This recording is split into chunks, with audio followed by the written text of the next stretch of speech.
This guy is named Kang Jioma. He looks like a basic normal dude, but the truth is, he actually got reincarnated into this world that's literally his favorite game, and he's about to take the entrance exam for the Nobles Academy. Everyone here is loaded, and he is just broke. Right on the first day when he went to register his sword, the professor completely lost it. The guy had to be one of the seniors pulling a major prank, but the kid didn't back down. These are his swords. He is poor and his family can't afford the tuition. The professor then spotted the green badge on the uniform. It was a student who got in through a special admission test, and the prof got all tarried over the kid's hustle. The other rich students were definitely not feeling it. When they heard someone was poor and got in with a special admission, they started griping that the place was smelling. Despite the super hostile vibe, Jioma wasn't fazed. In his past life, he never managed to live a chill life. So, this time he's going to make it happen. He is young and good looking, and even though he awakened a rare ability, it has a weird catch. He can only use swords under 30 centimeters. Talk about being handicapped. When he tested his awakened ability, the power was so intense he felt lightning shoot out of the sword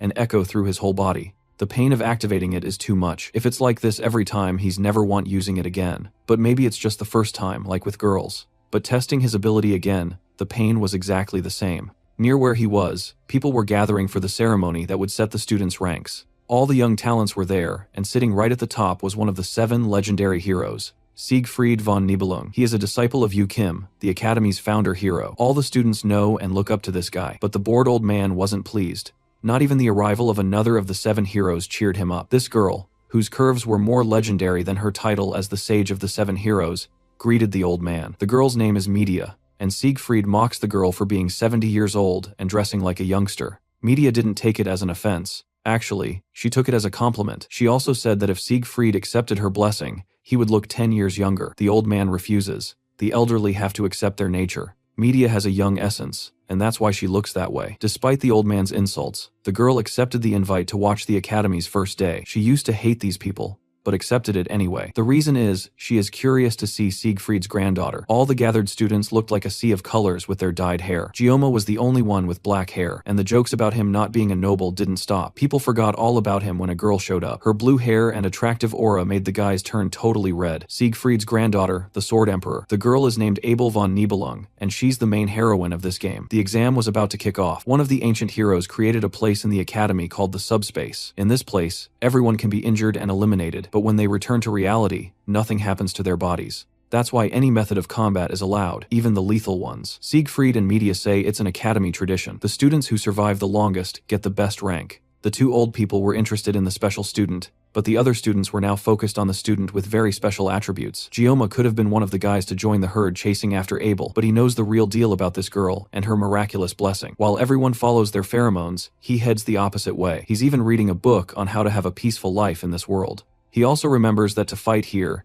he will have to use that darned ability. When it was announced that everyone would be sent to the subspace, all of them were hyped except Jioma. But when it happened, he was determined. After 7 minutes, several students were sent back, leaving everyone shaken by how painful the eliminations were. Medea watched closely and noted that Abel took first place. Most people felt this was expected given her famous family. She was very excited to see the performance of Siegfried's granddaughter, but Siegfried himself did not see it the same way. He pointed out that she hadn't broken the Academy record, which he had held for a long time. Just as the old man was about to leave, a heavy, overwhelming feeling hit him like a sharp pain in the stomach. Everyone in the arena felt it. The students looked up at the sky with fear. When Medea asked Siegfried if he knew what was happening, even the great hero had no idea. Suddenly, the sky itself began to break. It was an unbelievable sight. 2 people then fell from the sky and crashed into the ground. The arena became deathly silent, as Medea ordered medical teams to rush to the fallen students. The story then shifts back to a few minutes earlier. While the students were supposed to be fighting one another, it was actually a pair of brothers, beating everyone else up. Because of these 2,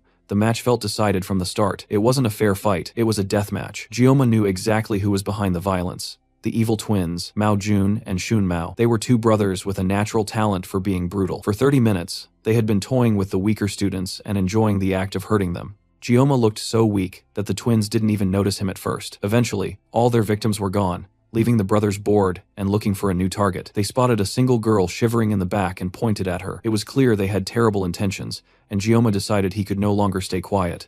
As Shun Mao walked toward the terrified girl and made a creepy comment about her being his taste, Jioma reached his breaking point. Jioma yelled from the back, catching the twins' attention. He had stepped in without thinking, and now the 2 boys who had ignored him before were staring him down. They saw his special admission name tag and laughed, calling him worthless. They decided to kill him quickly so they could go back to the girl. Facing them both head-on, Gyoma wondered what to do. His painless blessing only lasted for 30 seconds, which wasn't nearly enough time to beat them. He realized he had only one choice left, and the answer was in his bag of sashimi knives. However, he knew that as soon as he held a blade, his blessing would activate, and that unimaginable pain would return. He had wanted a safe, quiet life, but not even half a day had passed before he was in danger. When he reached into his bag and pulled out a knife, causing both brothers burst out laughing. Shun Mao decides not to waste any more time and launches forward to take Gyoma out. This isn't a situation where Gyoma can be picky, but he has a desperate plan. Use his painless blessing for 30 seconds to cancel out the pain from the sword god blessing. All he has to do is hold on. He activates his painless blessing right before drawing the sashimi knife, and once again,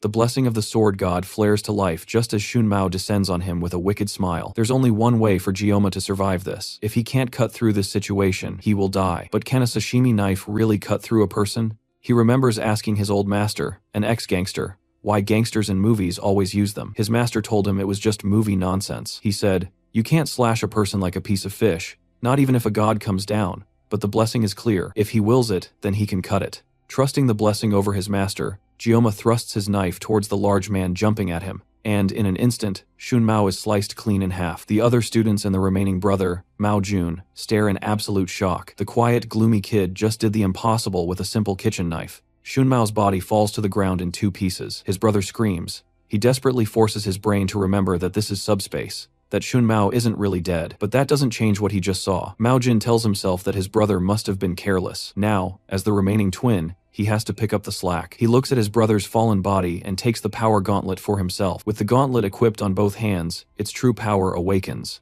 Mao Jun's defense is boosted. His jumping power increases by 200% and his fists hit like a truck. He's confident that not even an S-rank weapon can pierce his defense now. But Gyoma isn't even paying attention to him. He's just focused on the countdown, tracking the seconds he has left before his blessing ends. Mao Jun sees an opening and rushes in for a sucker punch while Gyoma is distracted, and then in a single instant, it's all over. Mao Jun is on the ground, covered in his own blood and barely alive while Gyoma finishes his countdown. The moment it hits 0, the painless blessing ends and the full agony of the sword god blessing slams into him at once. He screams, still clutching the knife, and finally collapses. Sometime later, Gyoma wakes up in a white room, probably some kind of clinic. Before he can even get up, 2 people walk in. He's never met them, but he knows exactly who they are. 2 of the legendary 7-star heroes, the strongest of humanity, Siegfried, and the Academy's director, Medea Poison. He can't help but wonder why 2 of the most powerful people in the world are here to see him. Medea asks for his name, but Siegfried gets straight to the point, his hand resting anxiously on his sword. He demands to know what on earth Gyoma did. He explains that during the fight, they both felt a powerful sensation that was clearly caused by him. The hostility is so thick, you could cut it with a knife. Realizing he's being targeted by the strongest man alive, Gyoma makes a smart move. He first apologizes, saying that his actions went too far, and tells them he's ready to accept any punishment. As the 2 stare each other down, Medea is forced to step in before a fight breaks out. She tells Siegfried to stop scaring the kid, and then reveals something shocking. While Gyoma was unconscious, Siegfried actually cleaned his clogged meridians. Gyoma can't believe the Swordmaster would do that for him, but now that he checks, his body definitely feels a lot lighter. Medea then explains that they reviewed the video and concluded he was just defending a female student in trouble. She can't help but drool a little, calling Gyoma the handsome prince she's been dreaming of, forcing Siegfried to pull her back. The main point, she says, is that she won't give him any grief over his actions. Better yet, the twins had a terrible reputation anyway, and after what Gyoma did, they've both decided to withdraw from the school. That's a huge relief for him, but that isn't all. The real reason they came to see him was to congratulate him for being the top scorer in the whole school. And just like that, Gyoma's dream of a peaceful and safe life has officially become impossible. Later, back in Medea's office, the 2 heroes regroup. She's complaining about something she's never seen in her 2 decades as head of the academy. A student earned the top spot among all the new candidates and then rejected the offer to join the highest class in the school, the star class. They tried to ask him to reconsider, but Gyoma still doesn't want it. Medea asks Siegfried if he's upset that Gamma took the top rank instead of his granddaughter. After all, he saw the video and his potential, but Siegfried doesn't agree. He sees this as nothing more than an immature child challenging the system. He says the subspace has the will of the founding hero. If the subspace recognizes Gyoma as number 1, then the academy itself has chosen him as the top pupil, and that won't change. Siegfried also has his own personal thoughts. He sees Gyoma as someone completely strange. If his skills were outstanding, or if his physical abilities were great, or even if he had a little bit of experience, It would make sense, but Siegfried could tell that he had none of that, and yet, as he saw in the video replay, there was a great essence of skill in how Gyoma moved.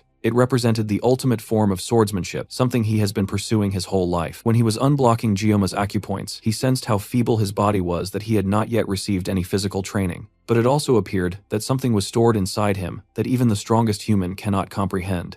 Because of that, he's feeling incredibly competitive towards someone the same age as his granddaughter. Medea, on the other hand, is more focused on the fact that he's quite attractive. She's still smitten that he revealed his skills to save a woman in danger. She jokes that if she were just 10 years younger, she would go after him for sure. Lost in thought, Siegfried stays quiet until she asks him what's on his mind. He doesn't answer, and eventually asks her what she thinks students call people like her. Interested, the school administrator tells him to go on. His answer is definitely not what she wants to hear, and she ends up exploding in anger. Meanwhile, Gyoma goes to attend his first class. He had rejected going to the star class, so the best they could downgrade him to was wolf class. Any lower, and the elders would have thrown a tantrum. He originally wanted to be in tiger class, but Medea practically begged him to go to wolf class. In exchange, she promised to keep it a secret that he is the top student in the school. He originally wanted to complete his studies securely in a lower class rather than battling it out in a higher one. Wolf class is a bit high level, but it's still within the range of what he would have expected. Gyoma pushes through the large doors and enters his new classroom. For a moment, all the students look at him with mild curiosity. Then, they notice he is a special admission student, and just like that, no one could care less about him. Gyoma doesn't mind. The fact that they are ignoring him means that Medea kept her part of the deal. Now all he has to do is live the tranquil life he has always dreamed of. He settles down at his desk as a familiar student walks towards him nervously. She shakily thanks him for helping her previously, but Gyoma has no idea who this is. She clarifies that she's the girl he saved during the test. Gyoma brushes her off and tells her that she doesn't need to thank him. After all, he says, anyone else in that situation would have done the same thing. It may look like he saved her, but he feels he actually did it to save himself. Accepting her gratitude would make him feel like a hypocrite. Gyoma changes the topic by introducing himself instead. The girl follows suit and reveals that her name is Chloe. It's an interesting coincidence that they ended up in the same class. Now that introductions are done, Gyoma tries to remember if he has ever heard of a character named Chloe in the game. Maybe she was introduced after he stopped playing, but that makes no sense. When he quit, the game's core narrative was already so far along that introducing a new character would be pointless. It looks like he has run into an extra just like him. Gyoma asks her to keep the incident during the exam a secret. He doesn't want word of his power getting around and ruining his safe and easy lifestyle. Chloe agrees, but then starts to make a request of her own before being cut off by their homeroom teacher, barging into the room with a loud shout. Gyoma tells her to go back to her seat so they can talk later. The teacher, who introduces himself as Lee Wanbin, congratulates the new faces of Wolf class. Since it's their first day, he wants to begin with some basic physical exercise: 100 push-ups, 100 sit-ups, and 100 squats, as well as 10 laps around the training area. Basically, it's a Saitama split. For the genius nobles who have received vigorous training their whole lives, this is a piece of cake. For Gyoma, though, this is a training regimen that will most certainly make him go bald. He nervously walks up to the teacher after everyone else has left and says he's not feeling strong enough for the training. Surprisingly, not only does the teacher know his name, but he also seems to think incredibly highly of Gyoma. It looks like Medea didn't completely keep her impression of him under wraps. Lee Wanbin also knows Gyoma is allowed to take classes from any level he wants. He denies the opportunity to go to the star class and instead tells the teacher he just wants to go to the toilet for now. And that's how Gyoma is forced to join the tedious exercise with the rest of his classmates. They all run past him with ease while he barely lags behind, already feeling like he's about to pass out. Chloe runs up beside him and notices that he doesn't look so great. She surprisingly tells him that she's on her 9th lap already, gives him a little bit of encouragement, and then zooms off to complete her last one. By the end of the day, Gyoma returns to his dorm room and chugs several bottles of water. He's been at the academy for just a week and has already faced unexpected problems. After the intense training, he ran to the cafeteria only to find out the meals weren't free. When he saw the price for one spicy pork rice, he froze in shock. Just remembering the price now causes him to throw his bottle into a wall in a blind rage. He's almost out of living expenses and severely regrets not accepting the money his father tried to give him. For the past few days, he has been surviving on nothing but the cheapest water from the campus shop. He even misses the complimentary dinners from his army days. For now, all he can do is try to think about something else to forget his hunger. The first thing that comes to mind is his blessing. As usual, the status screen appears, giving him the details. It's gotten a lot longer since last time. His physical level has risen, which has also upgraded the blessing of the sword god, allowing it to activate with slightly longer swords. Now he checks himself out in the mirror, and sure enough, it looks like he has made good physical progress. It's probably because the sword master activated his pressure points. It almost feels like his body has evolved. However, The sword god's blessing still hasn't spread beyond the length of a sashimi knife. If he keeps improving, maybe one day he'll be able to use a small sword. His hands even start to itch when he's not carrying a blade now, probably a result of the blessing. There's a knock on the door. He opens it to see Chloe. She hasn't seen him in the cafeteria and came to check if he's alright.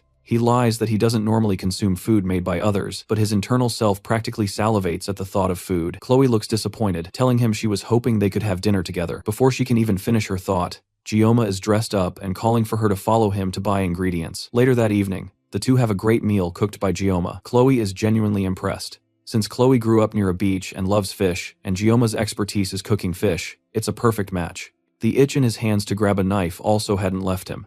So this is a great time to refresh his skills by slicing some sashimi. The problem is the sword god's blessing. He can't hold a simple kitchen knife without it activating. He asks Chloe if she owns a larger knife, saying it would be awkward to use his own weapons to cook. She heads into her room and comes back with a large sword.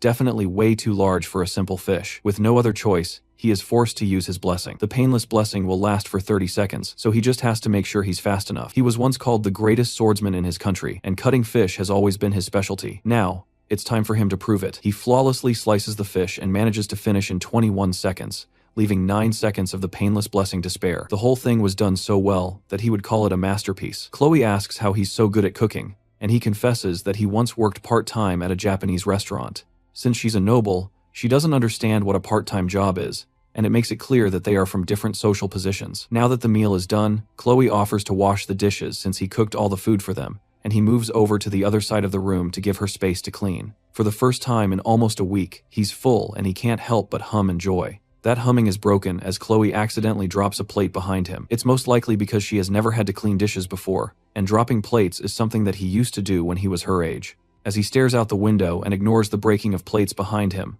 a book tumbles off of Chloe's study desk. It looks like it's a diary, and the book coincidentally lands on a page where she writes about him saving her during the class placement test. Her handwriting is cute with rounded shapes and stickers, and he finds himself picking up the book and smiling at it. The wind from the window turns the pages of the book to another part where she writes about meeting him in the same class and being interested in him. He finds it all really cute and can't help himself as he turns through more pages, admiring how cute she is. He turns a few more pages and sees his name again, followed by numerous pages with the words, "I love you," written countless times. Another plate breaks again, and he turns to see Chloe staring at him with blank, scary eyes. She simply asks him if he has read her diary. Chloe's emotionless state isn't a new thing. It's part of her upbringing, and it's more like a self-defense mechanism. Heroes earn respect by defeating demonic beasts, and this allows them to increase their social standing and to gain global reputation. However, within their stagnate ranks, there are certain factions that abuse the weak in the name of authority. When the law is unable to punish these abusers, another group is called from the shadows to take care of these people, and the name of that family is Auditore Sicilia. They are a family that maintains order and carries out assassinations. They are known to work in the shadows while leading towards the light. Those born in the Auditore family have been training for assassinations since before they even reached adolescence. Their emotions are restrained, and they undergo severe training to become perfect assassination machines. Chloe is a part of this blood-stained family, and the first time she soiled her palms with blood was at the age of 15. She has been told all her life to not underestimate her abilities as an assassin, and this has allowed her to become completely conscious of herself. Slowly, her unyielding training distorted her nature, and a gloomy shadow formed over her heart. By the time her identity had been worn down, leaving only traces of emotion, Chloe eventually reached the age to enter the academy. Joaquin Academy is a place where students are placed in different classrooms based on their aptitude. Each student's talent is at least the level of a dragon or higher, but members of the Auditor family who thrived in the shadows were assigned to the common class by their family's decree. That was the agreement between the family and the academy. She was told to remain undetected, and throughout the years of childhood,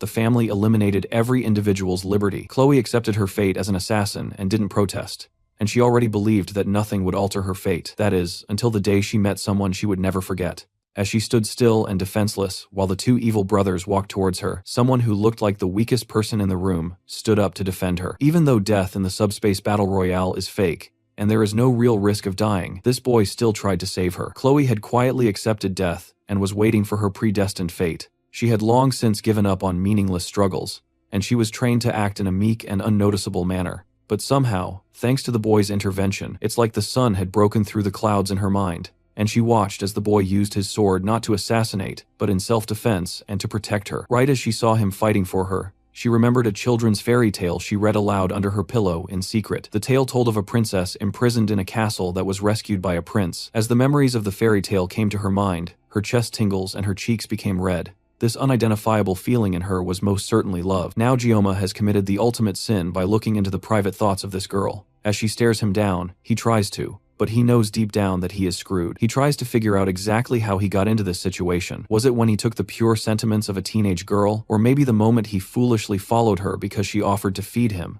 No matter how he found himself staring at death itself in the form of a teenage girl, his first priority should be getting out of here. He changes the topic, commenting on how lovely the moon is before casually trying to find a way to leave the room without getting his head chopped off. She doesn't let him finish his sentence and asks him again if he saw her diary. He tries to play it off, pretending that he only saw her reference book and compliments the amount of effort she put into studying, but none of that flattery will save his life right now. He can't even believe that she saw him reading it in the first place, since she was busy washing dishes while he was peeking through it. And she has even abandoned the formal speech she was using to talk to him before. It's almost like she has become an entirely different person out of nowhere. He promises that he didn't see it, but she pesters him until finally he admits that he saw it. As soon as he says that, Chloe decides that his life must end, and she pulls out the same sword that she offered him before to cut the fish. Gioma looks around and weighs his options. They are currently on the 4th floor, so jumping out of the window isn't an option. The only way out for him is through the front door, but Chloe definitely won't let him just walk out of here. At least not with his limbs attached. She really is coming towards him with the sword, and it looks like his time is running out. He tries to figure out why she's suddenly acting this way, and he can only think of one possibility. Her unmoving pupils and her dark red eyes can only mean one thing. He's dealing with a textbook yandere, but if he takes into account her sudden shift in attitude from an adorable little strawberry to a fierce killer, it gets even worse. She's a yandere with a dual personality. Managing her yandere characteristics alone will definitely be difficult, but adding a dual personality disorder to it makes things even worse. It looks like her change in personality was triggered by him opening her diary. This might be harmful, but he's sure that she'll pursue him until the day he passes away if he doesn't do something to snap her out of it. He has to find a way to secure his future by taking the initiative today, else things are only going to get worse for him. The only way he's making it out of here alive is if he gets a weapon, but he only has 9 seconds remaining after using 21 seconds to slice the fish. His sashimi knife is still in his room, but he can use the kitchen knife from earlier. There's no way he's going to be able to reach that without his arms getting severed though. He looks around again and notices a box cutter on her study desk. There's nothing else he can use, but there's no way this little thing is enough to activate the blessing of the sword god. Chloe finally rushes him with a sword, and it looks like there's only one way to find out. He grabs the box cutter, and then unloads the blade. Numerous status screens pop up in front of him. Being resourceful in a situation like this increases his mental resilience, and he temporarily gains an intimidation buff. The system then makes necessary adjustments before activating the blessing. Chloe rushes at him with her sword right as Gioma pulls back with the box cutter. Before she can cut him down, he tells her that her hair is a little long. Thanks to the intimidation buff, Chloe freezes for a moment right as Gamma unleashes the blade. Everything goes dark and fuzzy, and by the time Chloe wakes up later in the evening, her room is dark, tidy, and empty. Her thoughts immediately go to Gioma, and she wonders where he went off to. She calls out to him a few times, but the silence confirms that she is alone in her room. The last thing she remembers is sneaking looks at him while he was looking out of her window, but everything is fuzzy after that. She suddenly feels the need to look for her katana, but she sees it leaning against her study desk. She sometimes loses consciousness whenever she holds her katana,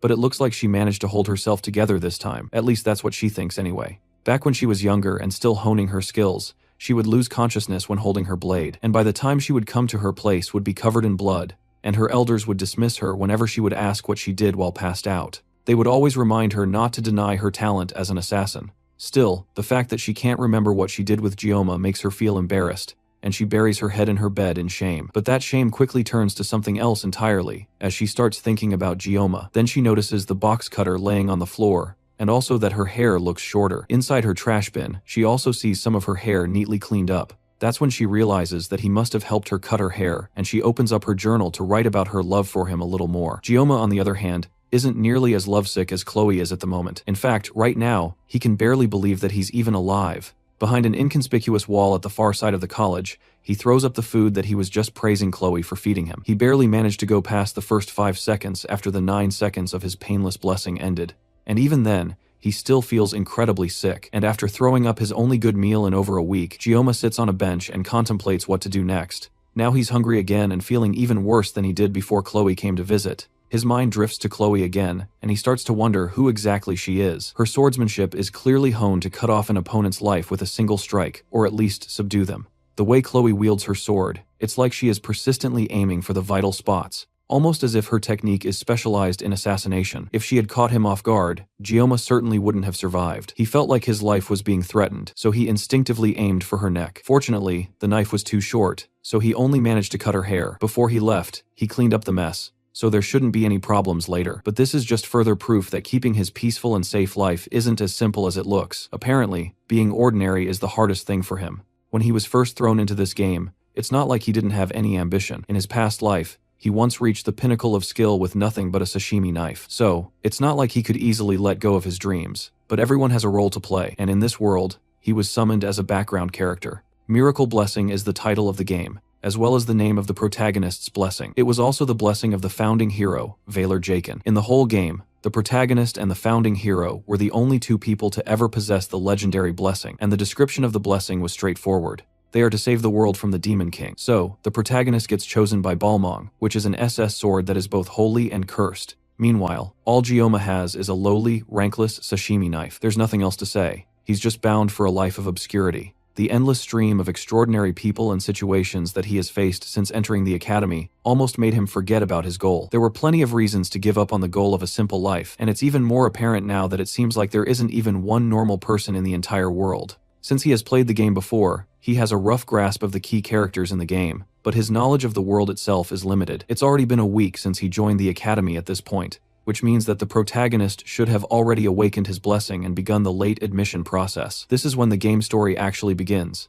and Gioma knows the general plot, but he never played it to the end. For the first time, he actually regrets quitting the game halfway through. But still, since he knows the canon route up to the first half of the story, that already gives him a big advantage. All he has to do is stick to the canon route no matter what. If he starts meddling in everything, then he'll end up losing the only advantage that he has. From his memory, he knows that the storyline takes a sudden dark turn around the second semester of the third year, which is when the demons realize that the hero has awakened, and they launch an attack on the academy led by a legion commander. As the fight escalates, the demons and the humans spiral into an all-out war, and from there, the game story turns into a typical fantasy novel. Back when he was playing it, he just wanted to emulate the carefree, simple, youthful life that he never experienced as a teenager. So, he deleted the game without a second thought. The problem is that now he's part of the world that is destined for war, and there's a very real possibility that he might die. He still has 3 years before then, though, and he needs to stop running from reality so he can focus on what's possible. He won't let himself die, and he will focus on growing stronger so he can survive. Besides, cliché games like this one always have happy endings where the protagonist manages to save the world. All he needs is enough strength to protect himself, so he can't let himself be some helpless weakling that gets killed off. He just needs to train enough to protect himself while keeping as low a profile as possible. To do that, he will have to minimize his use of the blessing of the sword god, because just the few times he has had to rely on it has put immense strain on his body. It's a powerful ability, but it comes with way too many drawbacks for his liking. Thinking about the blessing once again activates a status window that gives him information about it. Weirdly enough though, there are new entries to the information that he didn't notice before. The 3 new entries are a body, mind, and armament grade, and the numbers beside them seem to be levels. They all reflect how much he has grown, and each one will lessen the strain of his blessing on his body. There's also one more called synchronization, but he has no idea what it means, and its description is just some question marks. He tries tapping on it, but access to it is denied because he has not met the relevant conditions. That's another puzzle to add to this mysterious blessing, but it's not important right now. His main priority at the moment should be improving his body and finding a new weapon. He can't depend on the 30 seconds of the painless blessing forever. So, he also needs to learn to wield a sword that doesn't meet the condition of the blessing. Luckily, there's a monster hunting training for the midterms that's happening in a month. The reward for the training is the long sword More Same. It's a B-tier weapon that should serve him until graduation. It's also too big for his blessing to activate, meaning that it's the perfect weapon for him. There's a lot to figure out, but it already feels like he's making good progress. While lost in thought, a voice calls out to him suddenly. He looks up, and staring back down at him is someone he never expected to see or talk to. It's Abel von Nibelung, the granddaughter of the Sword Emperor, and the one person that he really shouldn't be interacting with if he wants to avoid changing the game story. She tells him that he's on her seat, but he's too stunned to get up for a moment, forcing her to yell at him before he finally gets the message and slides away to give her space. He still can't get over just how pretty Abel is, and he caught himself staring without even noticing. As he tries to leave, she tells him that he doesn't have to go. He can just shuffle over a bit instead. It's weird that she'd call a public bench her seat, but he lets it go since he doesn't really want to get involved with her. He still can't help staring at her, and just as he would expect from the heroine of the game, she really is gorgeous. Suddenly, she starts talking, and that startles Gioma back to the present. This is definitely way too odd, since the Abel that he knows is usually standoffish and doesn't talk to people. Even the handsome protagonist of the game couldn't get her to warm up to him. She continues talking, asking him if he also uses a blade as his weapon, and he sheepishly answers her before asking how she knows. She tells him that her grandpa once told her that swordsmen have a different look in their eyes. Then she shows him her sword and asks if he wants to hold it. He's still feeling a bit odd about the whole thing, so he declines the offer, but that just makes her pout in annoyance. It looks like he hurt her feelings, but he just can't get used to her talking to him. Then she asks him if he knows her. Gioma is surprised at first, but that's an odd question for her to ask. There's no one in the school who doesn't know who she is. He answers her in a blank way, saying that he sort of knows her, but then she tells him that she doesn't know him. She considers that a bit unfair, the fact that he knows her, but she has no clue who he is. Gioma doesn't agree since they have only just met, so it's not important if they know each other's names, but she tells him that he could be a spy sent by the Demon King who's sneaking into the academy, dressed as a student. It's quite suspicious that he's out here alone this late at night. Gioma then throws the question back at her and asks her why she's out so late at night. It's obvious though from her clothes and weapon that she just finished training and working out. She tells him that she did breathing exercises and then points at him as she talks, unintentionally, giving Gioma a full view of the scars on her hands. She hurriedly hides her hands, but Gioma has already seen them. They are signs of her hard work, and Abel agrees with that since it's obvious that she, of all people, would be working hard. People don't understand what it means to belong to the Nibelung bloodline. They are expected to always be at their best and to be flawless. One slip up, and they could become a target. Abel then reveals that she is not the top student of the year, and this is the first time that she has ever lost to someone in her life. But somehow, even though she should be upset, she feels strangely liberated. She can't help wondering who exactly beat her and became the top scorer though. She would love to meet them so she can tear them apart. That causes Gioma to cough out in shock, and he asks her why she would go that far. The reason is because she feels humiliated. She begged her grandfather to tell her who that person is, but apparently the person isn't even in her class. On top of that, they also skipped the speech, which means she had to do it in there instead, and that only felt even more embarrassing as the second place. She stops herself before she goes even further with her ranting. It's odd of her to decide to share all this information with someone she just met. On that note, Gioma finally asks the question that has been on his mind this entire time. He wants to know why she's talking to him in the first place, considering her personality and how she usually feels about others. The reason is definitely not what he expected. It's because he looks weak. It's her family's motto to be unyielding to the strong and merciful to the weak, and all her classmates are already unbearable enough, so she doesn't have any friends. That would explain why she's so cold to the protagonist in the game. With that done, Abel gives a little stretch, then prepares to leave. As she gets up, she pauses for a moment, and then asks him if he really isn't going to tell her his name. Just like before, Gioma refuses, with no room for negotiation. Time continues to pass, and to Gioma's surprise, he continues his academy life without any trouble. Chloe seems to have made some new friends apart from him, and she has settled into the class just fine, and Gioma has been keeping himself busy by avoiding her ever since the incident in her room. Sometimes when their eyes meet, her new friends look at him with disdain because of his status as a special entrant, but Gioma has managed to stop caring about people that look down on him for being a special entrant. After all, he's not the only special entrant in their class anyways. Although there aren't many of them in the class, they have all been really good at avoiding each other. There's definitely some kind of inferiority complex at play, but Gioma is sure that things would be so much worse if he was placed in a higher tier class. By now, the students in the Star and Dragon classes have most likely split into factions and become wrapped up in petty power struggles. Even back when he played the game, it was pretty shocking to experience. But now that he's living in this world, just the thought of being in that world sends a shiver through his spine. In good news though,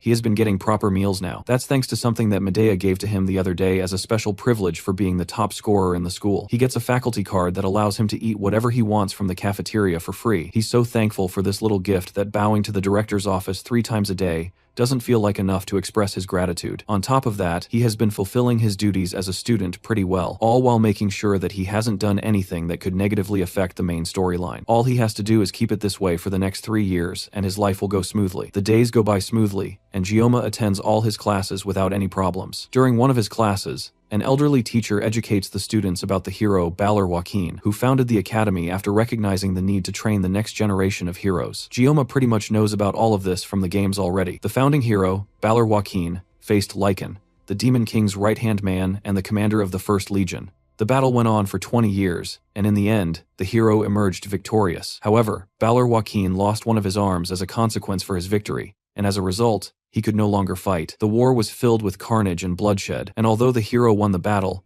there was no clear winner of the war on either side. And just like that, the first human-demon war ended in a truce. In order to train the next generation, Joaquin founded the Academy, and a non-aggression pact was signed between the two races. That pact is the reason that there have been 700 years of peace that still stands till today. The students are sure that they won't see any war in their lifetime, but Gioma is the only one that knows that the peace will be broken. Everyone is so used to the calm at this point, and it's no surprise. The only person he would want to warn about the impending doom would be Medea, but doing so would also alter the canon route, and he has no idea what that would lead to. Despite constantly complaining about wanting to leave her position as an academy director, Medea was one of the first to notice that something was about to happen, thanks to her blessing of perception. In order to protect her students, she was the first among the 7 stars to step onto the front lines. But Gioma never played the game to that point. However, he did learn of her fate from reading the game's fandom wiki. Medea was the first of the 7 stars to fall in battle against the Demon King's army. Knowing this makes it hard to keep the war a secret, but he wishes that he never knew in the first place. The class ends and students start to head out to the school halls because of some sort of commotion going on out there. It looks like it's finally time for things to start, and Gioma takes a moment to check his phone. Just like he thought, it's the 5th of May, and today is the day that the protagonist will finally join the school. He joins the group of students crowding at the class door, and they are all in awe of him, and some are already certain that he's going to join the star class. Just as he suspected, the protagonist of the game walks through the halls as people part for him to move. Leon Van Reinhardt walks with a confident aura among his fellow students, but Gioma knows that today is the day that the peace that lasted 700 years would start to crumble. Gioma watches as everyone in the school seems to fawn over him. But he already knew that this would happen. After all, in the game, every woman seems to fall for him. If this were an adult-rated game, Leon would definitely have been dead before facing the Demon King. Among all the women that are seemingly drawn to him, the ones who become his party members are also pretty impressive. It's annoying to think about, but Leon Van Reinhardt, the protagonist of Miracle Blessing M, will be among the first to get drafted in 3 years. Although he calls it a draft, it's more like a mandatory enlistment, and if Gioma gets drafted as well, this will also be his second time in the army. But the hero only barely managed to seal the 1st Legion commander, which only makes Gioma wonder how strong the Demon King is. There's no way that protagonist is going to lose, right? As he wonders about all of this, his eyes lock with Leon, and the protagonist smiles charmingly at him, almost as if he's reassuring Gioma without knowing what he's thinking. He's the protagonist after all. There's no way he won't be able to handle these kinds of threats. Gioma turns to walk away from the scene, but suddenly someone calls him from behind. It's Chloe, and she meekly asks if she did something wrong. He'd love to tell her that she almost cut off his head, but they will be spending the next year together, and it would suck if he made things awkward between them. He lies that there's no problem between them in hopes of keeping things civil so he doesn't end up making any unnecessary enemies. Chloe at least seems relieved, and she's back to acting cute just like he remembers, which is so different from the murderous psychopath he faced that day. Despite her being unconscious, he could tell that her swordsmanship is filled with sorrow. It's as if it was a blade pleasing to be saved, and yet, the killing intent radiating from the edge is so intense that it made his skin crawl. If the purpose of her swordsmanship is simply for killing, then she's probably more dangerous than the Mao siblings. He's snapped from his thoughts when she asks to treat him to dinner again tonight. She wants to treat him, but she warns that she's not as good at cooking as he is. The mention of having dinner with her again brings those thoughts of her bloodlust back to mind, and he almost instinctively wants to refuse her. But the puppy dog eyes of a cute girl are a terrifying weapon. It's almost impossible for him to say no to a face that cute, and he feels bad for even thinking of refusing. But if he doesn't refuse, he might wake up in a fridge tomorrow morning. Instead of dinner though, he has a better idea for them to spend time together. He asks her for a favor and tells her that she's the only one that can do it for him, and that caused Chloe to become docile immediately. Gioma wants her to teach him swordsmanship, and he needed a sword instructor anyway. Later in the school's training grounds, he swings a wooden sword while testing his own limits. Just as he expected, because of the size of the sword, it doesn't affect the blessing. Now all he needs to do is try to develop some swordsmanship skills. Chloe is insanely strong. She'd be the perfect person to train him. This is also a pretty good excuse for him to avoid going to dinner with her again. Ever since that day, he made sure to watch a video called Surviving a Yandere before going to bed. Somehow, it looks like it has helped him in dealing with Chloe for the meantime. Chloe walks up to him in casual clothes with her katana attached at her hip. He just arrived since they planned to meet at 8, but she's been waiting for him since 6. Gioma takes a moment to admire her, and her crop top gives him a good view of her muscles. He couldn't notice it before because he only ever saw her in a school uniform, but that would explain why she's so strong. He gives her another wooden sword, and Chloe is confused that they aren't using real swords. There's no way that they can train with real swords, and they are definitely not fighting with their lives on the line, so there's no need for them to use real weapons. Chloe gladly takes the wooden sword from him and tests the swing, and the power of her thrust with the sword is enough to send a small shockwave crashing between them. She's so strong that the air around them is trembling just from that strike, and Gioma starts to get second thoughts about asking her to train him. For now, he needs to err on the side of caution. Before their training starts, he decides to check his blessing one more time. The sword's length isn't an issue, thankfully, and his body has been growing steadily. But now that he thinks about it, it's odd for a blessing to upgrade with experience. He doesn't remember if blessings also come with additional side effects, and he also has no idea how much more he needs to grow before the mysterious hidden trait shows up. Chloe walks up to him and asks him what's wrong, and he's reminded of the fact that only he can see his status screen. To her, he must have looked like a crazy guy who's spacing out. He turns to start their training and nervously asks Chloe to go easy on him since today is their first day. Then he readies himself with his sword and faces Chloe. In his past life, he learned everything through hands-on experience. He firmly believes that to master something, you can't just give a piece of yourself. You have to be ready to sacrifice your entire being. The reason he adapted so quickly in the academy is because of the training that he received in his class. He learned from a young age how to read when he's growing and when he's stagnant. And even now, he can tell that things aren't perfect in both his stance and his grip on his sword. However, even with all of that, the final stroke of the sword must always strike the opponent. He opens his eyes to begin the duel and sees Chloe already rushing towards him at full force. He barely has time to dodge her first strike, as Chloe switches her stance and launches another attack, which he is barely able to parry. Somehow, as the fight continues, she seems to keep getting faster, and Gioma is barely able to keep up with her pace. And on top of all of that, she might even be holding back since he told her to go easy on him. Her sword clashes with his again, and this time, the wood begins to crack from the force. Her relentless onslaught of attacks doesn't slow down though, and she continues to strike while he barely manages to parry and dodge. With how much force she's using, if he gets hit by even one of her attacks, he might actually die, and he can't find any opening to counterattack. But before he can even figure out how to counterattack, his sword has finally had enough and it breaks in half. Chloe tries to apologize and tells him that she was going as gently as she could be. She still ended up breaking it. That is the least of her worries though, because the sword has reduced in size and length, which means that, unfortunately for her, the sword meets the conditions for the sword god blessing to activate. However, there's something terribly wrong. The weapon has been damaged, which causes an error in the system. The suppressive force that usually holds back the full power of the blessing instead starts altering Gioma's personality. By the time the alteration is done, his humanity level has decreased, leaving Gioma as a fighting shell. The sword god's divine blessing fully activates as Gioma turns to her with his half-broken wooden sword as a menacing aura builds around him. Chloe steps back as Gama's entire attitude clearly starts to change. While Gioma's body seems to move on autopilot, inside Gioma's mind, he's returned to his past body and finds himself in his kitchen. Everything feels like a dream, and right now, all he can think about is cleaning and cutting the fish that has appeared in front of him. He doesn't remember what he was doing before this,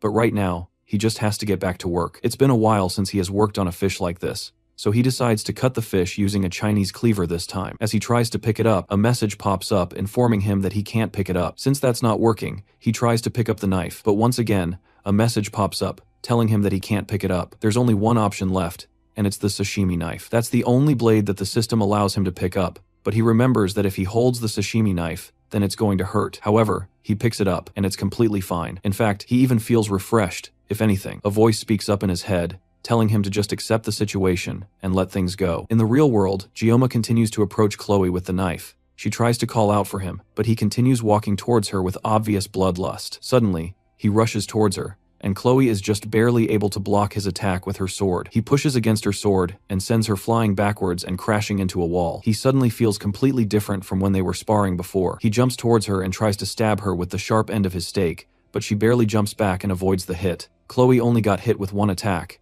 but she can barely move. She can't figure out how Gioma became this way all of a sudden, but she has to find a way to stop the spar before he ends up accidentally killing her. She tries to ask him again to stop, but Gioma doesn't respond and launches at her again. He's moving so fast that there's no way she's going to be able to avoid it at her current state. All she can do is continue begging him to stop, and eventually, she shouts out his name right as the sword strikes down straight towards her head. Back in Gioma's dream world, he wonders why the fish he has been trying to cut is avoiding him. The fish also seems to be making a lot of ois while bouncing around, and he can just barely tell what it's saying. It sounds like it's calling out someone's name. The sound becomes less fuzzy until he can just barely hear the fish calling out for someone named Gioma. Chef Kim's mind starts to clear, and eventually he realizes that he is Gioma, and the fish is calling for him. He's just barely able to realize what's right as he is about to stab Chloe with the broken sword. Just before the wood can pierce her skin, Gioma throws the sword, slamming it into a wall. Just before he accidentally kills his friend, Chloe opens her eyes and sees Gamma holding her and smiling down at her because he's no longer holding the sword. The blessing has ended, and he's back to his senses. Chloe nervously asks if he is alright,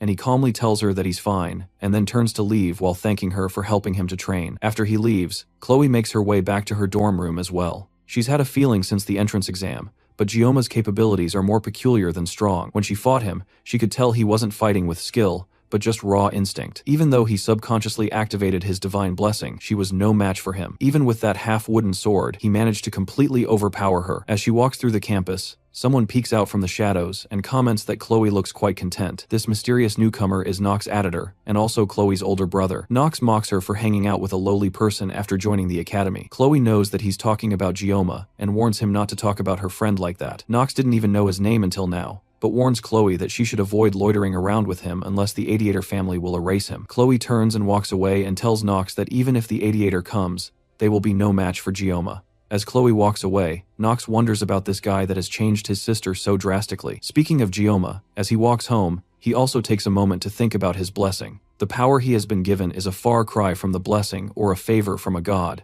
It's more like a curse, if anything. In order not to rely on the sword God's blessing, he tried to find new weapons, and yet that power chased after him and even took control of his body, as if mocking his efforts to not rely on it. When he fought Chloe, he felt no pain, and instead, he felt pleasure, as if he was intoxicated. Just like a curse, the blessing toyed around with him like a puppet, and it whispered sweet words into his ear, telling him to slash, cut, and destroy. Because of that, he gave up his body right until Chloe's screams dragged him out of his daze. Thanks to that, he suddenly remembered his own name, and he returned to reality. Thanks to that, he regained consciousness just long enough to throw the wooden sword away, because he felt like he would lose more of himself forever if he didn't get rid of it as fast as possible. It's funny to think that Chloe, a yandere, who almost killed him not too long ago, is now the girl that managed to pull him out of his daze. He was pissed off that she broke the sword in the first place, but in the end, he felt a deep sense of gratitude. That's why he didn't make a fuss when he returned to reality. He was terrified of activating the sword God's blessing again, but today proves that he can't just ignore this issue for the rest of his life. This gift is something he has to deal with for the rest of his life, and it's the reason that his wish to live life normally will most likely never be fulfilled. As he practically crawls his way back to his room,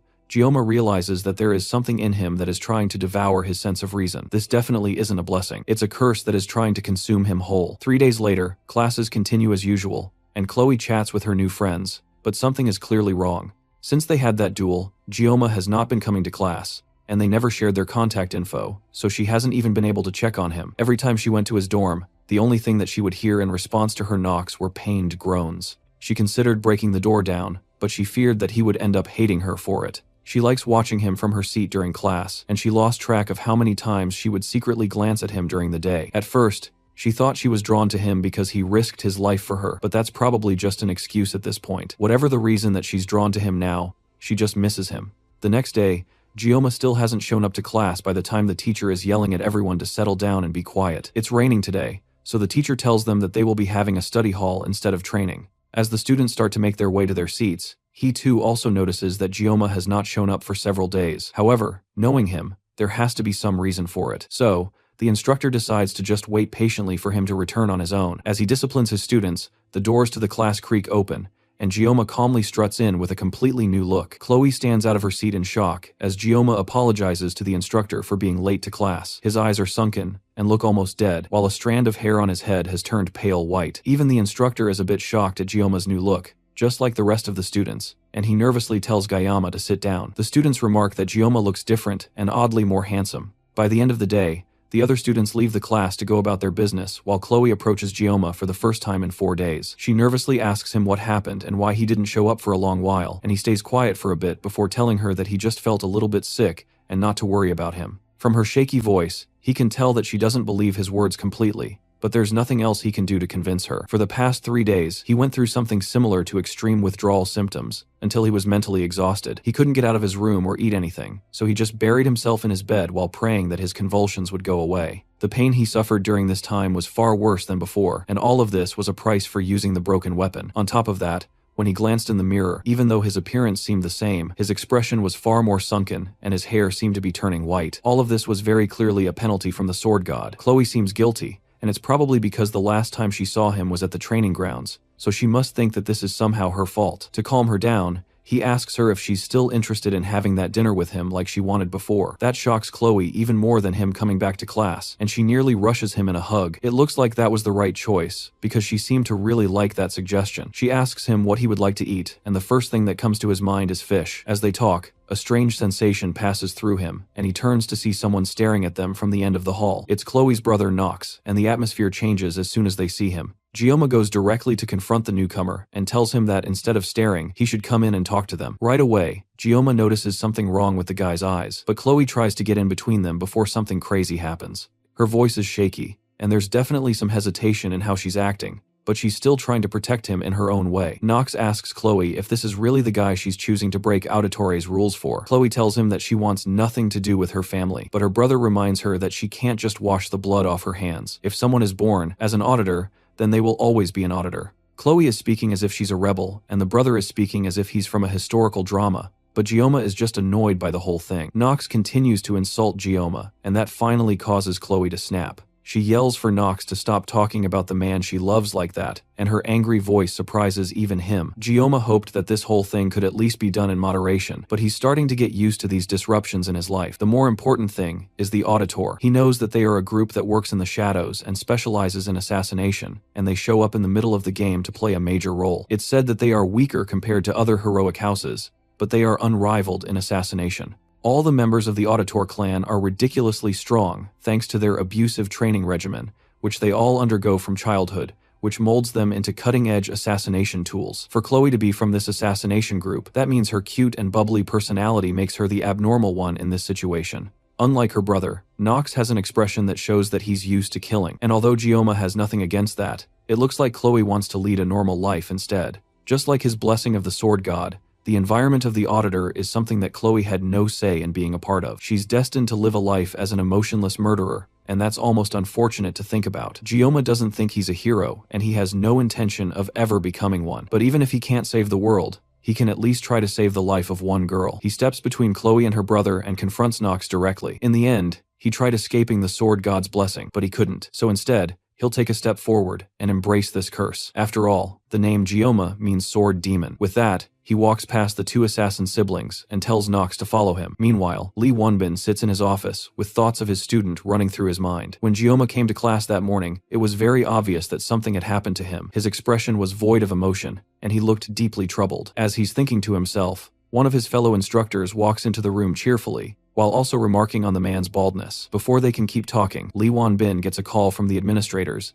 and they want his permission to allow a student of his to use the subspace. Lee Wonbin desperately asks to know which of his cadets requested to use the subspace all of a sudden, and they confirm that it is Kang Gioma who requested it, hoping to face Knox Auditory. The stage is set for Gioma and Knox's fight, and our MC waits patiently in the room with 15 minutes left before the fight starts. He thought the process to get access to the subspace would be complicated, but it went by pretty quickly. It's definitely thanks to Medea, who at least wanted him to be safe while fighting a professional assassin. At least since he won't be fighting in reality, that means that he doesn't have to worry about physical injuries, but there's still a pretty good chance that he could suffer mental ones. However, none of that matters as long as he can win. He can hear all the noise in the arena from the waiting room, and it looks like the fight between the two students managed to draw some unintended buzz. It's almost ironic that he was trying his best not to stick out before, but right now, that all feels pointless. Beside him, Chloe is practically drowning in grief and guilt. She's probably blaming herself for this whole situation, and Gioma tries to assure her that it really isn't her fault, and she even lent him some gear, so everything will turn out alright in the end. She tells him that Knox is really strong, and he's a genius with unmatched talent in the entire history of the Auditor family. When it comes to the dark arts, there's no one that's up to his level, and at the age of 14, he was already dubbed the pinnacle of the dark arts.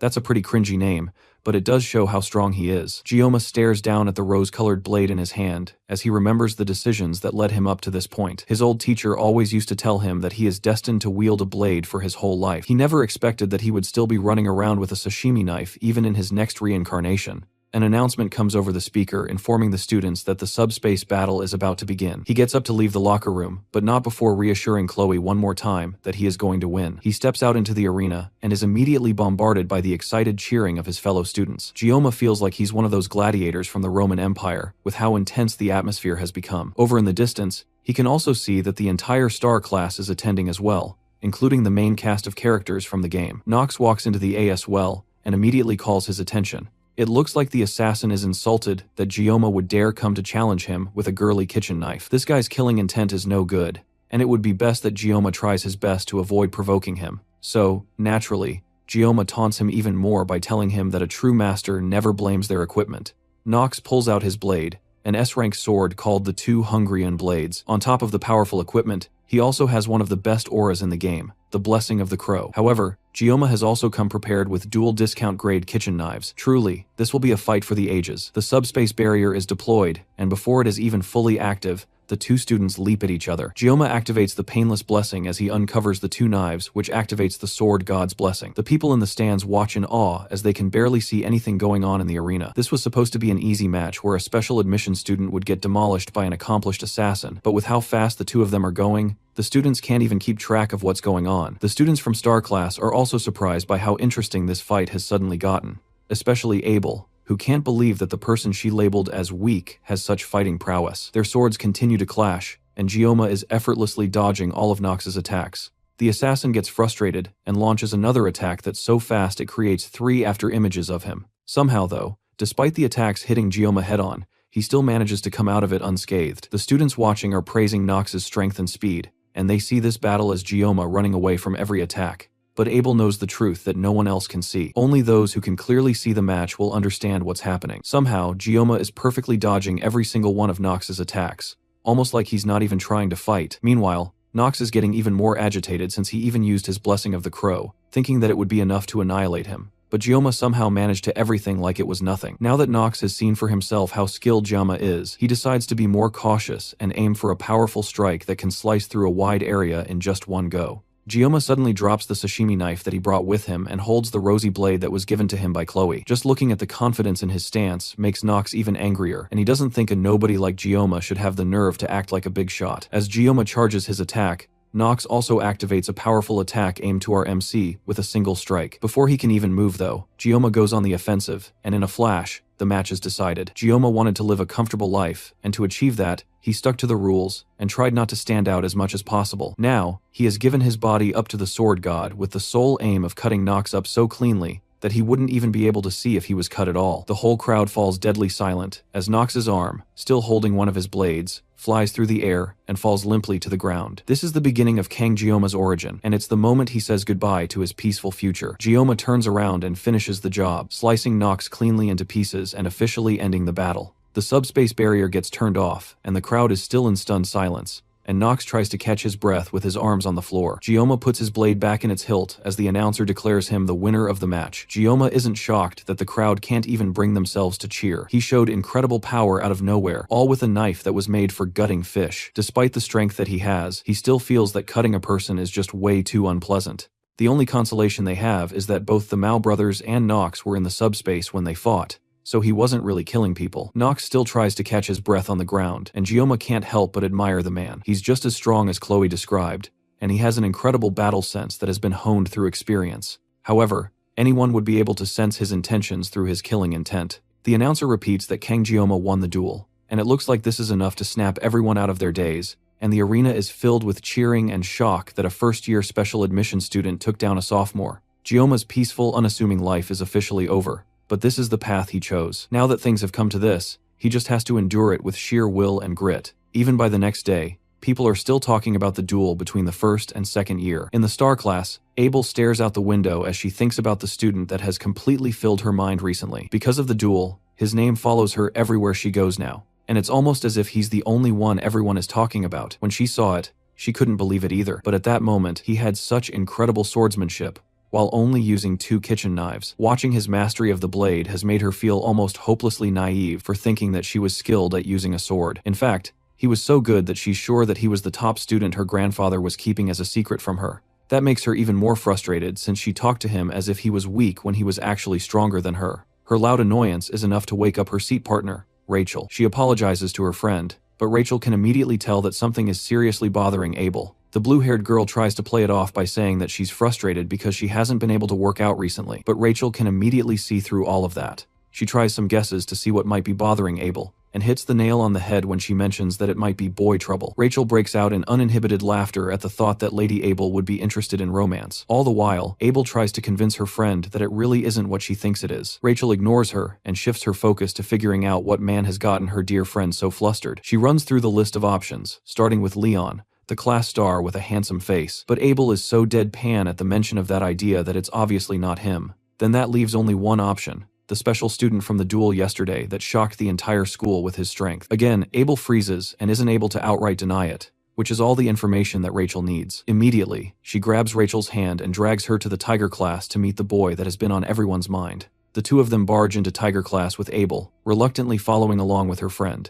Everyone in the class freezes in shock as the two school beauties make their way through the class. Rachel stands on a target, but someone tries to come and scold her for suddenly leaping on another student's seat. She's able to completely confuse him by showing off how pretty she is, and Abel can only hold her head in embarrassment at her friend's actions. Eventually, she finds Gioma sleeping on his desk while Chloe fawns over him. Rachel at first mistakes Chloe for his girlfriend, but that doesn't matter to her, and it only makes this whole thing more fun. She walks up to Gioma and blows air lovingly into his ear, which shocks both Abel and Chloe. Then, as he slowly wakes up, she sits down on his desk with a flirty look on her face and asks him for his name. Gioma already knows who she is though, and he's not excited to see another one of the game's heroines in front of him all of a sudden. She leans her finger closer and pokes Gioma on the face, complimenting his looks, while he just stares at her, shocked. He has no idea what's going on, but his intuition is screaming at him that this entire situation is dangerous. Suddenly, the hand that Rachel was about to use to poke Gioma is grabbed by a very angry-looking Chloe. Chloe demands to know what Rachel thinks she's doing, but her anger and murderous intent only amuse Rachel. It looks like Gioma's danger instincts were warning him about Chloe. Her personality has completely flipped as she spawns a box cutter from the Yonder pocket dimension. If a knife fight breaks out in the classroom, it could spark some serious problems for him down the line. This is a combination he has never seen in the game before,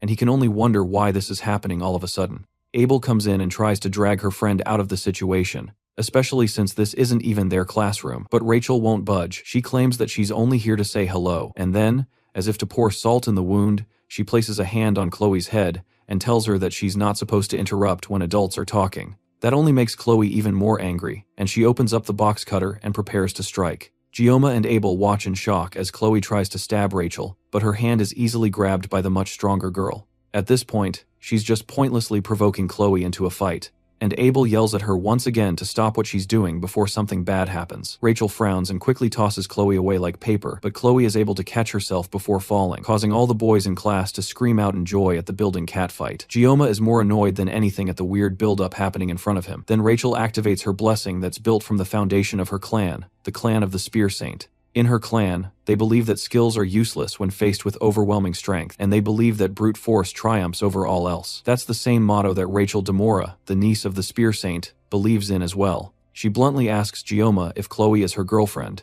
and our MC doesn't hesitate in saying no, and that causes Chloe's aggression to momentarily turn to him. He clarifies that she's just a friend, and Rachel seems to get even more interested in the whole ordeal. Meanwhile, Gioma is still trying to figure out just what in the world this whole situation is about. Now that he's more awake and has a chance to look around, he finally notices Abel, who looks just as frazzled as he was not too long ago. He cuts straight to the point and asks why the two of them came looking for him, and Rachel says it's because Abel was interested in him and wanted to see his face. Abel yells that her accusations are definitely not true, and it's Rachel that practically dragged her there. Rachel thought that Abel genuinely wanted to see him because she followed her to the Tiger class. As the entire class's attention turns to her, she tries to shyly explain that there was a misunderstanding, but now Gioma just wants them to leave. He tells that to them bluntly, and that shocks the two girls, and Rachel can barely hold back her laughter. That makes her even more interested in Gioma, and she likes interesting guys. She tries inviting him over to her dorm room after class to do some ungodly things together, and that's the last straw for Chloe. She yells for Rachel to get away from her Gioma right this moment, and Rachel tries to mock her again,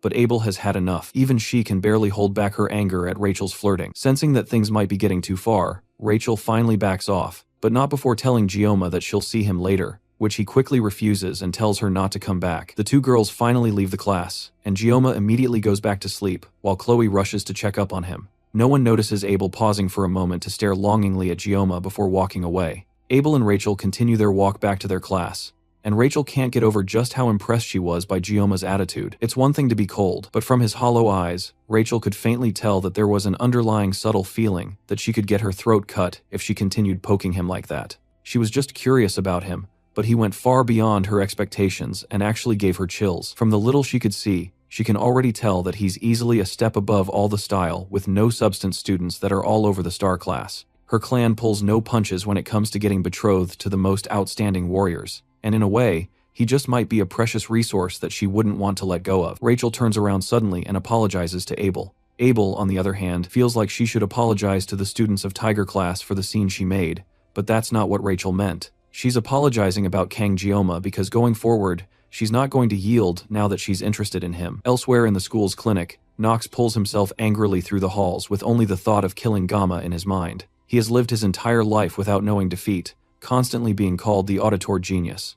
Now someone has come and defeated him with nothing but kitchen knives. Just the thought of Jioma's face pisses him off to an outstanding degree. If he has to, he will call the power of his entire clan just to cut off Jioma's head, and then once he kills RMC, he will get Chloe back. Chloe has the potential to become similar, if not greater than him, and he won't let some random special admissions nobody take her away from him. All he has to do is call on the power of his clan to strike, and then they will show him. At least that's what should have happened. But the same Jioma that he has been relentlessly plotting to kill sits calmly in his clinic room, eating an apple. Before then though, while the class was in session, Jioma watched Chloe worriedly. The two girls have left, but Chloe is very clearly still upset, even though she was the one who pulled the blade out first. As she's having her psychotic thoughts, Jioma goes over to her in hopes of calming her down. Even though he can probably talk her out of whatever mental break she's about to have, he still wished she'd at least put the box cutter down when talking to him. He asks her about how Nox is doing, and she sadly tells him that her brother is in the academy's medical ward. That's odd though, since people can't actually get injured in the subspace, so he shouldn't have any need for medical attention. The last Chloe heard, he was admitted into the ward despite having no injuries. But it should be fine, and there shouldn't be any reason for Jioma to worry. Jioma can't help but think about it though. Even though he was sliced up in the subspace, Nox isn't the kind of person that would be weak enough to be traumatized from that. To make sure that nothing else happens, he has to check in on Nox. And to do that, he asks Chloe to tell him where Nox's room is. To sweeten the deal, he even pats her head, which is another tip he got from the How to Handle Yandere type series. That's how we got to where we are today. As Jioma stares down Nox, who is still surprised to see our MC in his room, Jioma comments on the room and how the auditors must be loaded with cash for them to get a hospital room this fancy for just one person. Before Nox can ask Jioma how he got into this room in the first place, our MC picks up a skinning knife from the bedside counter, and Nox momentarily goes on guard, wondering if Jioma wants to finish what he started. However, instead, Jioma simply picks up another apple and cleanly peels the skin off before placing it right back on the table. Then, Jioma gets up and walks right past Nox, advising him to take fruits and vegetables for his health. That pisses Nox off even more, and the assassin reveals a knife hidden under his sleeve, ready to stab Jioma while he's least expecting it. But, as if predicting this, Jioma warns him that if he ever has ideas of getting any sort of revenge, then he will be cut up along with the entirety of Auditore. With that, Jioma slams the door shut as he leaves,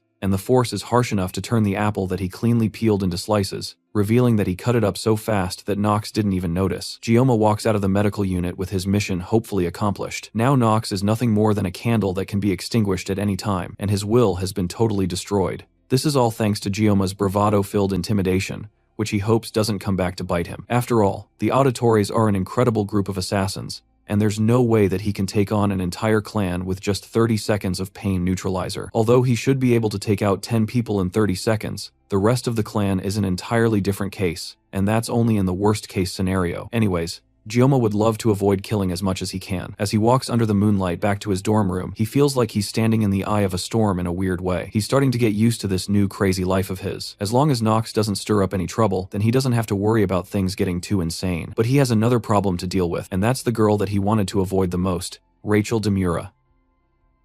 In the original game, Rachel was the one who approached the main character first and eventually grew close to the main heroine, Abel. But now that she had chosen to approach him instead, it clearly meant the timeline had changed in a major way. On top of that, he also had to prepare for the midterms, and this time he actually needed to take things seriously if he wanted to earn the reward. The test required a group of 5 students who would work together to subdue a demonic monster. These 5 students would be selected regardless of their class, as the whole purpose of the test was to emphasize teamwork. While individual strength was important, trusting and relying on teammates mattered even more on the battlefield. In a situation like this, the smartest move for a weaker student was to find strong teammates and hope to be carried through. Still, it wasn't like the monsters themselves were a huge threat. The ones assigned for this test were D-rank demonic monster mermen. Jioma remembered how disgustingly ugly they looked in the game, which meant facing them in real life would be even worse. If they were mermaids, At least they would have been somewhat pleasant to look at, but mermen were simply revolting. On the other hand, mermaids were classified as demonic humans and served as the main force of the demon army, making them far more powerful. Compared to demonic humans, demonic monsters were basically nothing more than guard dogs or pets. Thankfully, only mermen were expected to appear on the island, so the students wouldn't have to deal with demonic humans. It had already been a month since Gioma arrived at the academy, and this was the first night he had felt even a little at peace. 700 years had passed since humans and demons agreed to a truce. Still, just like human history itself, that peace had never been completely free of conflict, with both major and minor disputes occurring over time. One notable example was half a century ago, when Vasmon, the commander of the 6th Legion, declared he would revive the commander of the 1st Legion. That single decision led to a week-long battle that drenched an entire city in blood. In the end, humanity came out victorious, giving rise to the 7 heroes. However, 3 of those heroes were lost, and after that, neither side wanted to push the conflict any further. Since then, peace had continued. Even so,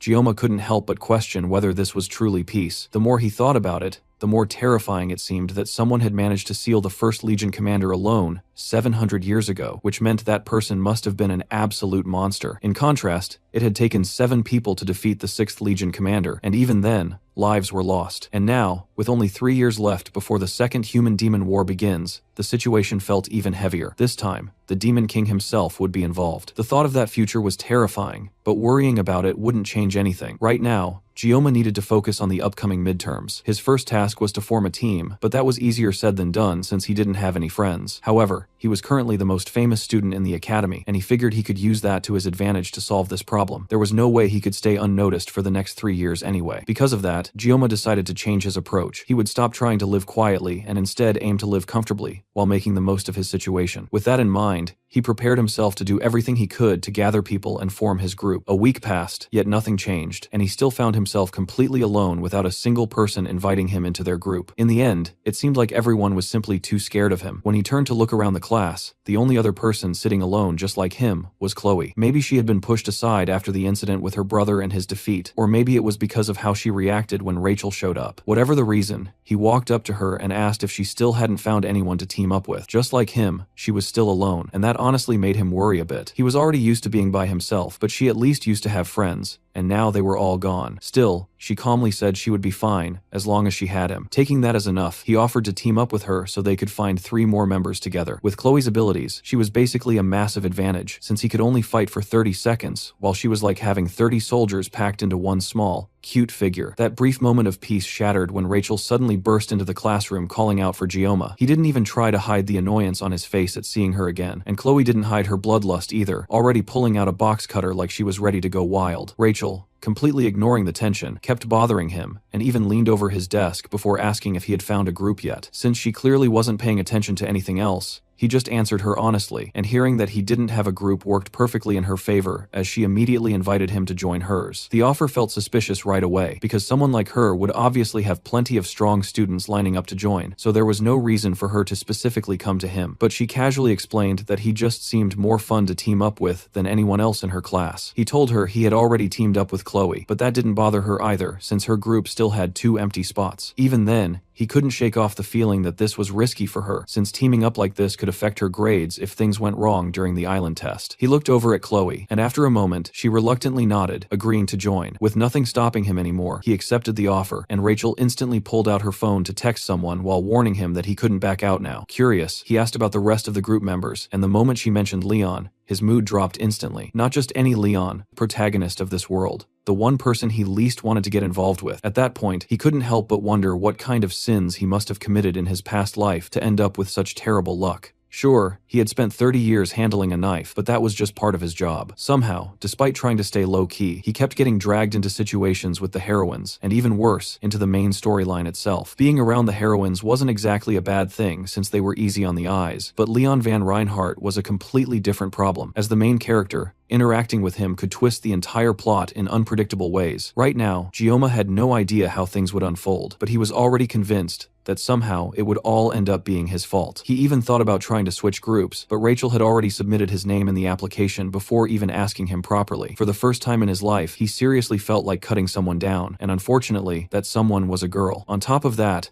there was still the biggest headache of all, the yandere sitting right beside him. Almost as if on cue, Chloe appeared next to him, asking what was wrong since he had been looking completely frozen ever since Rachel left. He brushed it off, saying he was just overwhelmed at the idea of taking the exam with Star Class cadets. Chloe immediately reassured him, saying no one in Star Class was stronger than him, and he could only respond with a weak thank you. After all, he had chosen to team up with Chloe himself, so there was no way he could take the exam without her now. Thinking about it more calmly, this group might actually be the best option available to him. It could even turn out to be something good, if only he wasn't being so negative about everything. He then asked Chloe about the time and place for their first group meeting, and she told him it would be held at a cafe on campus. Since it was almost time, he suggested they head there right away. They arrived first and ordered drinks, with Chloe happily getting herself an avocado smoothie, while he could only watch in envy, thinking about how expensive even one cup must be. Meanwhile, he settled for a cheap espresso, but the moment he took a sip, it tasted so awful, it almost felt like his body was rejecting it. Since the cafe was run by an outside company, faculty cards didn't work there, meaning he had to spend his own money for the first time. While silently regretting his life choices, his phone buzzed with a message from Rachel saying she was bringing the others. Not long after, she walked in with Leon and another guy following behind. That was the moment Gioma and Leon made their first real contact. As Gioma glanced at the other guy, his first impression was that the guy looked like some kind of delinquent. Leon was the first to step forward and introduce himself, extending his hand confidently. Gioma accepted the handshake, and Leon immediately complimented him on his performance in the subspace battle a few days ago. Just from the way he spoke, Gioma could tell he carried both intelligence and elegance naturally. After that, everyone sat down,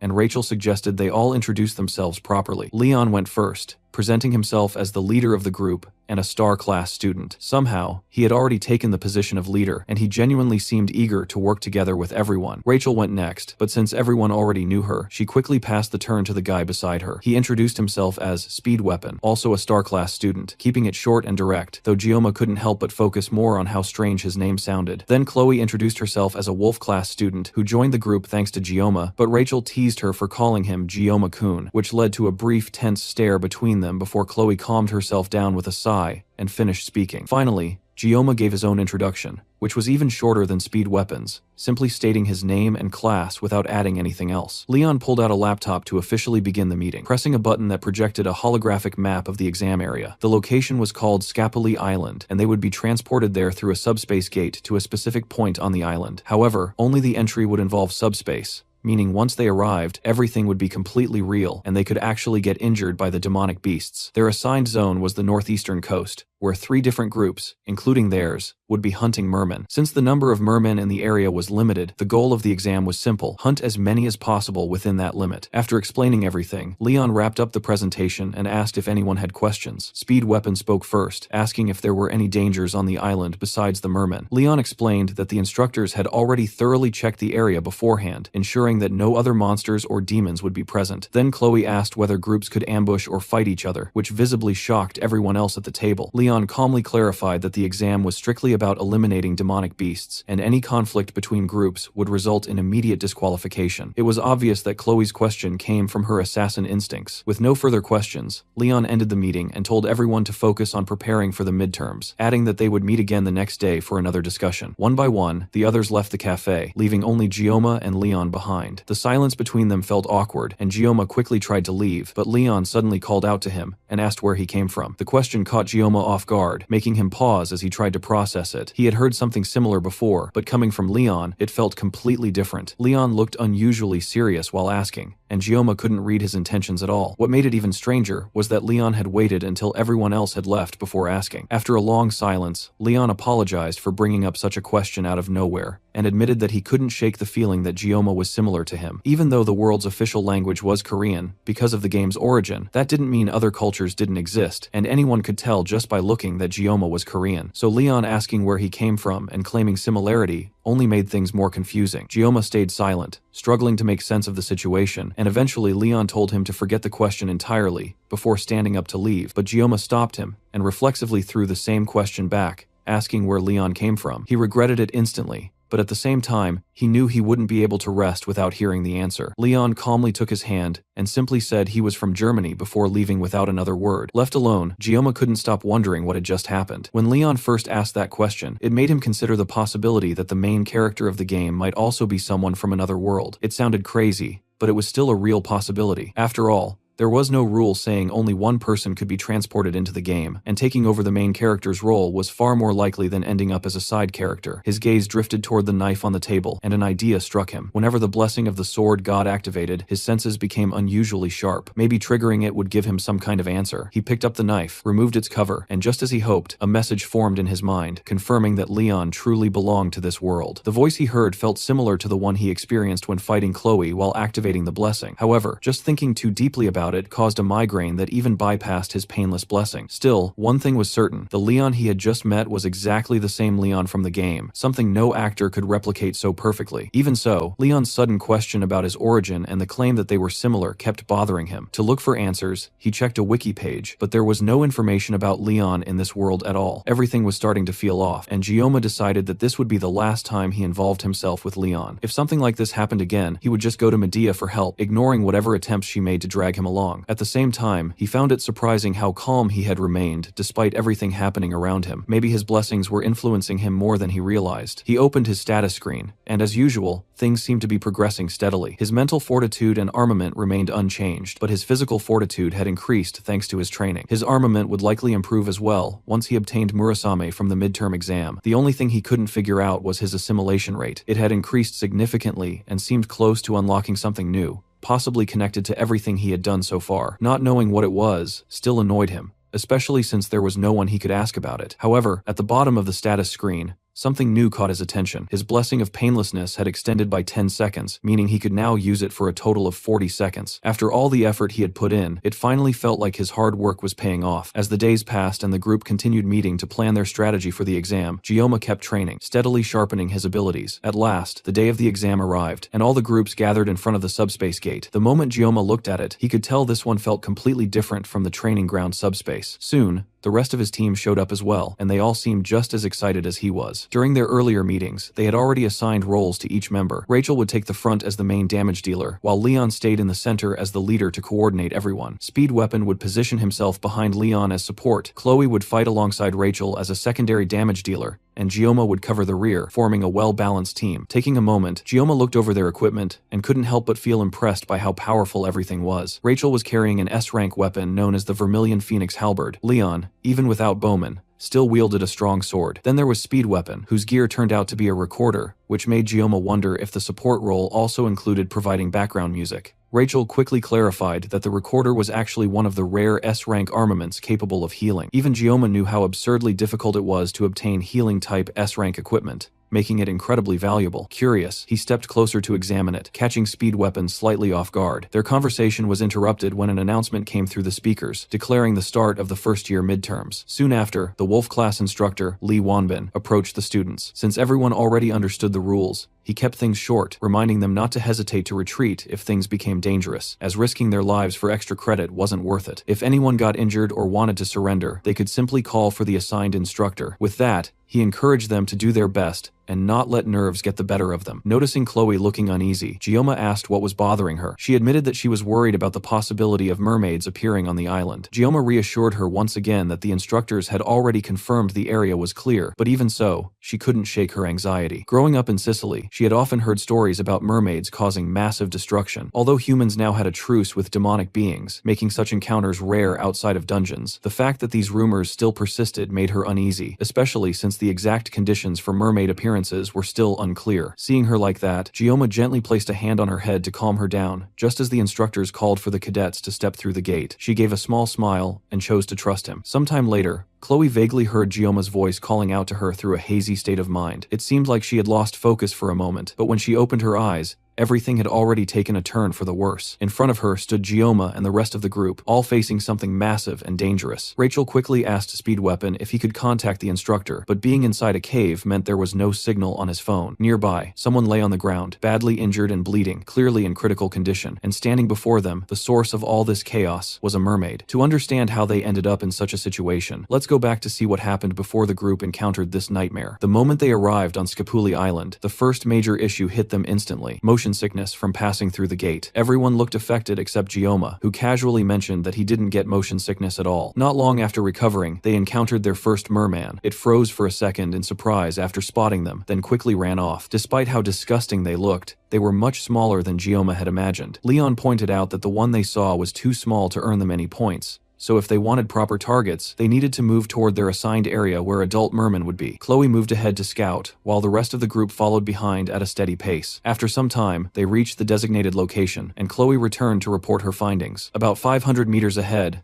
there was a cave, and she led the group straight toward it. Even before stepping inside, they could already feel something was off. Dozens of eyes were watching them from within the darkness. Leon quickly estimated that there were around 50 to 60 mermen gathered inside, all surrounding a campfire. Taking down that many would easily secure them first place in the midterms, but it wasn't that simple. Entering the cave would cut off their internet connection, making it nearly impossible to contact an instructor if something went wrong. It was a clear high-risk, high-reward situation, and the final decision rested on Leon. Before arriving on the island, he had carefully assigned roles to every member, so now it was his responsibility to lead them again. Without wasting time, Leon made his call and signaled Rachel to begin the attack. She leaned back slightly and launched a golden spear straight into the cave. It struck the campfire directly, extinguishing it and throwing the mermen into confusion. Before they could react, Rachel had already closed the distance, and in the next instant, several merman heads were sent flying. Right after that, Speed Weapon stepped in, channeling his power to enhance Rachel's abilities, making it even easier for her to cut through the enemies one after another. Watching her in action, Gioma couldn't hold back his amazement at how insanely strong she was. Chloe noticed that reaction immediately, and without hesitation, she drew her katana, activated her blessing, and jumped into the fight as well. She rushed forward, rapidly cutting down mermen, trying to match Rachel's pace as both of them charged toward each other from opposite sides. Neither of them slowed down, even as they got closer and closer, and Gioma started worrying that neither had any intention of stopping. They came within inches of colliding before suddenly turning at the last second to eliminate the final merman rushing toward them. After that, they stepped apart and continued clearing out the remaining enemies, while Gioma let out a quiet sigh of relief, realizing his worries were unnecessary. In the end, with their combined strength, all 60 mermen were wiped out. With the area cleared, Leon suggested they move on to another location to continue the exam. That level of calm decision-making and leadership only reinforced in Gioma's mind that Leon truly was the main character of this world, because no one else could replicate that kind of heroic presence so naturally. However, as Gioma got lost in his thoughts for just a moment, everything suddenly flipped. When he looked back, he saw Leon collapse to the ground, having taken a fatal blow to the stomach. Shock spread across the group as something powerful rose from the pile of dead mermen behind Gioma. It was a demonoid mermaid, exactly the kind of monster Chloe had been worried about from the beginning. Gioma had already felt that things were going too smoothly, and now that uneasy feeling had proven right. The situation instantly turned critical, leaving them with a harsh choice: run or fight. But escaping while carrying an injured Leon might not even be possible. Rachel immediately told Speed Weapon to contact the instructors and report the appearance of the mermaid, but just as Gioma feared, the cave completely blocked their connection, leaving them unable to reach anyone. Panic began to spread among the group, and strangely, Gioma was the only one who remained calm. With Leon out of action, someone had to take control, and Gioma stepped forward to fill that role. He quickly started giving orders, telling Rachel to keep the mermaid occupied no matter what. Then he instructed Speed Weapon to pour as much healing as possible into Leon. Finally, he called out to Chloe, who seemed momentarily frozen, and ordered her to evacuate the other cadets and inform the instructors about what had happened. It took her a second to process everything, but she eventually snapped out of it and moved to carry out his command. With everyone assigned their roles, Gioma stepped forward to face the mermaid himself, shocking the others. He told Rachel and Speed Weapon to handle the remaining mermen, leaving the mermaid to him. After all, dealing with fish like that had always been his specialty. Demons possess a distinct power that is comparable to the blessings used by humans, and that power is called magic. It is strong enough to defeat the protagonist in a single strike, clearly showing the overwhelming difference in strength between demons and humans. Even though Gioma has the blessing of the sword god,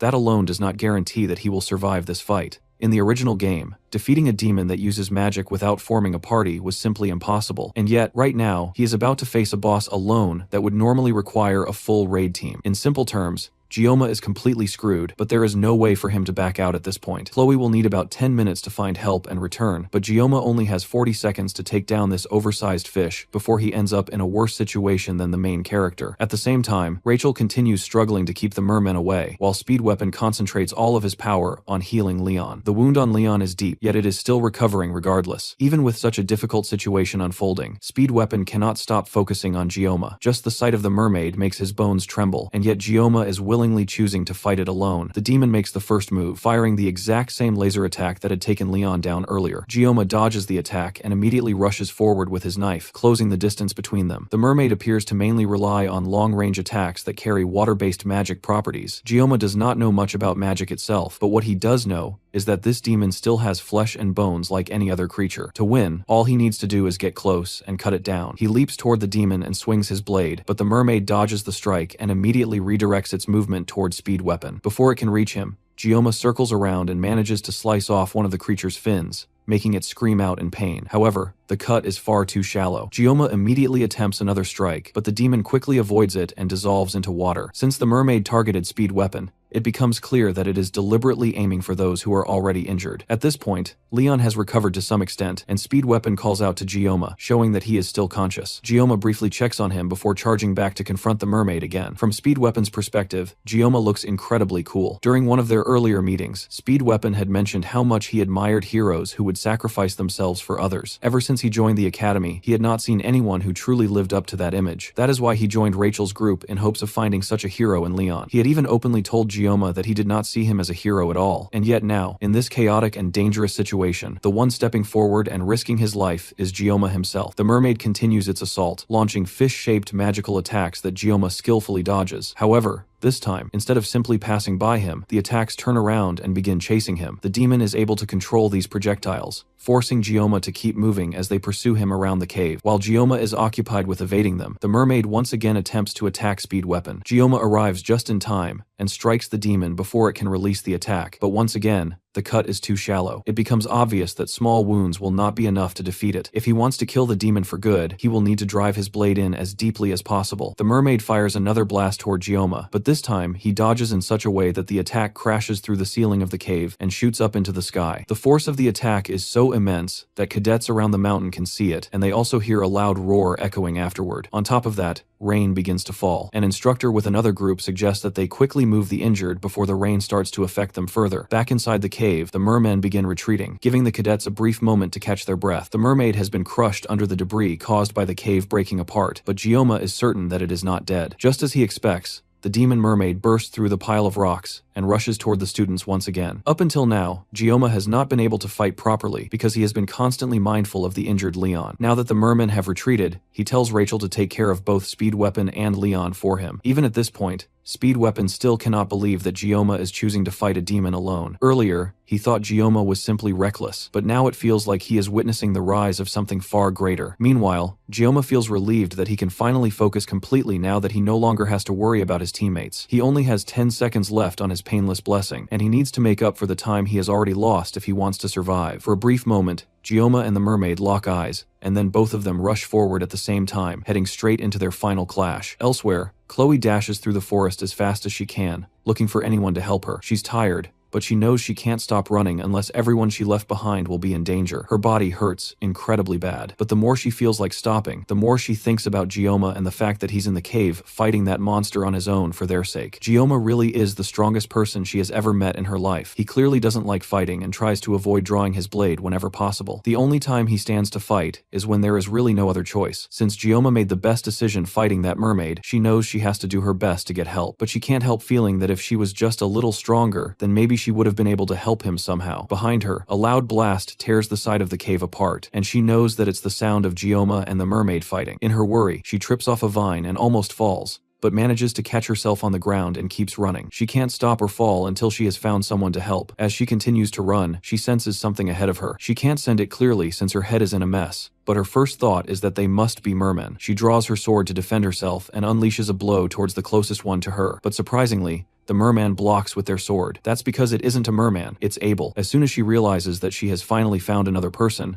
Chloe stops moving and collapses to the ground. Abel's teammates get suspicious and start to suspect that there is some sort of ambush in the area. Meanwhile, Chloe weakly tries to tell them that they should go and help Gioma. Luckily for her, Abel remembers her face from when she and Rachel went to Gioma's class. Back in the cave, Speed Weapon is left in complete awe at what he's witnessing. He wonders if there will ever be a day as astonishing as this ever again. The way Gioma fights seems like a skilled swordsman handling a live fish on a chopping board with skill. At this point, this whole thing is beyond just fighting a demonoid. Gioma is completely overwhelming it. This scene unfolding right is definitely something that will be etched in his memory for the rest of his life. Even Rachel, who's the successor of the Spear clan and grew up among strong people, clearly hasn't seen this caliber of skill before. Despite that, she's the first to push him out of the way when a stray attack comes towards them. Speed Weapon nearly forgot where he was because of how intense the sight was. Gyoma's opponent is a demon that uses magic. A blade against magic isn't a good matchup to begin with, even if our MC has the upper hand right now. If the demon uses magic that can't be countered, then Gyoma will be in danger. As soon as Speed Weapon has that thought,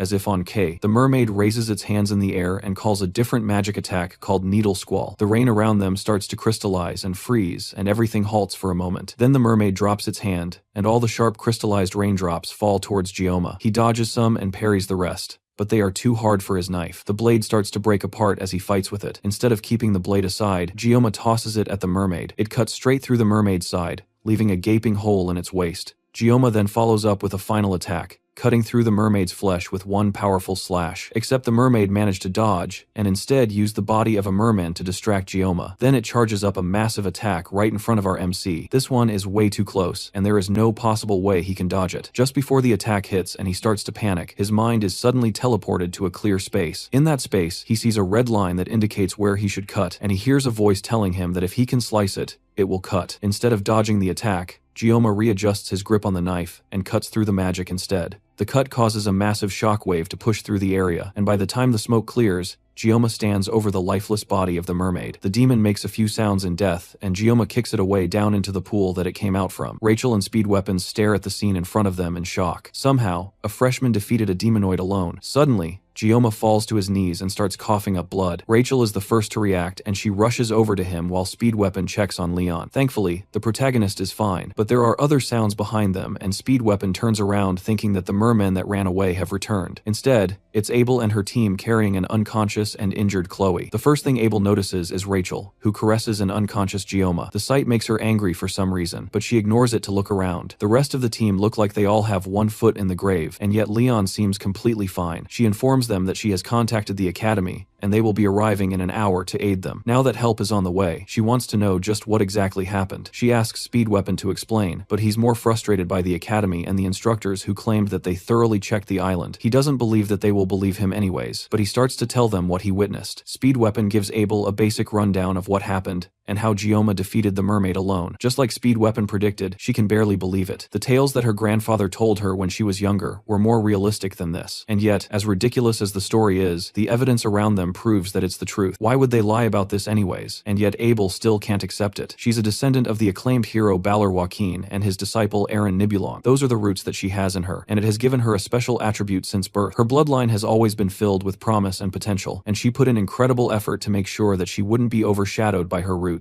And yet, even with everything going in her favor, and with how far she has managed to get, Kang Gyoma continues to prove that there is a ridiculously large gap between their skills. Abel can't help feeling a mix of fear, dread, and admiration. She tells the healer in her group to try to heal Gyoma while they wait for the teachers. After getting a better look at him, she can see that he's tattered and at death's door. And yet, he fought a demonoid alone and came out victorious. Abel can't help but look at him in envy. Speed Weapon snaps her out of it and tells her that it probably would be best if they don't tell the instructors what happened here in detail. The academy claims that they scouted the island beforehand, and yet a demonoid popped out of a cave that would be easily noticeable by cadets. There's some things that just don't add up in this whole story. Leon tries to cut straight to the point and asks Speed Weapon if he thinks that there is someone among the demon factions within the academy. Leon tries to backtrack since that's not exactly what he meant, but they also can't completely rule out that possibility. It's undeniable that this cave isn't easy for cadets to miss, and as Speed Weapon said, if it weren't for Gyoma, then Leon's group would have been torn to shreds. There were definitely conflicts,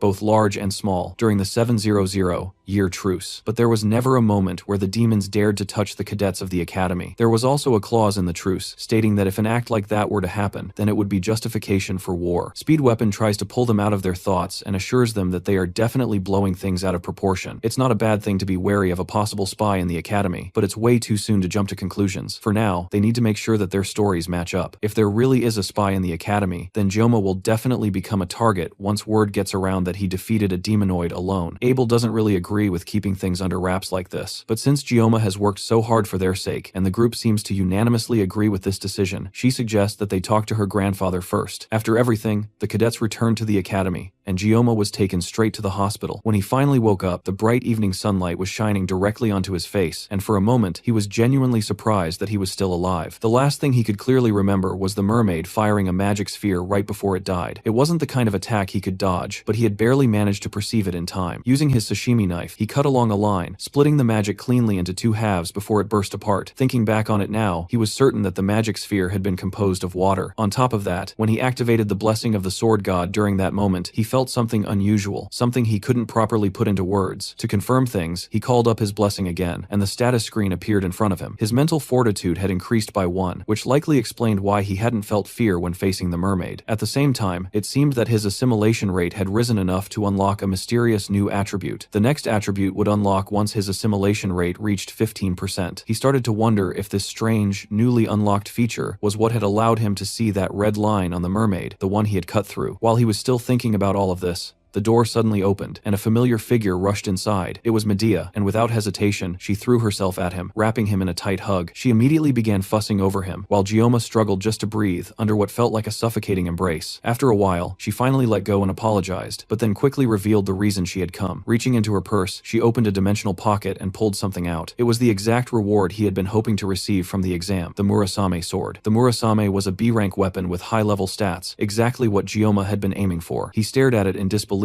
as Medea asked if he liked it, then apologized for giving it to him like this instead of letting him receive it officially. At the same time, someone was quietly standing at the door, watching everything. Medea noticed and called out to them, telling them to stop lurking and come inside instead of acting like a shy creep. Siegfried cleared his throat awkwardly before stepping into the room and standing beside Medea. Seeing this scene gave Gioma a strange sense of déjà vu, reminding him of what had happened when he first arrived at the academy. He then asked why the Sword Emperor was here as well. Medea explained that she had heard everything from his teammates. After that, both of them lowered their heads and apologized on behalf of the entire academy. They admitted responsibility for what had happened during the midterms, acknowledging that due to their negligence, everyone involved had nearly lost their lives. Gioma found himself unable to respond as Medea continued speaking, promising that they would uncover the truth behind the incident. Siegfried also spoke up, thanking Gioma for saving the cadets. Gioma scratched his cheek awkwardly and quietly replied that he had only done what he could. Medea then added that although his actions had been exceptional, they needed to keep the entire incident a secret. She believed that the person behind it was somewhere within the academy, and if they didn't stay quiet, the situation could leak to the public. Gioma understood their reasoning and didn't hold it against them. Hearing that, Medea smiled and commented that sometimes he behaved like an old man trapped inside a teenage boy's body. Not long after,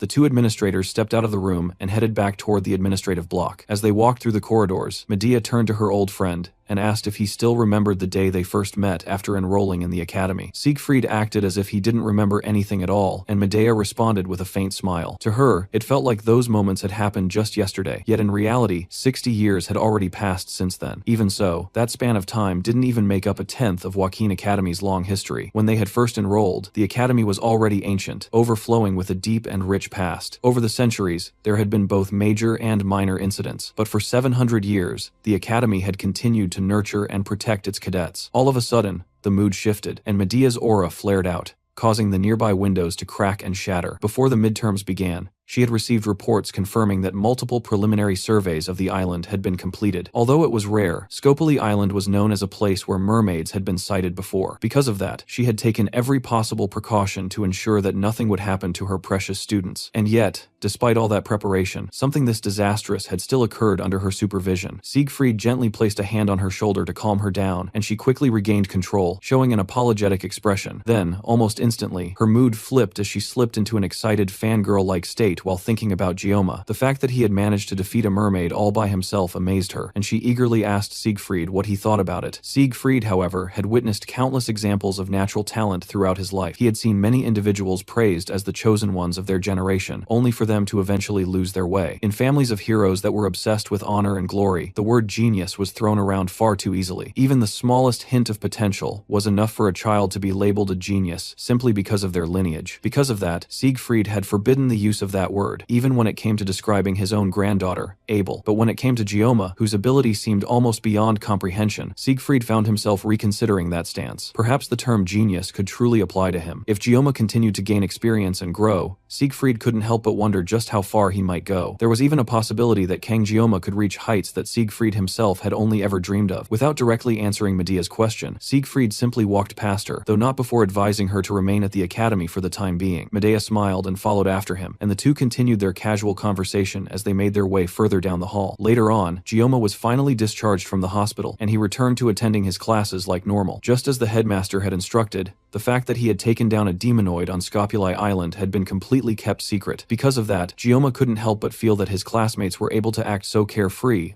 only because he had been the one to stop the mermaid. After being discharged, the very first thing he did was head to the Academy's forge in order to reshape and enhance Murasame. At the moment, the sword felt no different from a simple metal rod to him, especially considering the blessing of the sword god, which made reforging it absolutely necessary. For that purpose, he went to meet the blacksmith, Volander, and now all he could do was hope that the enhancement process would be successful. While he was still thinking about everything that had happened recently, he suddenly heard Chloe calling his name. When he turned around, he saw her approaching him on crutches, with one of her legs wrapped in a cast. Thanks to the emergency treatment provided by Speed Weapon, the doctor had said she would be able to walk without crutches within a week. Even with her injuries, she looked much better than before. Gioma understood that even though he had been the one to take down the mermaid alone, it was actually because of everyone's combined efforts that they had all managed to survive that situation. Chloe's rescue call, Rachel's work in clearing out the mermen, and Speed Weapon's healing and blessings had all played important roles in that battle. The only one who hadn't contributed much was Leon, and Gioma couldn't help but wonder whether someone with that kind of fighting spirit would really be able to defeat the Demon King. Maybe it was just because Leon had been the first to get injured. Their conversation was suddenly interrupted when their instructor rushed into the classroom and ordered everyone to take their seats and pay attention to a few announcements before the training assembly. Once all the students had settled down, the instructor informed them that there would be a co-instructor joining them. At first, the students were annoyed by this unexpected change, but that reaction immediately disappeared when they saw who it was. Siegfried calmly walked into the classroom, leaving the entire class stunned, while Li Wanbin bowed to him respectfully. Even Gioma couldn't hide his shock at seeing the strongest human personally stepping in to teach their class. Meanwhile, elsewhere, an old man is thrown against a wall before being grabbed by the scruff of his neck and held up the wall. A pink-haired woman slaps the old man across the face,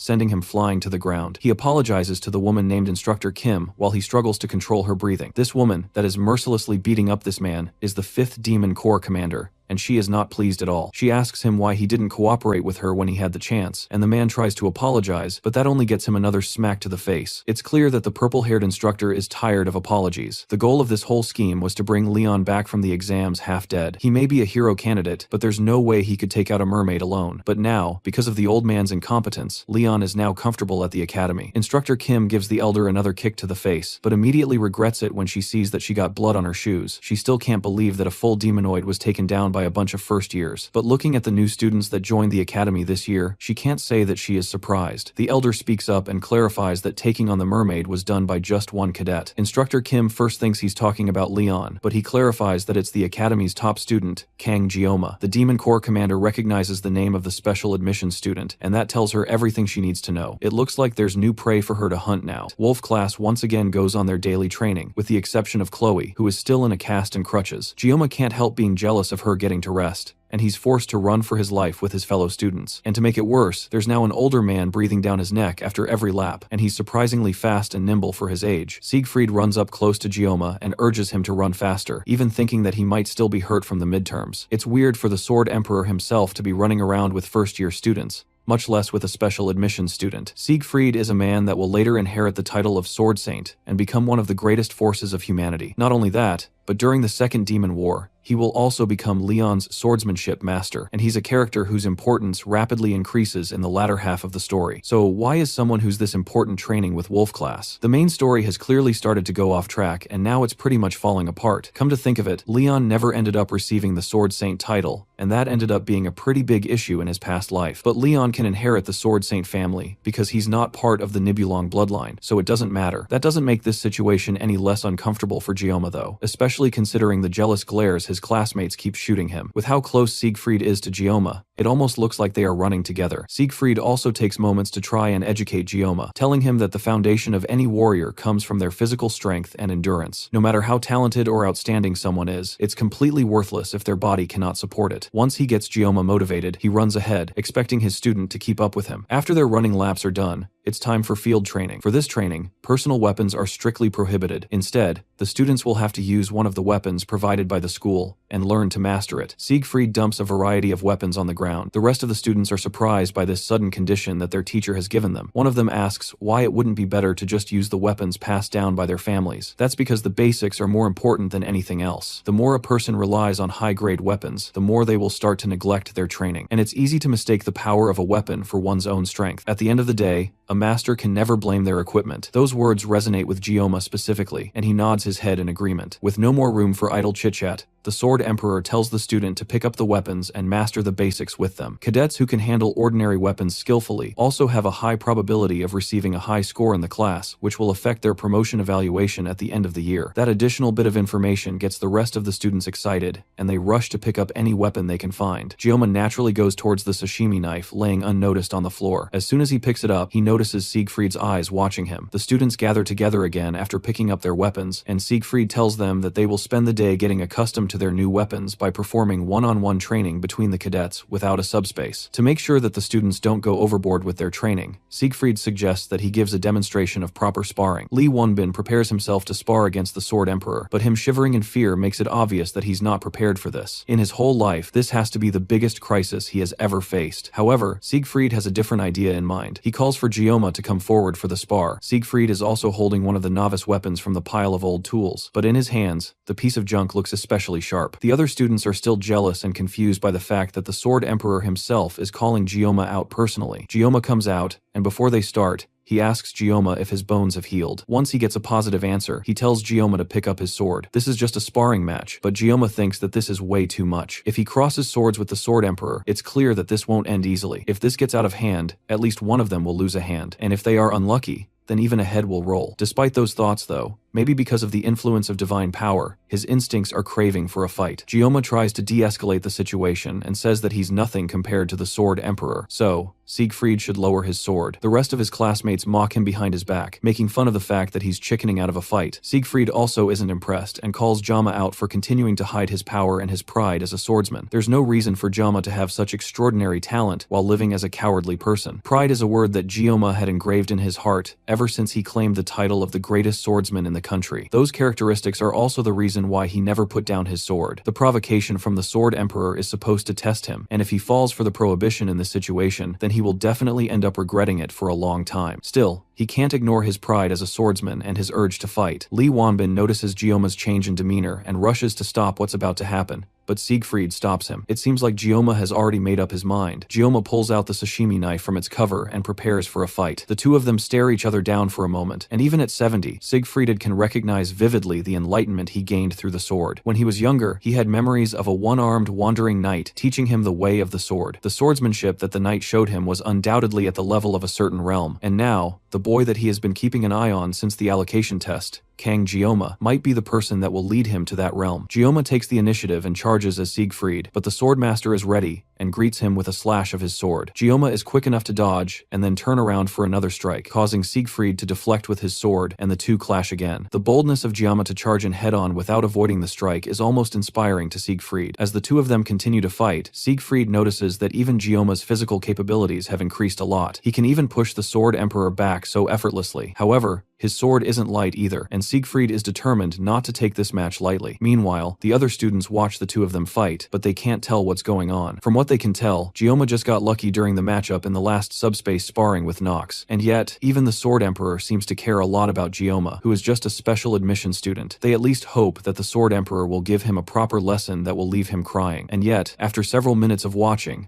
the two of them are just standing there, staring at each other. Li Wonbin knows what's really happening though. They aren't just standing still. They have reached a level that the Wolf class instructor doubted was even possible. Before the spar, he warned Siegfried that if the headmaster found out about this, then things might get out of hand. On top of that, the other cadets could also be affected, but Siegfried assured him that he has no intentions of crossing real swords with Gioma. The older man already knows that our MC has the power to cross into a special place. The place is called the Mental Realm. To enter this place and withstand a battle with Siegfried, Gioma must be on an entirely different level than they even gave him credit for. A duel in the Mental Realm is an intense battle of wits, and Siegfried can tell just from the short time they have crossed swords that Gioma is growing at an impressive rate. If that's the case, the Sword Emperor might have to take things to another level as well. He activates a powerful blessing called the Sword Spirit Protection, and even outside the mental realm, the students can feel the intense pressure coming from the two of them. The blue light coming from Siegfried's sword is definitely some sort of aura. It looks like the battle was so intense that the two of them broke out of the mental realm and returned to reality. Things are starting to get out of hand, and if Li Wanbin doesn't do something to stop this, then there will definitely be bloodshed. Before he can stop them though, Gioma and Siegfried take off and launch at each other, but a loud cry stops them both in their tracks. Medea arrives before they can cross swords again. An appearance causes the ground beneath her to break apart with her anger. The fight ends, and Siegfried is taken back to Medea's office for a proper scolding. He apologizes, but the headmaster is clearly not taking any weak words from him. She yells at him for going way too crazy and trying to pick a fight with a student after she went through so much trouble to get him a spot as an instructor in the school. In that moment, Siegfried lost his self-control and exerted his aura to the fullest. He would probably have gotten an even greater scolding, but as soon as Medea arrived in situation, he turned around to her and apologized. In over 50 years that they have known each other, Medea has never heard him say sorry, and yet he said that today, not just once,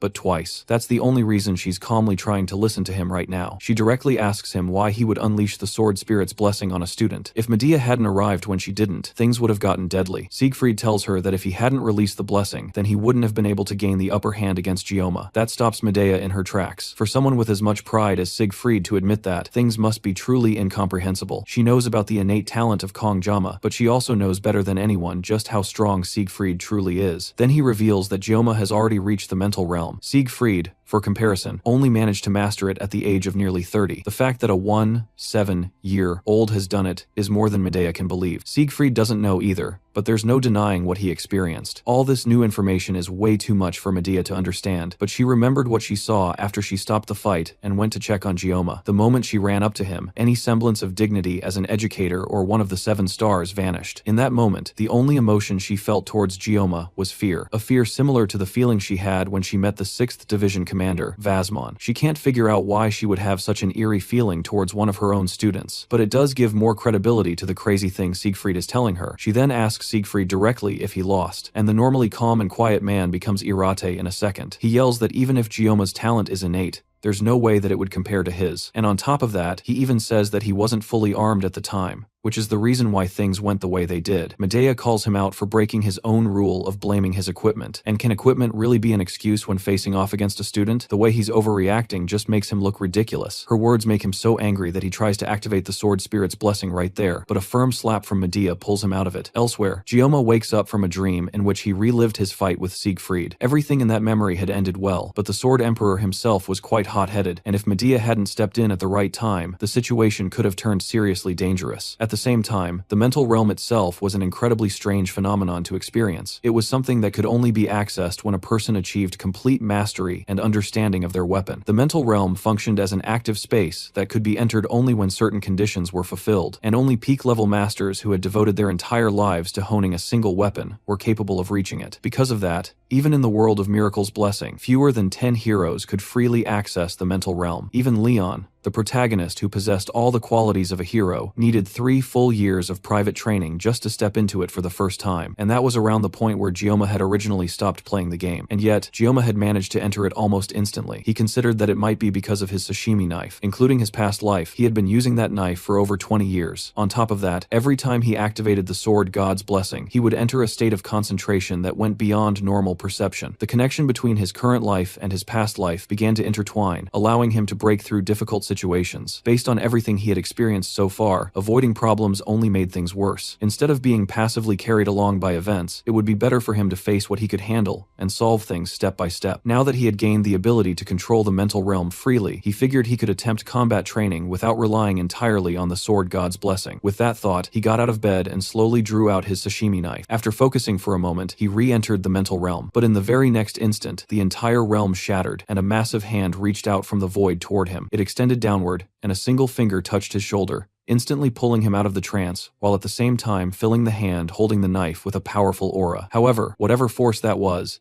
it proved to be too overwhelming for the weapon, and the sashimi knife couldn't withstand it, breaking apart and disintegrating. Elsewhere, in a dimly lit room, several elders were engaged in a heated argument. The same old man who had previously spoken with the Demon Corps commander was now confronting the other elders of the academy. His main objective was to convince them to investigate Gyoma, suspecting that he might be a candidate for the hero. However, the others disagreed, as it was already widely accepted that Leon was the chosen hero candidate. The old man argued back, saying that Leon was still incomplete and couldn't even properly manifest his blessing, whereas Gyoma had already demonstrated clear ability, starting from when he defeated the Genius Twins during the class placement exam. Furthermore, Medea was deliberately suppressing information about him under the excuse of protecting the student, which only made everything about Gyoma seem even more suspicious. Because of all this, he insisted that an investigation was necessary. He also brought up how the Seven Stars had been interfering too much in their authority, especially after Medea, one of the Seven Stars, became the academy director, which had significantly weakened the elders' influence. After Basman's defeat, public attention had shifted entirely toward the Seven Stars, leaving the elders to be seen as nothing more than outdated figures. If a new hero were to emerge, it would only further diminish their standing. The other elders began to agree, realizing that maintaining their power might require the existence of a public enemy. In the end, they unanimously decided that the hero who could threaten the Demon King must be eliminated. The man pushing this agenda had become an elder because of the purple-haired instructor, which was why he was going to such lengths to persuade the others through sheer force. He knew that if he failed here, Kim, the 5th Division commander of the Demon King's forces, would make him regret it in the worst possible way. After continuing his arguments, the elders finally reached a conclusion. Kang Gyoma needed to be investigated and ultimately eliminated, and to carry out that plan,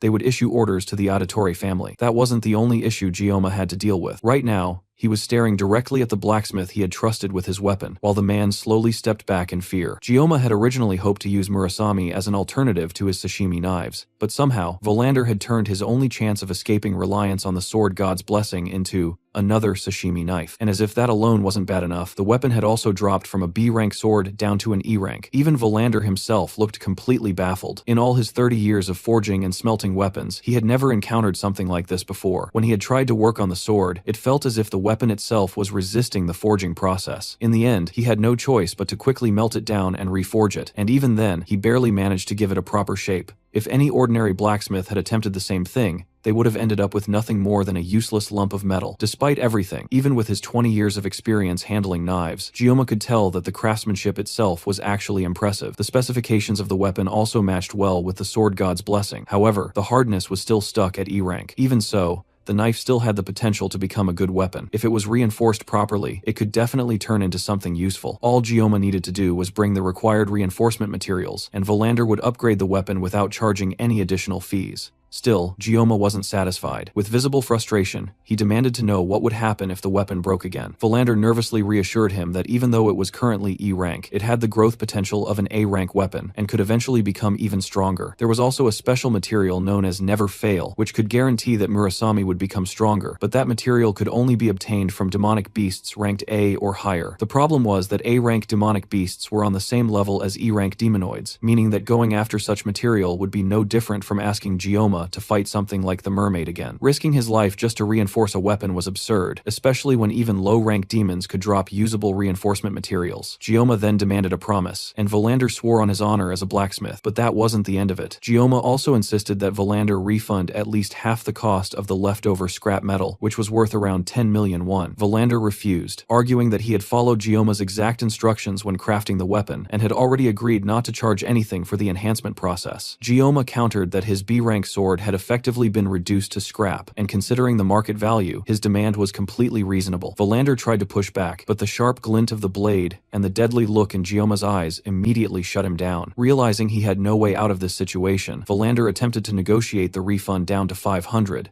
but Gyoma raised it to 1,000 instead. Even that amount was far too much for Volander, but Gyoma refused to budge any further. At this point, it was clear that Gyoma was fully prepared to extract value in other ways if needed. Faced with the choice between losing money or something far worse, Volander finally gave in and agreed to the price. Gyoma heads to a lone bench on campus to take another look at his blessing. After obtaining a new weapon, his armament has increased, and additional options have become available. The biggest reason that he hesitated to use the Sword God's Blessing is because of the excruciating pain, but his new stats have reduced the pain by 1 level. It can be further leveled up, which means that leveling up his pain reduction should be his biggest priority. He tested it earlier, and although the pain is still unbearable, it went from feeling like he was about to die to feeling like he can barely breathe. Still, if just 1 level reduces the pain this much, then constant leveling means that he might one day be able to use the Sword God's Blessing without pain. It seems like armament increases when he obtains new weapons or enhances them. Now that the midterms are over, weapon enhancement should be his top priority to increase his levels. If he keeps growing at this rate, then he might finally be able to understand this power, or maybe he'll even figure out who threw him into this world. As he's eating lunch on the bench, someone sneaks up on him, causing him to startle out of his thoughts. It's Chloe, and it looks like her healing is going along smoothly. She even took off her cast, and Gioma asks her if her body is all right now. She still needs crutches to move around, but she already feels stronger than before. As they are talking, Gioma notices a crumb of rice on her face and reaches over to clean it up. The brief contact is enough to cause her to fall over from pure joy. But from the ground, she notices the Murasame on the bench that Gioma was sitting on. This is the first weapon she has seen him with that isn't just some kind of kitchen utensil. So, it's a pretty big deal. He's still bothered by the fact that it's E rank, and although he got some money back from the blacksmith, he still needs to gather enough materials to enhance the weapon before it can become usable. There's no real reason for Gioma to get stronger. Ever since he cut down the mermaid, he has been able to handle mid-tier magical beasts. The main reason he wants to enhance the weapon is to reduce the pain. Chloe mistakes his thoughtful expression as him being disappointed by her mentioning that the weapon is E rank. She immediately decides, through perfectly reasonable yandere logic, that the blacksmith that made Gioma sad must die. Gioma snaps her out of it, but also notices that someone or something is watching them from close by. He walks over to a nearby tree and kicks it hard, causing an unexpected guest to fall down from it. It's Nox Editor, Chloe's brother, and he doesn't seem very happy that he was found. Chloe is prickly about him suddenly appearing, but Gioma can't smell any blood on him, and he doesn't seem to be armed either. However, he was following them, so there must be something that he wants. But Nox quickly clarifies that he isn't there for the usual murderous reasons. He came to warn Gioma that the Academy elders have requested for the Aditor family to get rid of him. Chloe confronts Nox and asks if that's why Nox came over, but he doesn't respond. Instead, he tells her that since she has been away from home for a long time, she has lost her edge. Chloe doesn't listen, and instead tells Gioma to get behind her so she can protect him. The two guys watch the slightly disabled girl desperately swipe at Nox from far away before Nox continues his warning. Nox doesn't care what Gioma has been up to recently, but the elders are oddly fixated on him. It's not just him either, but the whole Auditore family has a sense of unease, so they have temporarily postponed the request. They made the request in secret, and even bypassed the Academy head. However, since it's a direct order from the elders, it's hard to ignore. If the pressure continues, the family will have no choice but to investigate our MC. Regardless of the reason, since Chloe is a member of the Auditor, Nox felt like she needed to know this as well. That explains his motives clearly. He came under the pretext of family principles, but in the end, he was just worried about Chloe. With nothing else left to say, Nox turns to leave, but Gioma stops him for a moment. He wants to ask Nox about what he said last time about Chloe becoming weak while being with Gioma, but the red-haired older student turns around and continues to walk away. Even he can tell that Chloe is happiest by Gioma's side, and he decides to leave it like that. Even Chloe has never seen her brother act like this before. Before he leaves, he just tells Gioma to make sure that Chloe doesn't get hurt anymore. Gioma doesn't immediately understand, which only angers Nox more. Then Nox takes the opportunity to ask Gioma directly how he became so strong. Gioma seems surprised that he is considered strong. For someone to be strong in his opinion, then he should have the ability to withstand any threats at all times. Like the Sword Emperor, someone like Gioma who can only maintain that level of strength for less than a minute a day isn't a level where he can boast about his strength or even talk about it. Nox used Chloe as an excuse to reveal family secrets to him, an outsider, so there's no way Gioma can trust him to keep his mouth shut, so he decides to pick something to satisfy Nox. He tells the redhead that he lacks desperation. No matter how much of a skilled Nox is, there's a vibe that comes from someone who has real-world experience. If he stays cooped up in the academy, then he will reach his growth limit, so he has to go out first and gain real-world experience. If he continues working hard, then he will definitely gain something. That's about as much rubbish Gioma can spew out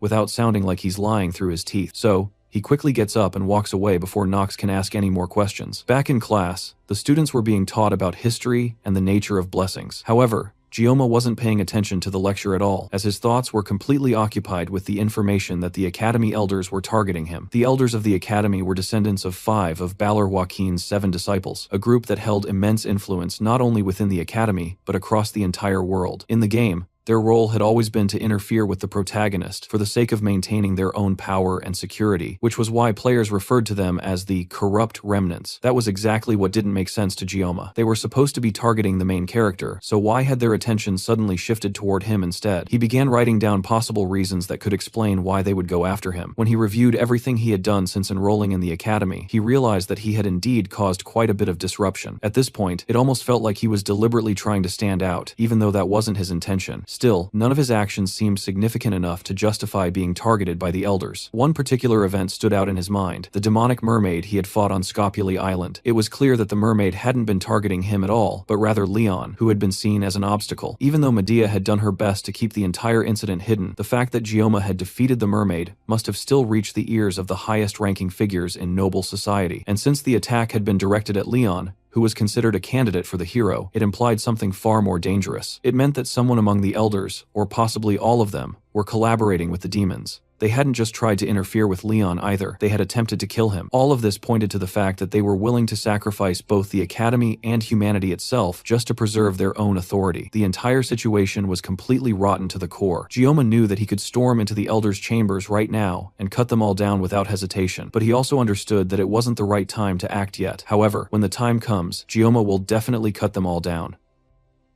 With this new information in hand, Gioma's decision to head into a dungeon to obtain weapon enhancement materials became completely solid. The first thing he needed to do was form a party, since taking on something like this alone would be far too difficult. Chloe would definitely be willing to help him, but he still needed more members. Instead of someone like Rachel, who relied purely on brute strength, he wanted someone more strategic. The first person who came to mind was Speed Weapon. As soon as class ended, he went straight to the Dragon class to find him. The moment he arrived, he was immediately confronted by a brute who clearly had an issue with Gioma being a special student. From the way he carried himself, Gioma could instantly tell this guy was just a third-rate extra, the exact type of person who would be annoying to deal with. Not wanting to waste time, Gioma simply walked past him, giving a warning for the wannabe bully not to bother him unless he wanted his jaw sliced open. That only provoked the brute further, and he pulled back his fist, ready to throw a punch. From Gioma's perspective, the attack was painfully slow. However, before he could even react, someone else stepped in and landed a punch straight into the brute's jaw, knocking him back. The sudden commotion drew the attention of nearby students, while Speed Weapon casually shook his hand, wincing slightly from hitting such a hard jaw. Gioma had heard of strength-based mages before, but seeing a strength-based healer was definitely something new. Speed Weapon then smiled and asked if Gioma had come looking for him. Gioma suggested they talk outside, and once they were alone, he explained everything he needed. In short, he wanted to form a party as soon as possible, and needed help gathering members. If they worked together, any rewards from clearing the dungeon would be shared among the team, but in return, Gioma wanted to keep the materials dropped by the magical beasts. The main reason he needed help was because, in his own class, if he tried to recruit people, no one except Chloe would join him. But if Speed Weapon helped, the process would become much easier. Speed Weapon commented that if not for the Academy's rules, Gioma should easily be able to clear 5 or 6 dungeons by himself. That might have been true if Gioma could handle the effects of his blessing without relying on his magical painkiller, but in reality, he admitted that he couldn't even clear a single dungeon alone. Speed Weapon didn't believe that at all, and assumed Gioma was just being modest. The conversation briefly shifted into casual chatter, with Speed Weapon mentioning that Gioma looked much better now after everything that happened during the midterms. After a bit of small talk, Speed Weapon agreed to join him, seeing no reason to refuse, and feeling that working with Gioma would be an interesting experience. The dungeon Gioma had in mind was a C-rank dungeon known as the Buffalo Dungeon, located in Chaolwan. With Gioma, Chloe, and Speed Weapon,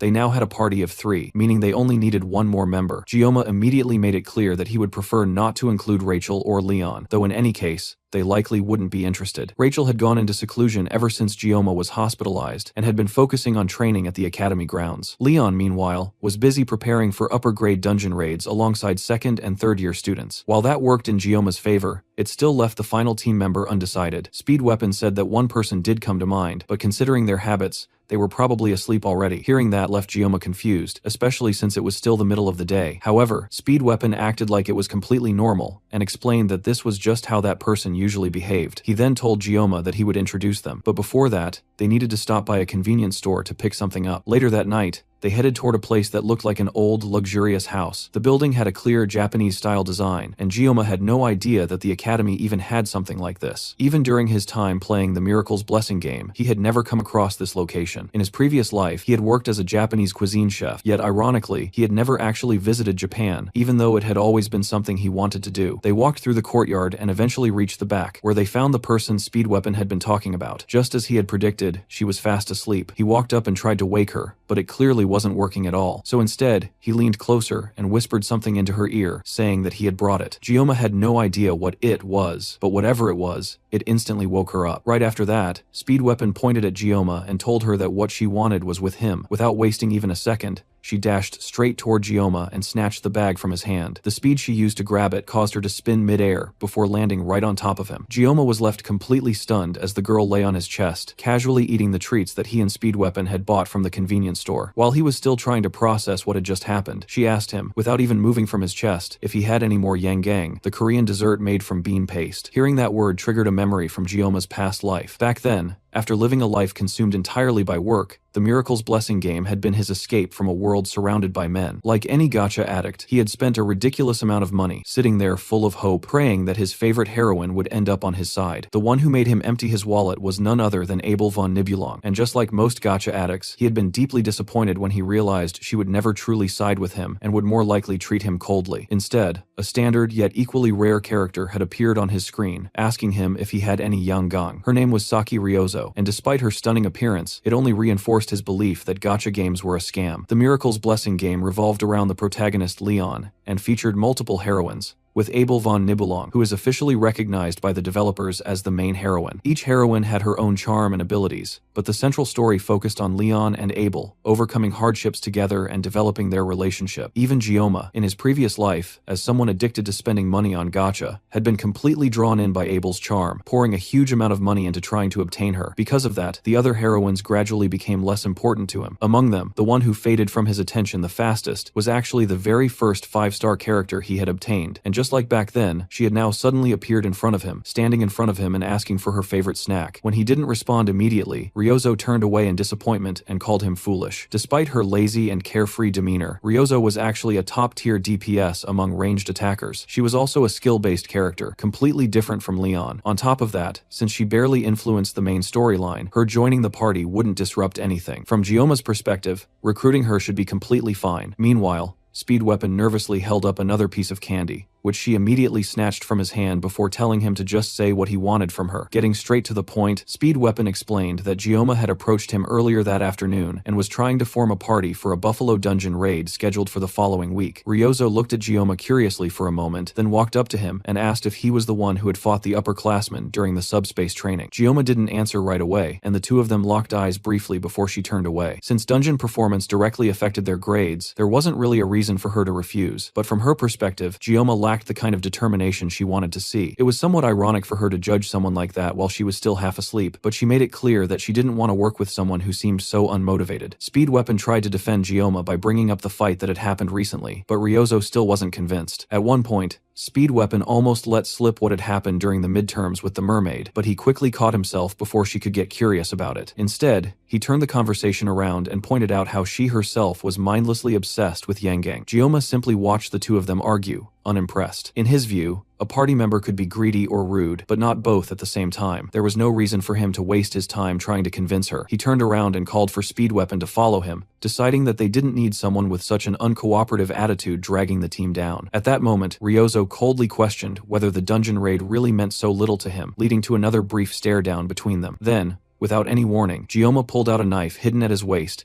and threw it toward one of her archery targets, without even looking. The blade struck perfectly at the center. Before Ryozo could even react, he threw another knife, which hit the first one precisely at its handle. Seeing that, Ryozo dropped down in shock, and Gioma simply asked her if she was interested in joining their party now. The next day, Ryozo was already waiting in their meeting room before anyone else arrived. She greeted Speed Weapon and Chloe as they walked in first, and then, a bit nervously, she greeted Gioma when he took his seat. Without wasting time, they moved straight to the main topic. The permits for clearing the dungeon had already been prepared, so now it was time to discuss their approach. Speed Weapon stepped forward and began explaining the dungeon details. The Buffalo Dungeon contained C-rank demonoid buffaloes, commonly referred to as water buffaloes. These creatures were known for charging from a distance before engaging in close combat. However, they had a clear weakness against ranged attacks. Overall, it was considered a straightforward dungeon to clear, but the Academy enforced one strict rule for any students attempting it: they must never open the stone gate located at the center. There were rumors that the gate had some kind of seal placed on it, though that remained unconfirmed. The Academy's permit also explicitly required that the gate remain closed, giving them no reason to disobey. Gioma agreed that they should never open it, though the nervous tone in his voice hinted that he knew more than he was letting on. Ryozo immediately picked up on that and asked if he knew what was behind the gate. He lied, saying he didn't know and that they shouldn't touch it. In reality, he was fully aware that a hidden boss was sealed behind that door and that it could only be opened under specific conditions. For now, the system itself kept it locked. Setting aside the risks of accidentally opening it, the potential efficiency was unmatched. He shifted his attention to Ryozo, who was happily eating another piece of yangang. She clearly loved that snack, and when questioned, she casually justified it by saying that the brain needed sugar. As the conversation continued, Gioma sensed something ominous in the atmosphere. That feeling was separate from Chloe, who looked ready to kill any girl that even glanced in Gioma's direction. But Gioma knew that whatever he was sensing would definitely show itself when the time came. Later that same day, they set off toward Gamyeol-do Chair 1, where the dungeon was located. When Gioma had been discharged from the army, he had sworn never to return to that city. Yet now he was willingly leading a group back there. Their bus came to a stop at a checkpoint, where the driver had to inform the armed guards that they were students from Joaquin Academy. It became clear that civilian access to the dungeon zone was restricted. Back in the meeting room, Gioma had already felt like the Academy elders were watching him, and now he couldn't shake the feeling that something bad might come out of this trip. Speed Weapon snapped him out of his thoughts by offering him some eggs. Gioma refused, and Speed Weapon jokingly asked if he was getting nervous over a mere C-rank dungeon. He then offered some to Ryozo, but she immediately declined. She continued staring out the window, not really paying attention to the group, though for a brief moment, Gioma felt her gaze shift toward him. Between the elders and his teammates, it felt like everyone had their eyes on him. Eventually,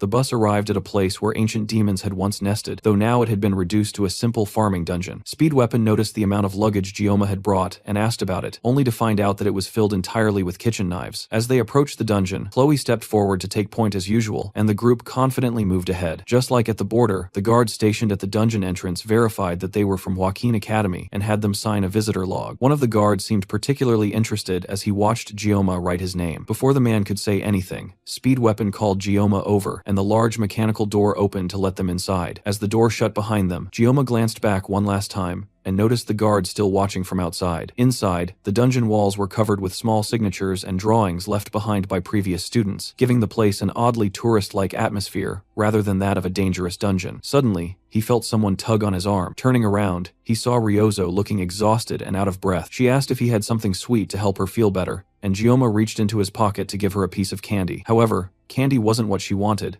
and she specifically asked if he had any yangang. Gioma, clearly not interested in babysitting her, told her to bring her own next time, but she insisted she was saving hers for later. Before their conversation could continue, Chloe spotted monsters charging toward them from about 200 meters away. Speed Weapon immediately turned to confirm that everyone would stick to the plan. He prepared to buff the attackers, while Ryozo and Chloe readied their weapons. Gioma noticed that Ryozo was wielding an S-grade weapon known as the Crimson Bow. With a weapon like that, clearing the dungeon should have been easy for them. The real question, however, was whether he could trust Ryozo to perform properly, especially when she casually took another bite of her favorite snack just moments before the monsters reached them. The monsters came charging straight through the dungeon cave, and Chloe didn't hesitate for even a second as she rushed toward them with dual crossbows in her hands. She leaped into the air and fired 2 shots mid-jump, landing both directly into the eyes of 2 buffaloes. Those 2 immediately fell back, but the rest didn't stop and kept rushing forward, passing right by their fallen allies as they continued their charge toward Chloe. Without slowing down, she reached behind her and pulled out a sword, preparing to continue the fight, just as Speed Weapon called out to her to fall back. Before Chloe could act on that, Ryozo moved faster. She fired 3 arrows in rapid succession, each one striking a target perfectly, taking down 3 buffaloes before they could even reach Chloe. Gioma couldn't help but feel impressed by her skill, but at the same time, he was more worried about the fact that she might break the horns he needed for weapon enhancement. Even so, regardless of how reckless her power might seem, a carry was still a carry, and Ryozo was clearly a high-level DPS who was difficult to stop. As they moved deeper into the dungeon, one of the buffaloes that hadn't completely died suddenly got back up and charged straight toward Ryozo before she could react. She turned quickly to deal with it, but her foot caught on a rock,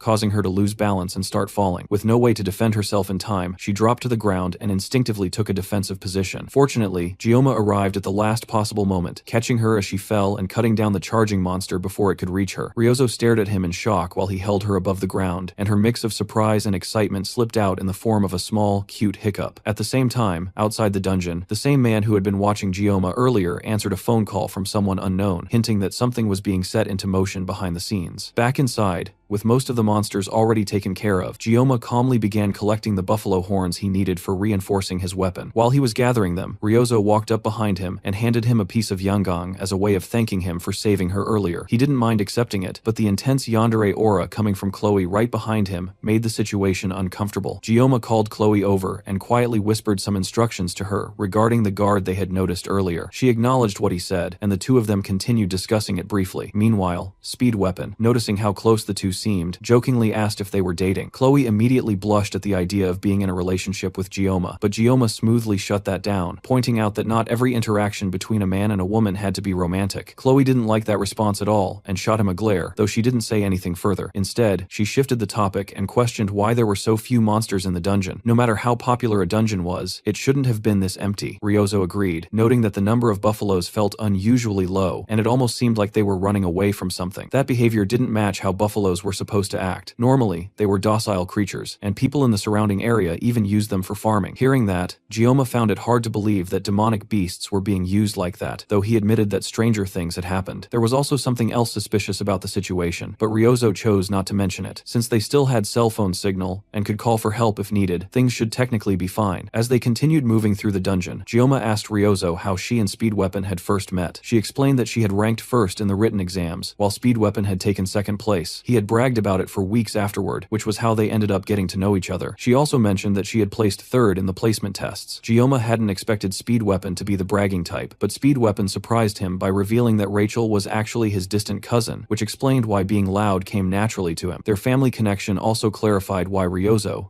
as someone familiar with the game, hadn't known about Speed Weapon's ties to the main characters. His family belonged to a branch of the Changsong clan, while Rachel came from the main branch, which was why they at least knew each other. Still, this wasn't the time to dwell on that. Speed Weapon reassured Gyoma that he was already living his dream, and if anything, Gyoma was the impressive one in the group, so there was no need to worry about him. He even went as far as to say that Gyoma had the potential to join the Seven Heroes, a statement Chloe immediately agreed with. However, Ryozo didn't respond at all. Instead, she quietly walked ahead of the group and declared that she hated the Seven Heroes. The others looked at her in confusion, but there was no time to dwell on it. For now, their priority was to work together, clear the dungeon as quickly as possible, and head back. They needed a total of 20 kills for the dungeon to officially count as cleared. As they moved through the area, Gyoma noticed strange claw marks on the walls that looked cursed. Up ahead, Speed Weapon and Chloe kept walking, then called out for Gyoma to catch up, since he had been lost in thought. At the same time, outside the dungeon, the guard was still speaking on the phone with the mysterious person on the other end. He confirmed that Gyoma's group should have run into the enraged buffaloes by now, and said that he had followed the instructions exactly. He believed the enraged buffaloes should have already taken care of them by this point, but the person on the other end told him not to get arrogant and asked whether he would take responsibility if the plan failed. The man had no answer to that. Instructor Kim simply told him to call back once he had results. After the call ended, the man looked into the open dungeon doors. Either way, he was dead, so he figured he might as well go inside and confirm everything with his own eyes. He had even forced the gate open himself to make sure their chances of surviving the dungeon would be zero. But when he thought back to Gyoma's eyes, it almost felt as if that teenager could see through everything, and that thought kept bothering him as he walked into the dungeon to check the damage. Back inside, Chloe warned the group that more magical beasts were approaching from behind them. Thanks to her blessing, she could sense around 50 of them running in their direction. Then, all of a sudden, the ground around them began to shake as a stampede of buffaloes charged straight toward them. There were far too many, and it was hard to believe these were even buffaloes. They were supposed to be harmless, but this herd was clearly being agitated by something. In that moment, Gyoma was reminded of something his mentor once told him. Every blade has its purpose. You cannot use a chicken knife to kill an ox, and sashimi knives are meant for fish. But Gyoma had once asked about beef sashimi, which would basically be the same as using a sashimi knife to butcher an ox. His mentor had raised his knife at that moment, making Gyoma think he was about to get hit, but instead, the man simply smiled while looking down at the fish he had just cut and admitted that Gyoma did have a point. Somehow, that old memory surfaced now, and Gioma realized that he was about to use a fish knife to slice cows. With no time to waste, Gioma immediately began giving orders to the group. He told Chloe to distract the herd without charging directly into it. What he needed from her was to break up their formation without actually attacking them. Then he looked at Weapon with a smile and asked if he was ready. Weapon instantly understood that Gioma was about to pull off another miracle and returned the smile, saying he had been born ready for a moment like this. Ryozo, who still was not used to Gioma's absurd amount of raw plot armor, could not understand why both of them were acting so calm in front of this situation. Then Gioma called out to her and told her to lock down the front and stop anything that managed to get close. She agreed shakily, then turned to Weapon and asked why Gioma seemed so calm. Speed Weapon simply told her not to be too shocked when she saw what was about to happen next. A herd of 50 buffaloes was still a herd of 50 buffaloes, and that was exactly why Gioma had prepared an entire arsenal of sashimi knives. One of the nearest buffaloes finally reached the group, and Gioma threw his knives at it like they were throwing knives. In only a matter of moments, all 50 buffaloes were turned into nothing but chunks of meat beneath Gioma. Ryozo was so stunned that she even dropped her Yangang. Everything had happened in an instant. Chloe had rushed in using her feline blessing, striking some of the enraged buffaloes while dodging the others, which created the perfect opening for Gioma. Then Gioma himself jumped in with his throwing knives,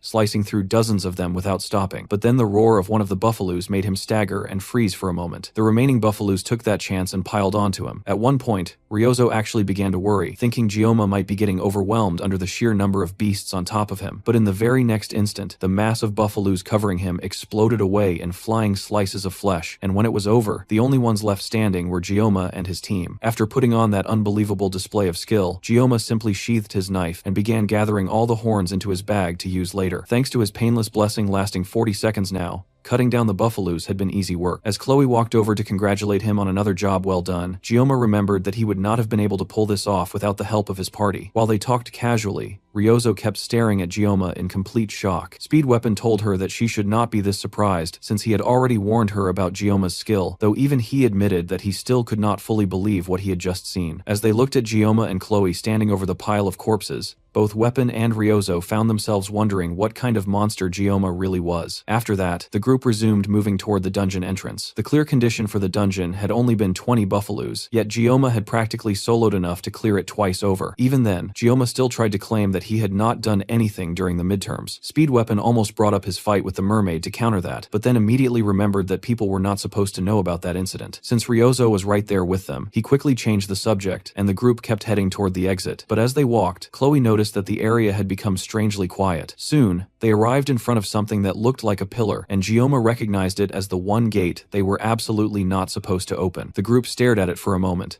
and then, without warning, the gate began to open on its own, while the chains sealing it started breaking apart and falling away. Meanwhile, deeper inside the dungeon, the same guard stood frozen in shock as he stared at the massive pile of buffalo corpses scattered across the corridor. He couldn't comprehend how a group of first-year students had managed to kill that many buffaloes on their own. The only thought running through his head was the crushing weight of his 20 billion won debt from Shier One land. A few days earlier, a woman claiming to be an instructor from Joaquin Academy had approached him with a proposal. If he followed her instructions, she would erase his debt entirely. Her plan was simple but cruel. She gave him a demon stone and ordered him to use it to control the buffaloes, drive them into a frenzy when Kang Gioma appeared, and finally open the stone gate deep inside the dungeon to ensure their deaths. At first, he hesitated because it meant sacrificing students, but the temptation of clearing such an enormous debt was too strong to resist. He accepted the stone, already imagining a future free from all his burdens, while the woman told him she would contact him again, and that he should answer every unknown number. With the promise of his debt disappearing, he no longer cared about the fate of a few students. Now that the stone gate had been opened, he believed there was no way they could survive. At the same time, Gioma and his team passed through the open stone gate, trying to understand where they had ended up. Everything finally started making sense. The dungeon had felt far too easy, and now it was clear why. They had walked straight into a trap,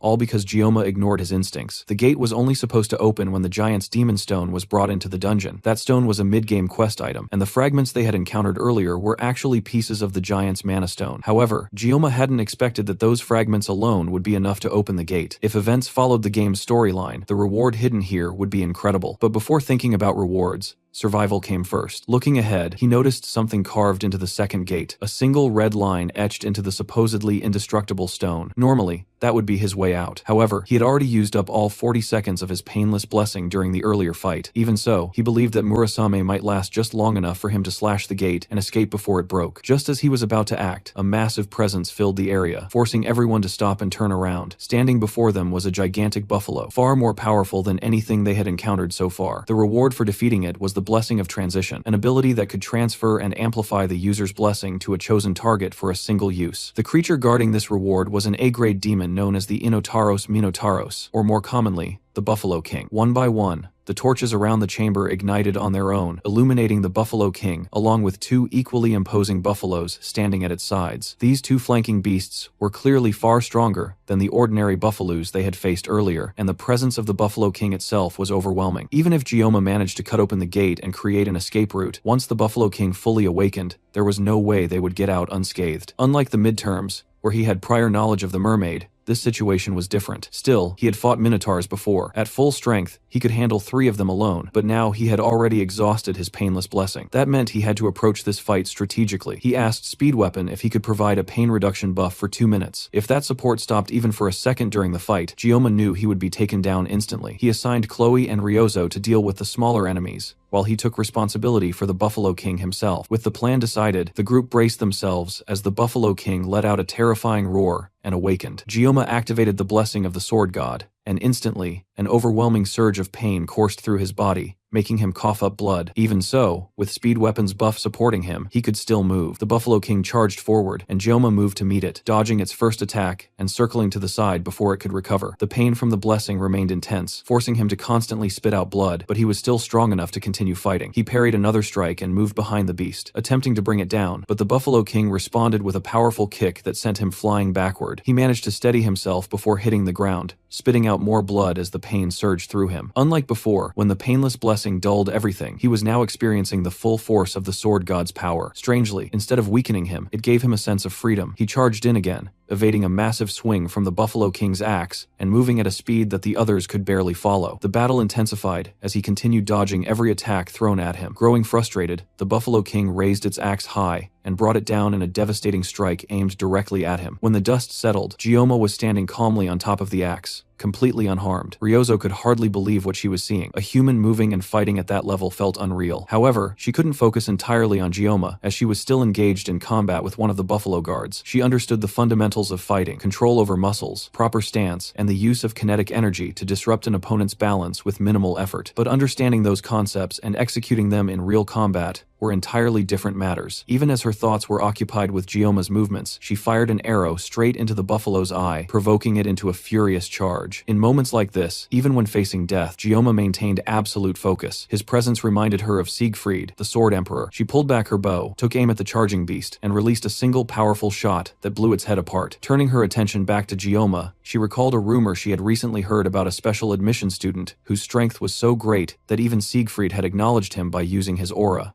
Meanwhile, Gyoma's aura wasn't far behind in intensity, and the pressure of it pushed the Buffalo King into a frenzy as it tried to knock him off its axe with a punch. But instead of getting hit, Gyoma cleanly dodged the attack and immediately countered, slicing open the very arm the monster used to strike him. At the same time, Chloe managed to finish off the buffalo she had been fighting and wiped the blood off her face. She was still inexperienced when it came to dealing with demonoids, but she understood one important rule: the more human-like a demon appeared, the more dangerous it was. While this could vary slightly, a demon that behaved that closely to a human was undeniably powerful. That meant the one Gyoma was currently facing was on a completely different level. The Buffalo King let out a roar while clutching its injured arm, then grabbed its axe with its remaining arm and began preparing what looked like a magic attack. That alone was strange, since demonoids weren't supposed to be capable of using magic. But upon closer observation, it became clear that it wasn't casting magic in the usual sense. Instead, it was burning its own life force to generate mana. The surge of power it released made it difficult for anyone to even approach it. Even so, as Speed Weapon continued blowing into his flute with everything he had, he still believed that Kang Gyoma would somehow pull off something impossible again. The Buffalo King raised its axe, now completely fused with its remaining arm, and brought it down toward Gyoma, who was already weakened and still coughing up blood. Gyoma lifted Murasame and managed to block the initial strike, but the impact caused a massive amount of energy to spill out around him. He had intended to cut through the attack itself, but the density of the energy was far too overwhelming. At the same time, dodging wasn't an option either, because his teammates were directly behind him and would be hit instead. The Buffalo King kept pushing forward, and Gyoma slowly began to get forced backward. It started to look like he was about to be overwhelmed. Then suddenly, an arrow shot forward and pierced straight into the monster's eye. Gyoma turned his head and saw Ryozo, visibly annoyed, telling him to stop spacing out and finish the fight already. Gyoma closed his eyes for a brief moment, and when he opened them again,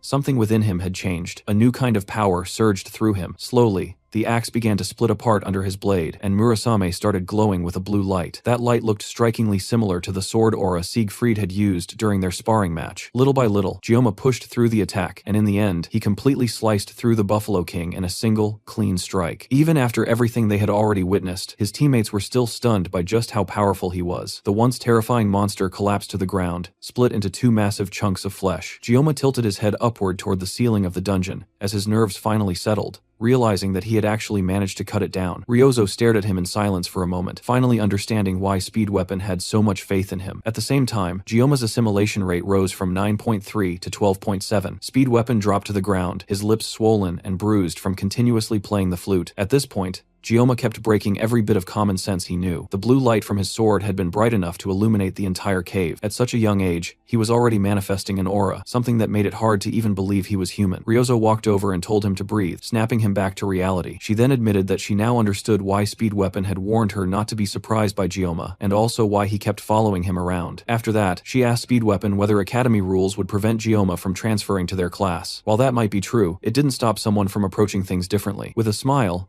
Ryozo realized that she now felt like following Gyoma as well. Gyoma struggled to catch his breath as the adrenaline drained from his body. Even with Speed Weapon's support, the strain on his body couldn't be avoided. Still, the fact that he had managed to fight without relying on the painless blessing showed clear progress. Suddenly, Chloe rushed into him, colliding with him as she broke down in tears and anxiously asked if he was okay. He tried to calm her, since her weight pressing against him was making his already serious injuries worse. She quickly stepped back, blushing, while Gyoma silently questioned his own life choices. At that moment, a status window appeared in front of him, informing him that he had obtained a new blessing. Originally, this blessing was meant to belong to Leon, and it was ranked as a spirit-level blessing, the rarest type in existence. Its true potential could only be realized when paired with another ability. The Blessing of Transition allowed the user to transfer one of their blessings to another living being, or even an object, but it required direct physical contact with the target. It was also a crucial ability for controlling Bolmong, a dual-natured sword that Leon would acquire later in the story. Now that Gyoma had obtained such a powerful blessing, there was no reason for him not to make full use of it. Then, Gyoma noticed someone watching them from beyond the now open stone doors. He immediately asked Chloe if she remembered the favor he had mentioned earlier. In the very next instant, Chloe launched herself forward and crashed into the man before he could even attempt to escape. Without hesitation, she drove a knife into his thigh, pinning him in place and completely immobilizing him. Speed Weapon and Ryozo were both confused by what was happening, but Gyoma calmly walked over to the man and explained that he had already asked Chloe to handle this earlier. The man tried to act innocent, asking what he had done to deserve such treatment, but by now, the situation was becoming clear to the others. The rampaging buffalo herd and the opened stone gate were both connected to him. It was highly suspicious that there were no surveillance cameras inside the dungeon, yet he had shown up at the perfect moment. It was obvious that he had been targeting them, though the reason was still unclear. Ryozo quickly realized that there was no way a single staff member could have orchestrated all of this alone. Since he refused to talk at first, both Gyoma and Ryozo threatened him directly, making it clear that his life was on the line if he kept silent. Faced with certain death, the man finally broke and confessed. A few days earlier, an academy instructor had approached him and offered to erase his gambling debt in exchange for helping eliminate this group of students. Hearing that, Speed Weapon was furious that someone would betray students over something like a gambling debt. The man tried to justify himself, but that only made Speed Weapon even angrier. Ryozo stepped in and stopped him from attacking the already injured man, then asked for details about the instructor. The man described her as a tall woman with purple hair and eyes. Based on that description, Ryozo immediately suspected that it was likely her class's assistant instructor, since her sharp eyes made her stand out. Speed Weapon then realized that she was probably also the one responsible for the incident during the midterms. When Ryozo asked about it, Gyoma finally revealed that during the midterms, they had encountered a demonoid mermaid. That explained why Leon had ended up hospitalized. He had fought a demon. Now that the truth was out, Speed Weapon no longer needed to keep it hidden, and openly stated that Gyoma had taken down the mermaid by himself. After witnessing everything Gyoma had done today, Ryozo didn't even question it. While they were still talking, Gyoma quietly stopped the recording on his phone. He had already gathered all the information he needed from the staff member, meaning the man had no further use. Chloe pulled her blade out of his thigh, making him scream in pain. A dungeon that should never have opened had opened anyway, making this the perfect situation for someone to disappear without a trace. As Gyoma turned to leave, he casually instructed the group's assassin to deal with the trash. Chloe didn't hesitate at all, her eyes shifting into that yandere state as the man's screams were cut short almost instantly. As Gyoma walked out of the dungeon, he mentally challenged the elders of Joaquin Academy, the instructors, and anyone else targeting him to come at him with everything they had. No matter what they tried, he was determined to erase them all. After returning to the academy, he brought back his reward from the dungeon, the Cow King's horn. It was the horn of Minotauros, the boss of the Hidden Buffalo dungeon, and it guaranteed successful weapon enhancement for anything below A rank. He handed it over to the blacksmith and asked him to enhance Murasame using the horn. Volander was stunned to see that Gyoma had actually brought back material from an A-grade beast. Even for a student of Joaquin Academy, that was unbelievable. He couldn't help but ask how Gyoma managed to defeat the boss alone, but Gyoma simply replied that he couldn't have done it without his team. Then he casually placed the damaged Murasame on the table and asked if it could be repaired. Volander, who had been excited just moments ago, was now horrified seeing the condition of the E-rank weapon he had worked so hard on. However, one sharp glare from Gyoma was enough to completely change his attitude. With their business concluded, Gyoma turned around and walked away, leaving the sword behind for Volander to finish. As he watched Gyoma leave, Volander couldn't help but wonder how his life had ended up like this. Out of spite, he even briefly considered making the sword shorter this time. But just before Gyoma exited the shop, he turned back and told Volander to use the leftover materials to buy himself a drink. Volander let out a sigh, questioning how someone like this kid had ended up entering his life. Back in Gyoma's class, he took a moment to reflect on how much he had improved. There was no doubt that he had gotten significantly stronger, but at the same time, he figured it wouldn't hurt to ask Speed Weapon for more blessings later on. He opened up his blessing screen, and every time he looked at it, it seemed to have grown longer. The most noticeable change was his assimilation rate. Unlike his other stats, which increased gradually,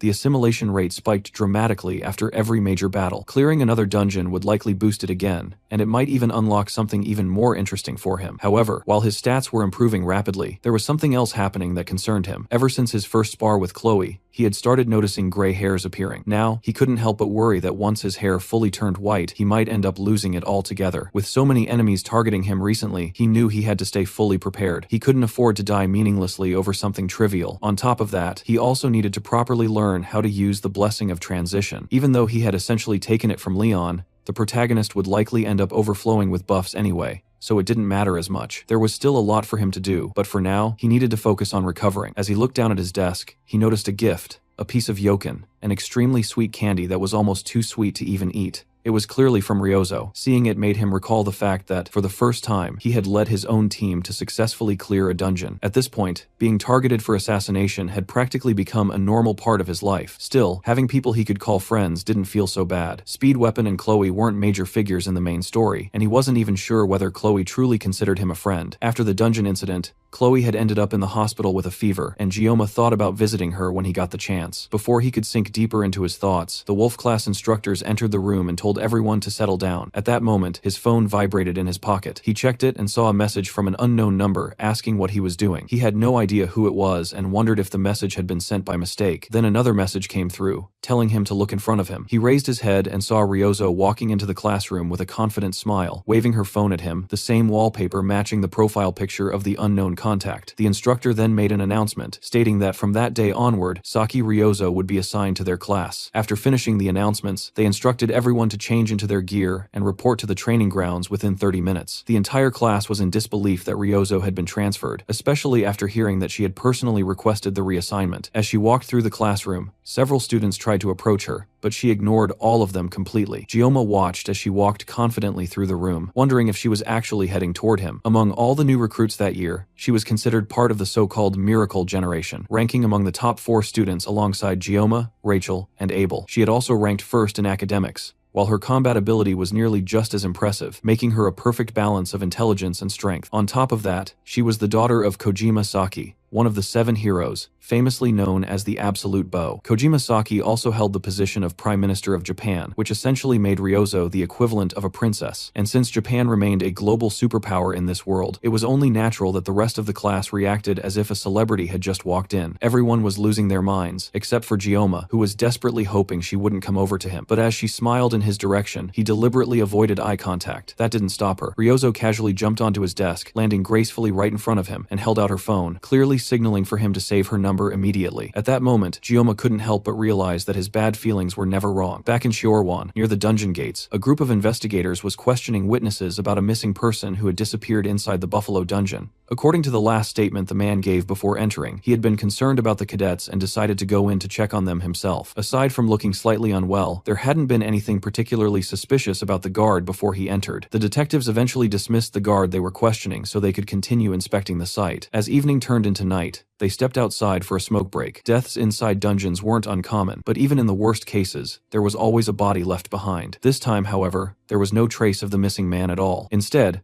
the dungeon was filled with nothing but piles of flesh and blood stacked among the corpses of buffaloes. It was hard to believe that something like this had been done by mere students, especially since the cadets had returned safely, while the staff member who entered afterward had completely vanished without leaving even a body. Something clearly didn't add up, yet the detectives couldn't figure out what was wrong. They briefly considered the possibility that he might be inside the stone gate, but dismissed it since the gate had supposedly never been opened before, and even if they wanted to investigate further, they couldn't simply march into the academy and interrogate the cadets directly. The place was full of nobles, and higher authorities would never approve such a move. One of the detectives stepped away to relieve himself, leaving the other leaning against a cargo crate, still trying to piece everything together. Suddenly, his partner collapsed beside him, and from the shadows, a pair of long, slender legs approached. The detective immediately recognized the presence of magic, meaning a demon was nearby, but to his surprise, the figure that stepped forward was human. Before he could even process it, the woman cleanly sliced off his head, leaving his body to fall lifeless to the ground. In his final moment, he realized the truth. She was a human who had formed a pact with a demon, a demi-demon, half human and half demon. In other words, a villain. Meanwhile, back at the academy, Ryozo was happily enjoying her snacks while relaxing in her new seat beside Gioma. She asked him why he hadn't eaten the treat she had given him earlier, but Gioma ignored the question and instead pointed out that Chloe usually sat in that spot. Ryozo didn't care in the slightest, saying that it didn't matter who normally sat there since it was simply first come, first served. Gioma tried to use the opportunity to ask why she had transferred to their class, but before he could get an answer, the teacher announced that there were only 5 minutes left before assembly. The rest of the students began heading out of the classroom, but Ryozo stayed where she was, placing an eye mask over her head as she prepared to sleep. Gioma asked if she planned on attending morning training, but she declined, saying she would rather meditate. In reality, she had no intention of doing anything productive, and simply planned to nap in class. Before he left, she told him not to call her Saki anymore, and insisted that he use her first name, Ryozo. In her culture,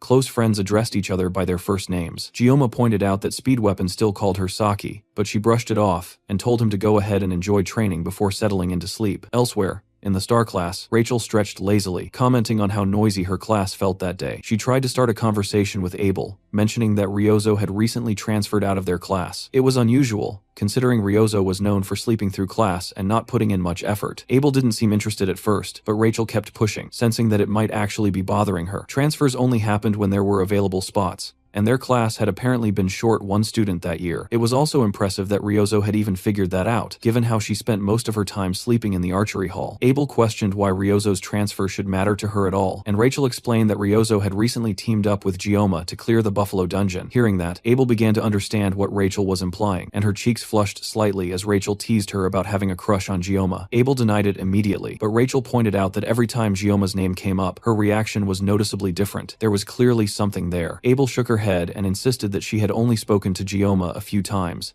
and that there was absolutely nothing between them. She also asked Rachel to stop spreading such strange rumors. Rachel interpreted that as meaning nothing was happening right now, but that didn't rule out something happening in the future. Then her tone shifted completely, and she told Abel that while she might be able to fool others, lying to herself wasn't a good look. That statement caused Abel to freeze, and Rachel simply told her to think about it. This reminded Abel of a recent conversation she had with her grandfather. He had told her that he would be joining the academy as an instructor. At first, she hated the idea, thinking he was only doing it to keep an eye on her, which she didn't want since she already attracted too much attention. However, Siegfried clarified that he was joining to monitor the first-year students, especially after what had happened during the midterms. He reassured her that they wouldn't run into each other often. Even though Siegfried tried to appear calm, there was a sharp intensity in his eyes that he couldn't hide. The swordmaster, who had always seemed detached, was now actively involving himself. Abel couldn't help but think that the only person capable of causing such a change in him was Kang Jioma, a prodigy who ignored status and broke through the rigid structure of noble society purely through his own strength. His talent defied all logic, and even his background marked him as someone who had advanced rapidly. When Abel had first met him, he had been nothing more than a frail-looking boy who moved around quietly, but now, he had grown into someone sharp and powerful, even surpassing Leon Reinhardt, who was supposed to be the hero candidate. Jioma was walking the path of a true hero more clearly than anyone else, and yet, he never showed off or boasted about his achievements. He simply kept moving forward in silence. If he had ever acted arrogant, she might have disliked him, but instead, he was so different that she couldn't help but acknowledge him. In fact, she even felt a hint of jealousy because Siegfried recognized Jioma, and that made her feel strangely inferior. Rachel's teasing expression snapped Abel out of her thoughts. Abel quickly denied having any feelings for Jioma, and insisted that she didn't even have the time or space to think about him. Rachel smirked and said that was good to hear, because it meant she could pursue Jioma herself without much competition. All she needed to do now was deal with Ryozo, and then there would be no competition left at all. Back in Jioma's class, he sat through a lecture where the teacher explained blessings, and how they were ranked. The rank of a blessing depended on the type of spirit residing within it. If it housed a guardian spirit, it was classified as a guardian-level blessing, while the presence of an elemental spirit elevated it to an elemental-level blessing. As the lecture continued, Ryozo briefly lifted her head in her sleep before dropping it back down again, completely unaffected, and it seemed that even the professor couldn't wake her. The class simply continued as usual. It had already been 2 days since Ryozo transferred, yet she still hadn't revealed why she joined the class. The main reason for that was simple. She spent most of her time sleeping, leaving no opportunity to ask. And if she was just going to sleep all day, there was no reason for her to specifically sit in the corner right next to him. Fortunately, Chloe was still hospitalized, or the situation could have become messy. Still, Ryozo had covered for him after the dungeon incident, allowing everything to be resolved without much trouble. She was clearly on another level, even surpassing Speed Weapon. The teacher continued the explanation, stating that blessings were divided into 4 categories. The lowest was the personal blessing, followed by guardian level, then true blessings, and finally, heroic blessings at the very top. Most cadets in the academy possessed personal spirit blessings, which were considered the weakest. However, under certain circumstances, a personal blessing could still outperform a guardian level one. Elemental level blessings were extremely rare, and Jioma happened to possess one, the blessing of transition. Above all of these were heroic blessings, which were regarded as legendary. Since the beginning of blessing manifestation, only one individual had ever awakened such a blessing, the hero of Origins,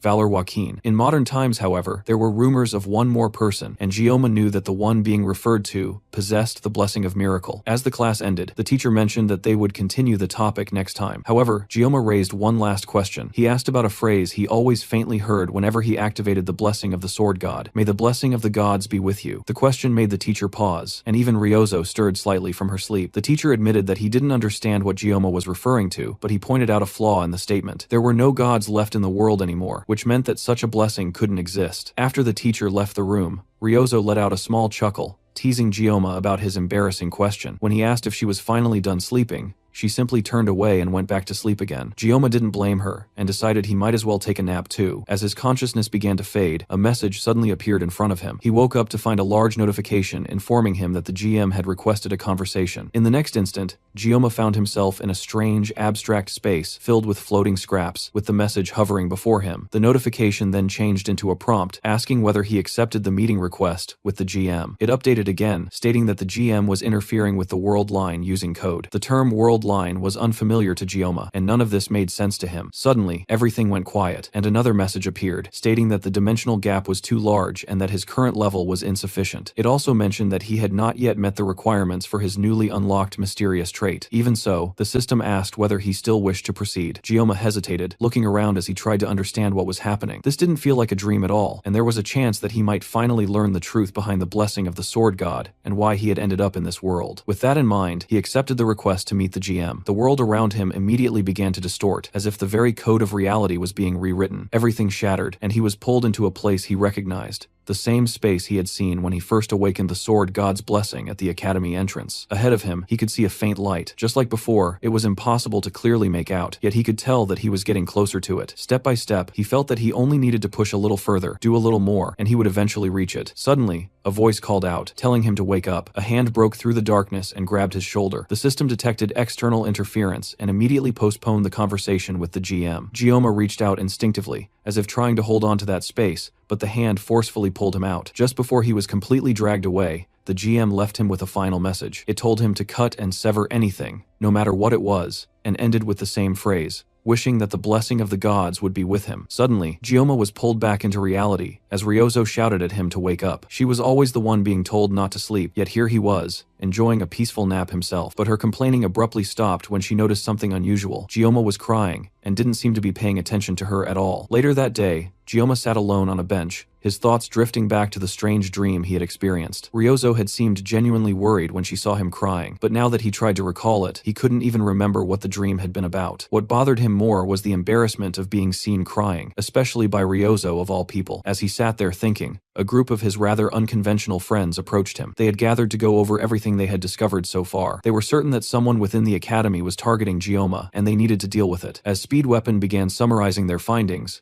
Ryozo cut him off immediately, saying she already knew everything and didn't need a full recap. Gioma had been the one to ask Weapon to explain things clearly, but now it looked like he was regretting it, as the two of them started bickering again. While they argued, Gioma noticed Chloe behind him, quietly coughing. She was wearing a face mask and clearly hadn't fully recovered yet. He asked if she was feeling better, and she said she was, though she was keeping her distance just in case she was still contagious. Turning back to the others, Gioma asked Ryozo if she had discovered anything new since their last discussion. Instead of answering, she got annoyed that he called her Saki again, and immediately corrected him, insisting on being called Ryozo. Gioma instinctively glanced at Chloe, expecting a reaction, but she seemed too unwell or too focused on not spreading her illness to respond as she normally would. To smooth things over, Gioma corrected himself and addressed her as Ryozo, allowing the conversation to return to the issue of the Academy Elders. Speed Weapon pointed out that they needed to organize their thoughts and decide their next steps. They knew the Elders were targeting Gioma, and they also had a description of the suspicious female instructor from the guard. However, none of that actually solved anything, and the Elders' motives were still completely unclear. The Auditore family would likely handle things eventually, but that didn't help them right now. As for the female instructor, Ryozo mentioned that she might have seen someone matching that description while searching through the Academy's internal security system. She had found a person who fit, but strangely, their identity couldn't be confirmed. Gioma was surprised that she could even pull something like that off, but for Ryozo, it was basic in a world filled with advanced technology. Still, the Academy's security system was top tier, so she had to carry out her hacking early in the morning when it was at its weakest. She had already been sleep deprived, and this only made it worse, which explained why she kept dozing off in class. It also explained how she managed to get Gioma's number without him ever giving it to her. In the end, they still hadn't confirmed anything, and it wasn't like they could just walk up to the Elders and threaten them directly. However, Speed Weapon proposed a different idea. He suggested that the four of them form their own club. Clubs in the Academy had freedom of movement and financial support, and they were officially recognized groups. Being part of a club would also grant them an additional layer of protection, which was important since simply being students clearly wasn't enough. With enemies both inside and outside the Academy, a club could act as a safeguard. Gioma was already familiar with the club system from his past life when he played the game. It had been a feature where players could decorate their own space with furniture, invite characters, and increase affection levels. In reality,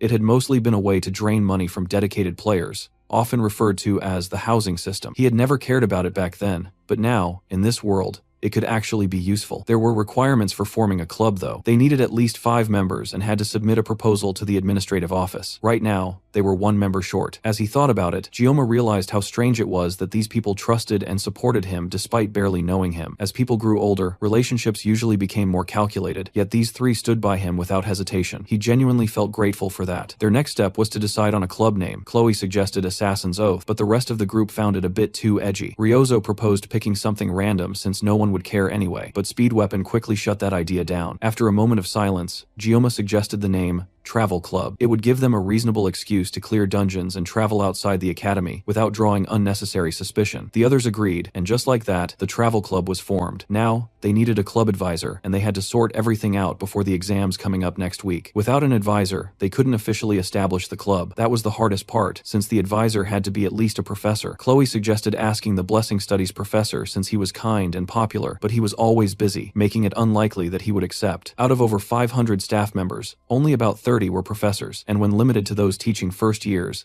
the number dropped to around 10. Even though the academy encouraged clubs, there were still many restrictions. The group then turned to Gioma, asking if he had anyone in mind. Gioma thought for a moment and then realized something. The requirement was that the advisor had to be at least professor level or higher. That meant there was one person who qualified beyond that level entirely. When he revealed who he had in mind, the rest of the group could hardly believe that he was serious. For the club to officially exist, the president had to submit the application in person. Since Gioma was the president, he had no choice but to go to the administrative building himself. The moment he handed over the documents, the woman in charge of processing them looked at him with clear doubt, as if she couldn't even imagine someone like him leading a club. It was honestly hard to believe she was even an academy employee, with how openly she looked down on him, all because he was a special admission student. Gioma chose to ignore her condescending attitude and calmly told her to process the application as long as it met the requirements. Instead of complying, the woman stood up and loomed over him, making it clear she wasn't going to make things easy. She pointed out that forming a club required a faculty advisor, and from what she could see, Gioma didn't have a professor willing to take that role. When Gioma asked her to clarify, her meaning was obvious. She believed that no professor would ever agree to support a club founded by someone with his background. In her eyes, his attempt to create a club was pointless from the start. This kind of attitude didn't surprise Gioma much. Whatever small amount of goodwill he still had left for the academy was quickly fading. After nearly 20 years working in the service industry, he had dealt with plenty of unpleasant people, and he knew that staying quiet was usually the best way to handle them. Still, that didn't stop him from wanting to punch her right then and there. Instead, he pulled out his phone and called someone who could deal with the situation. He calmly told the person on the other end that he was in the administrative office trying to submit his club registration. The woman immediately snapped at him for daring to take a call in front of her, but the person on the line simply said they were nearby and would arrive shortly. Gioma ended the call, and the woman seized the chance to scold him even more, going on about how disrespectful he was. Gioma warned her to just follow proper procedure, since the person he called was already on their way. Too busy yelling, she failed to notice her coworkers lowering their heads and avoiding eye contact. She continued boasting, claiming she was related to a close friend of the headmaster and had the authority to have someone like Gioma expelled whenever she wanted. That was enough to make Gioma chuckle. Leaning slightly forward, he told her to lower her voice because it was getting annoying. That pushed her over the edge, and her expression twisted into something completely unhinged, revealing what Gioma called her true face. At that exact moment, the door burst open, startling everyone in the room. Standing in the broken doorway was an extremely angry headmistress. Gioma casually told the woman to show respect to his club advisor. The headmistress, Medea, smiled warmly at Gioma, clearly happy to see him again. He tried to apologize for causing trouble, but she brushed it off, saying she would come running anytime he called for her. Hearing Gioma's name finally made the woman realize who she had been talking to all along, the academy's top freshman. Medea cheerfully told Gioma to leave the paperwork and focus on preparing for his written exams, assuring him that she would handle everything from here. Once Gioma left, Medea's demeanor completely changed. Another staff member hurried over with a chair for her, and the woman tried to explain herself, claiming there had been a misunderstanding. Medea didn't even need to use her blessing to understand what had happened. The woman had mocked Gioma's background, and of all people, she chose someone personally selected by both Medea and the Swordmaster. Without saying much, Medea used her blessing to place a resignation letter in front of the woman and told her to start writing it within 5 minutes. With the situation handled, she later messaged Gioma, telling him that the club application had gone smoothly and that they only needed one more member. As for the woman,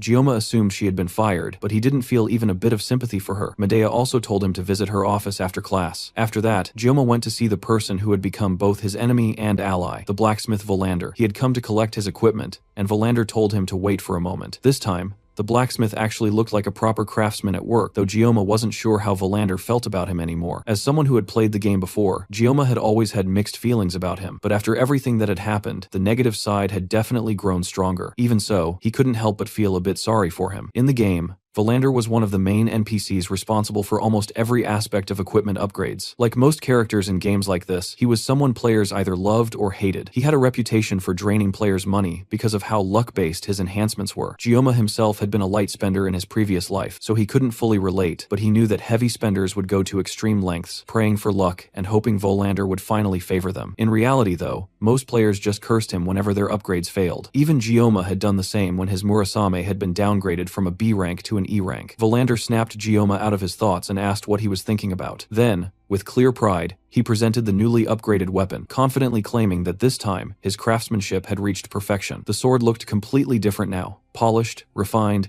and almost gleaming with a fresh presence. On top of that, it even came with additional special options, which immediately pleased Gioma. The Murasame now carried the effect known as Scattered Rain, and seeing the sword in its new state made Gioma instinctively praise Volander like a god for the insane luck that had finally come his way. Thanks to this enhancement, Gioma's Painless Blessing had also improved, extending its duration from 40 seconds to 50 seconds. Before, he had already felt that 40 seconds wouldn't be enough for future dungeon runs, so gaining an extra 10 seconds made a significant difference. Considering that he planned to combine it with the Blessing of Transition later on, the benefits would only increase as his armament level rose. Overall, this was undeniably a huge advantage for him. Despite all the complaints he had in the past, the Painless Blessing was proving to be extremely versatile for a spirit-level ability. The sword had now been upgraded to D grade. After everything that went into it, the result wasn't as high as Gioma had hoped. Since he used materials from an A-grade monster like the Buffalo King, he had expected at least a C-grade result. Still, considering that he would be channeling aura through Murasame frequently, increasing its durability by 2 grades was still a solid improvement. At the very least, it wouldn't shatter mid-combat anymore. While examining his status screen, Gioma noticed a flashing button that seemed to be urging him to press it. He had a bad feeling about it, but pressed it anyway. New information appeared immediately. Because of the successful reinforcement and the weapon's high growth potential, the sword could now gain up to 3 special abilities. However, these abilities required magic stones to activate, and their effects would be random. Magic stones were extremely rare, and Gioma couldn't hide his shock that strengthening his weapon further would now depend on something so difficult to obtain. At the same time, elsewhere, an elder working alongside a demon commander smashed a drinking cup into a mirror. He then continued drinking straight from the bottle before throwing it aside as well. His gaze drifted upward toward a portrait hanging above, showing his father, Limon von Baimhark, one of the 7-star heroes known as the Mad Tiger. 40 years ago, Limon had died in battle during the campaign against the 6th Legion commander, Vasmon. Society had celebrated him as a noble hero, but in reality, his death had triggered chaos within the family. Afterward, numerous relatives attempted to assassinate his son in their greed to take control of the Baimhark family. To survive, he had to harden himself completely, abandoning any sense of softness. Instead of being eliminated, he manipulated those same relatives into destroying each other. In the end, he managed to restore his family's crumbling foundation. By the age of 30, he had risen to become an elder of Joaquin Academy, dedicating himself to guiding humanity while maintaining the dominance of the ruling class. For him, demons served as the perfect justification for that power, giving humanity a constant enemy to rally against. However, there were always unpredictable variables that threatened to disrupt everything. One of those variables was Leon von Reinhardt, a hero candidate born with the potential to defeat the Demon King. Even so, given the overwhelming difference in power between humans and demons, the chances of Leon actually succeeding were almost non-existent. The existence of figures like Lyson,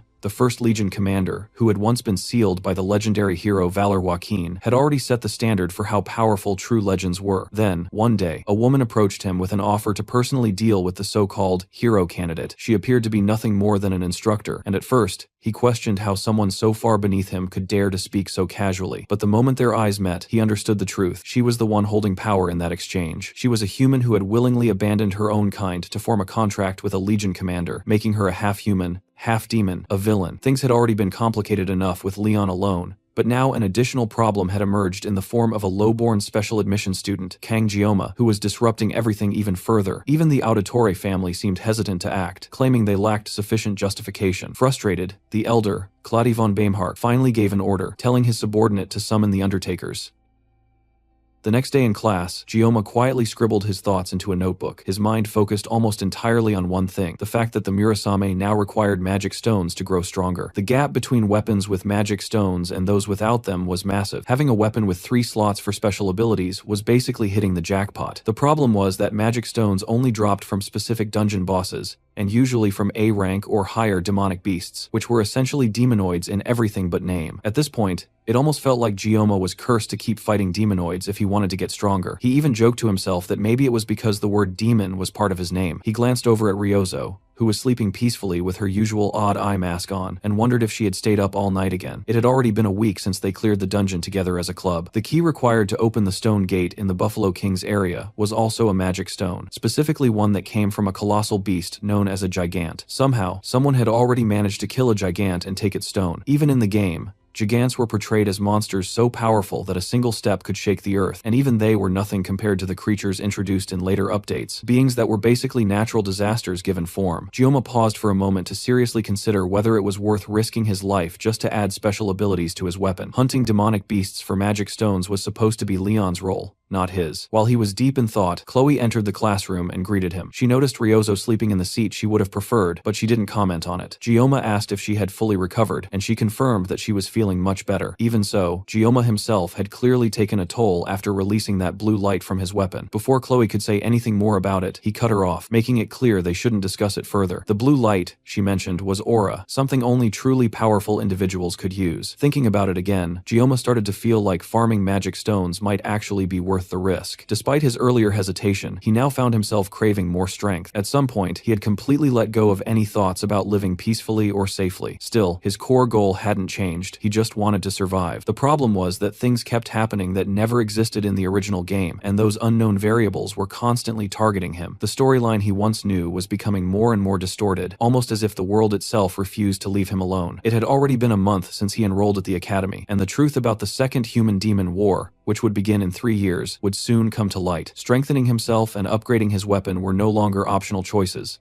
They were necessities. At this rate, he couldn't even trust Leon as the hero candidate to carry the future. The fact that a demonoid mermaid had managed to defeat him in a single attack felt almost pathetic. The entire situation was exhausting to even think about. He was so deep in thought that he didn't notice Speed Weapon approaching until Ryozo suddenly punched him in the face, snapping him back to reality. Speed Weapon had come to ask about the club registration, and Gioma confirmed that the headmaster had approved it. They just needed one more member to officially start. Weapon then shared some news. Leon had been going on a rampage lately, clearing high-ranking dungeons non-stop. It seemed like Leon was finally starting to act like a proper protagonist, making Gioma reconsider his earlier doubts. There were even rumors that Leon had cleared an A-rank dungeon just the previous day with a small party, while Gioma's group had barely managed to get through a C-rank dungeon. Speed Weapon also pointed out that Ryozo seemed unusually well-informed about Leon, making it pretty obvious that she had feelings for him. Instead of answering directly, Ryozo briefly glanced at Gioma before turning away and stating that she was no longer interested in Leon. Leon's growth was undeniable, and at this pace, he would likely obtain Balmung during the upcoming Survival Island training. Thinking about it more logically, Gioma realized that surviving this long with nothing but a sashimi knife was already something close to a miracle. It was possible that his very existence had been diverting attention and danger away from Leon. Even if that was true, Gioma had no intention of just accepting it. If his survival depended on it, he would cut down anything that stood in his way. He had no desire to act like a flawless hero, and he wasn't the protagonist of this world. Under his breath, he muttered that he would slice through anything that blocked his path. Ryozo overheard him and casually asked if he was into anime, since that line sounded exactly like something out of a game or a show. Elsewhere, a group of dangerous-looking individuals walked through the academy halls, following a maid who led them deeper inside. One of them muttered in disbelief, wondering how their group had ended up receiving a request from the elders of Joaquin Academy. At this rate, if jobs like this kept coming, they might as well become a fully recognized assassination organization. Their boss, a woman with short silver hair, immediately shut him up, warning him to keep quiet unless he wanted his teeth knocked out. Another thug leaned over and whispered that since he was new, he didn't understand yet. Their boss hated elites more than anything. But even with that, the payout for this job was simply too good to turn down. As their chatter continued, the boss repeated herself, this time more firmly, ordering everyone to stay silent. Eventually,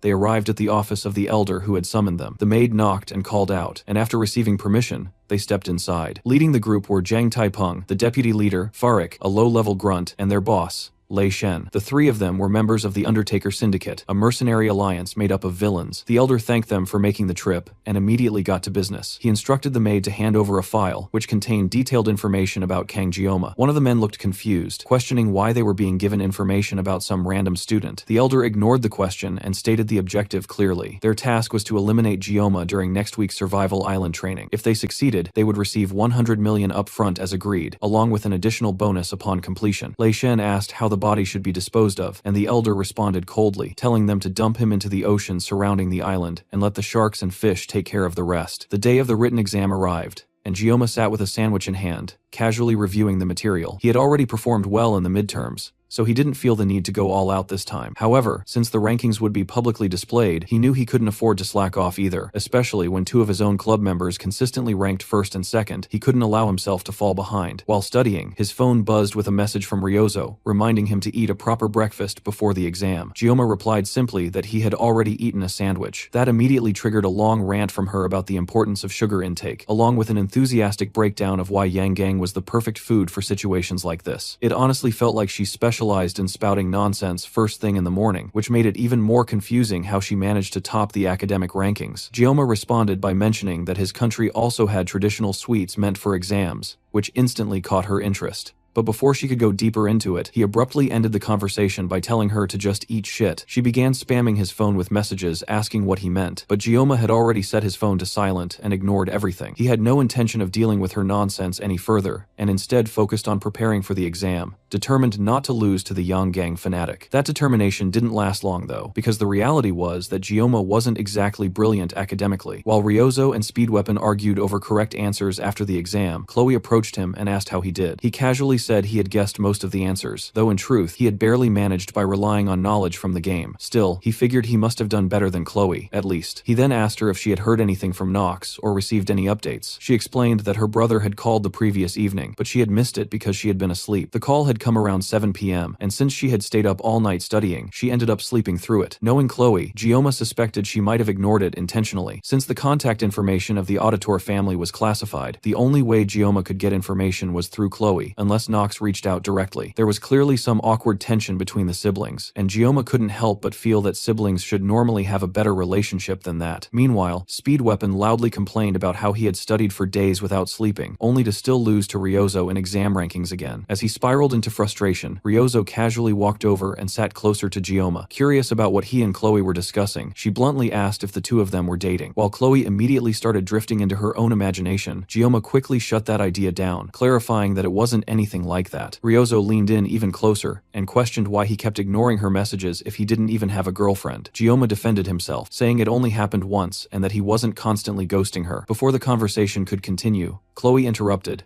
clearly irritated after hearing that Gyoma and Ryozo had been texting. Gyoma turned toward her as she called his name in an eerily calm tone, only to find her staring at them with a full yandere expression. With an unsettling calmness, she questioned him about why he had been messaging Ryozo at all. Chloe's sudden outburst completely shocked Gyoma. Just a moment ago, she hadn't reacted at all when he and Ryozo were sitting right next to each other, yet now she was losing control over something as simple as a text. Even Speedweapon couldn't understand why her attitude had flipped so abruptly, while Ryozo, instead of being concerned, actually found the situation entertaining. She teased Gyoma, asking him why Chloe was acting like that, but Gyoma immediately warned her to step back before she made things worse for all of them. Ryozo ignored him completely and kept pressing him, repeatedly asking why Chloe was suddenly behaving like that, even though it was obvious she already understood the reason. It was clear that she knew exactly what was going on with Chloe, but she chose to keep provoking the situation for her own amusement, completely unaware of how dangerous Chloe's yandere side was about to become. Chloe had clearly reached her limit watching the two of them interact so casually. She stopped holding back and confronted the issue directly. Gyoma had never even given her his phone number, and yet he was already texting freely with Ryozo. Gyoma tried to explain that Chloe's number was confidential, but she refused to listen. Her focus was entirely on the fact that Gyoma had once promised that he would be her one and only prince. At the same time, Ryozo clung tightly to Gyoma's arm, full of curiosity about what was happening, while Gyoma struggled to explain things under the heavy waves of killing intent coming from Chloe. He bluntly told Ryozo that Chloe was a yandere, but Ryozo pretended not to know what that meant. Speedweapon immediately stepped in, grabbing Ryozo by the face and pulling her away from Gyoma, since he clearly understood how serious the situation actually was. Chloe then pulled out her legendary box cutter, fully entering her yandere state and preparing to cut down everything in front of her. This time was clearly different from before, and Gyoma had no idea how to handle it. He realized that he had been slacking on researching yandere behavior on Neotube, and now he was completely unprepared to deal with her. Chloe slowly stepped toward him, declaring that from now on, she would make sure he would only ever look at her. Without giving him even a moment to react, she suddenly rushed forward and slashed at him with the box cutter. At that point, even Ryozo understood that the situation had become seriously dangerous. Chloe continued attacking him with repeated slashes while ranting about how Gyoma always made her sad. She accused him of constantly spending time with other girls and flirting with them instead of staying by her side. One of her swings missed Gyoma entirely and instead went straight toward Ryozo, who was standing behind him. Gyoma reacted instantly, knocking Chloe's hand aside before the blade could reach Ryozo. Immediately after that, he forced Chloe down onto a table and pinned her there, standing on top of her to stop her from struggling. Speed Weapon and Ryozo both stared in shock as Gioma tried to calm her down, with Ryozo looking especially irritated at what she was seeing. While holding Chloe down, Gioma tried to get her to talk to him. She kept trying to push him away, but her strength was already fading with him restraining her. Even then, she refused to listen. She pointed out that all this time, he never even wanted to stay in touch, yet now he suddenly wanted to talk. Gioma leaned in closer and told her that he wanted to talk to her face to face instead of through something like a phone. That seemed to calm her slightly. As he leaned in even further, determined to settle everything right there, he thanked her for always thinking about him. That was enough to completely overwhelm Chloe. She entered a full yandere overload state,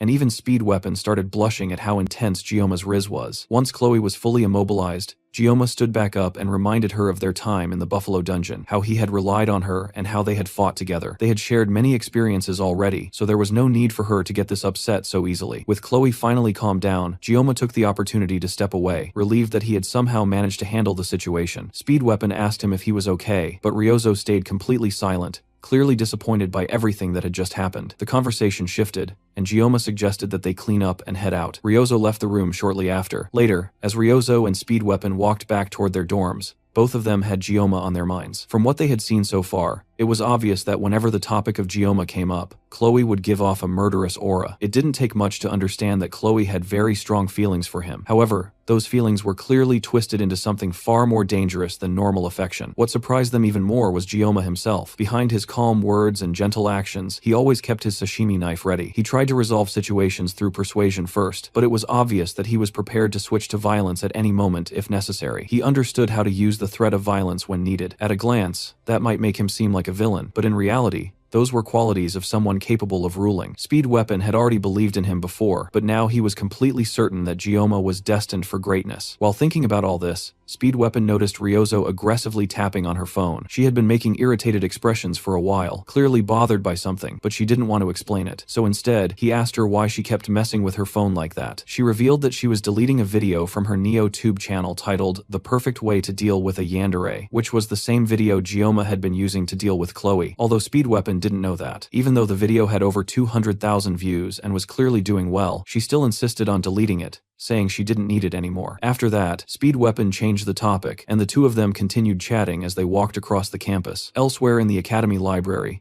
Gioma sat among other cadets, flipping through a stack of books. Starting next Wednesday, a deserted island survival training was scheduled to take place on Avalon Island, lasting for 3 days and 2 nights. From the name alone, it sounded like a serious survival camp, yet cadets were only allowed to form teams of 1 to 4 people. The Academy had even released an official announcement with all the detailed information to every cadet. Because of that, the whole event felt less like a harsh survival test and more like a school activity, something closer to camping or a structured outing. Gioma was going through multiple survival guidebooks, trying to better understand how to manage himself during the training trip. Since it was labeled as survival training, the Academy would be evaluating each cadet's level of self-sufficiency. However, the final outcome of the training wouldn't actually affect their grades. Thinking about it more carefully, even for Gioma, who had experienced everything as a player of the game, this particular training event had left a strong impression on him. It was a major part of the main storyline where the protagonist would acquire the hilt of Balmong, the main weapon tied to the hero. During that same island training event, there would also be an incident that triggered the development of feelings between Abel and Leon. Back when he played the game, Gioma had been deeply invested in that part of the story, but now, things were different. After entering the academy and going through constant danger and life-threatening situations, he had grown cynical about things like romance. With the academy elders targeting him and a mysterious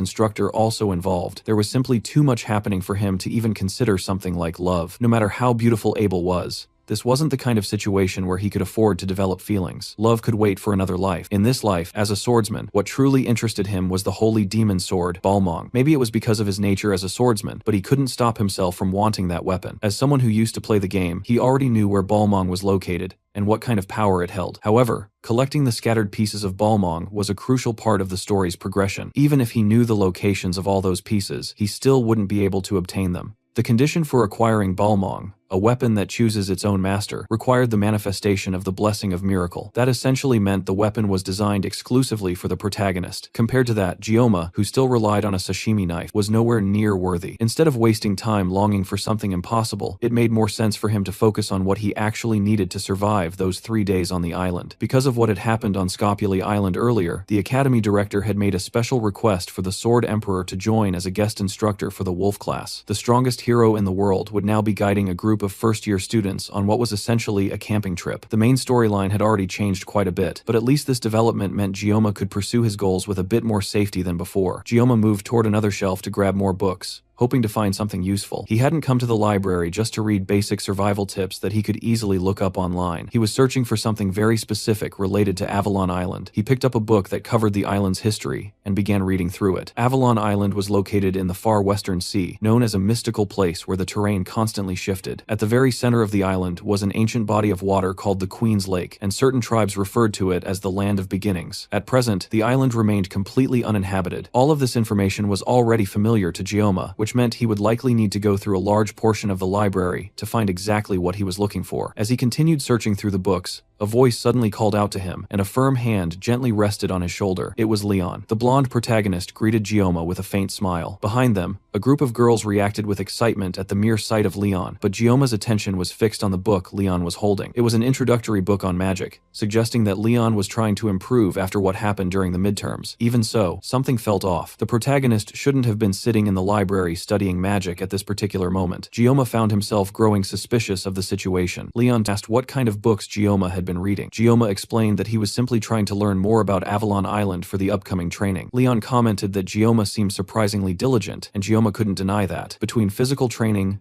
dungeon exploration, and studying magical beasts, his daily life had become extremely busy. Knowing what would happen in 3 years, Gioma had been doing everything he could to prepare in advance for his own survival. In the end, everything he was doing was for his own sake. Leon thought about that for a moment before saying that the two of them were different. That statement reminded Gioma of the earlier moment when Leon had asked him where he came from. On the surface, Leon wasn't behaving much differently from how he had in the game, but something about him still felt off. Compared to the version of Leon that Gioma remembered, this one seemed slightly different. There was a faint trace of sadness in his expression, along with a sense of inner conflict in his demeanor. Before Gioma could properly analyze what was going on, Leon suddenly stood up and wished him a safe trip home. With that, he left. There was definitely something unusual about the protagonist. Perhaps it was the burden of being the hero, someone who carried the fate of humanity on his shoulders, but whatever it was, it clearly weighed heavily on him. After Leon left, Gioma returned his focus to the books, continuing his search for the information he needed before the library closed. The day of the survival training finally arrives, and students gather at the training grounds for the orientation. Abel and Rachel walk over and meet up with Ryozo and Chloe, and just like that, Gioma's 4 wives end up facing each other in a brief but tense stare-down. A bit of small talk starts between Abel and Ryozo, but before anything meaningful can come out of it, Rachel jumps in and cuts through the tension. She bluntly brings up how Ryozo transferred into Gioma's class and is basically trying to steal him behind their backs. Before Rachel can push that accusation too far, Abel quickly interrupts her to stop things from escalating, but Rachel doesn't hold back at all. Instead, she raises her voice even more, pointing out that Ryozo not only went to a dungeon with Gioma, but also formed a club with him, and now there's even a chance she'll spend 2 nights and 3 days with him on the survival island. Ryozo steps in and shuts that down by saying that Gioma himself stated he plans to do the training alone. His reasoning was that there are things he wants to try out by himself, so he intends to take on the entire island solo. Hearing that immediately excites Rachel, because it means Gioma will be completely alone for the full 3 days. That's when Rachel comes up with a game for the 4 of them to play while they're out on the island. Even though Gioma said he wants to go alone, there's no rule that says he can't be found. So Rachel introduces something she calls the Rachel game, which gives one lucky girl a chance to spend time alone with him. Since Avalon Island has terrain that constantly changes,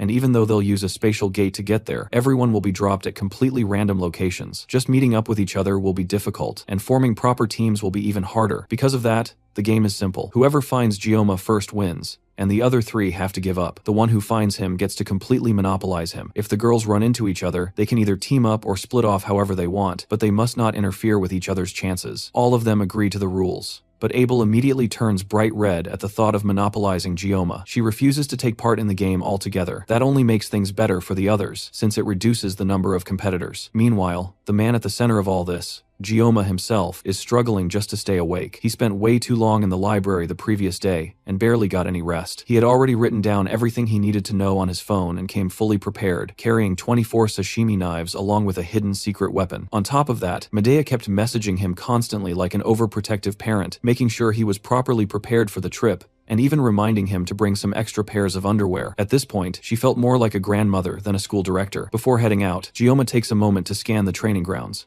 carefully observing the teachers present. He's specifically looking for a tall female instructor with purple hair and purple eyes. He doesn't know her exact intentions, but if she's targeting him, then this deserted island training would be the perfect opportunity for her to make a move. The constantly shifting terrain of the island would also make it easy to clean up any evidence afterward. Of course, that logic applies to Gioma as well. Still, he isn't comfortable with the idea of using a knife against a person, but at the same time, he can't just sit around and let himself get killed either. The real problem is identifying the correct person, because for some reason, there are way too many women with purple hair and eyes around, as if everyone had been dipped in food coloring at birth. His thoughts get interrupted when Siegfried and Abel walk past him across the training grounds. The Sword Emperor reminds Gioma to keep working hard and aim for good results, but also tells him not to forget to rest properly and enjoy the training. After a bit of casual conversation, the two continue on their way. However, Abel lingers for a moment longer than expected, staring at Gioma before finally leaving with a small huff. Gioma doesn't think much of it, and even lets out a small laugh, recalling from the game's storyline that she'll soon end up getting a boyfriend anyway. As he watches her walk away, he completely fails to notice Ryozo sneaking up behind him with what she believes is a mischievous expression. That plan falls apart instantly when Gioma suddenly turns around and flicks her hard on the forehead. She yelps in pain and jumps back, completely caught off guard by the sudden hit. All she had come for was to wish him luck for the training, but now she's too annoyed to even look at him. Gioma, on the other hand, genuinely doesn't understand Ryozo at all. Lately, he hasn't even been able to sleep properly because she keeps sticking around him all the time, and if he tries to ignore her, she just gets more restless and starts pacing around like crazy. He has no clue what exactly about him caught her attention so strongly. Even so,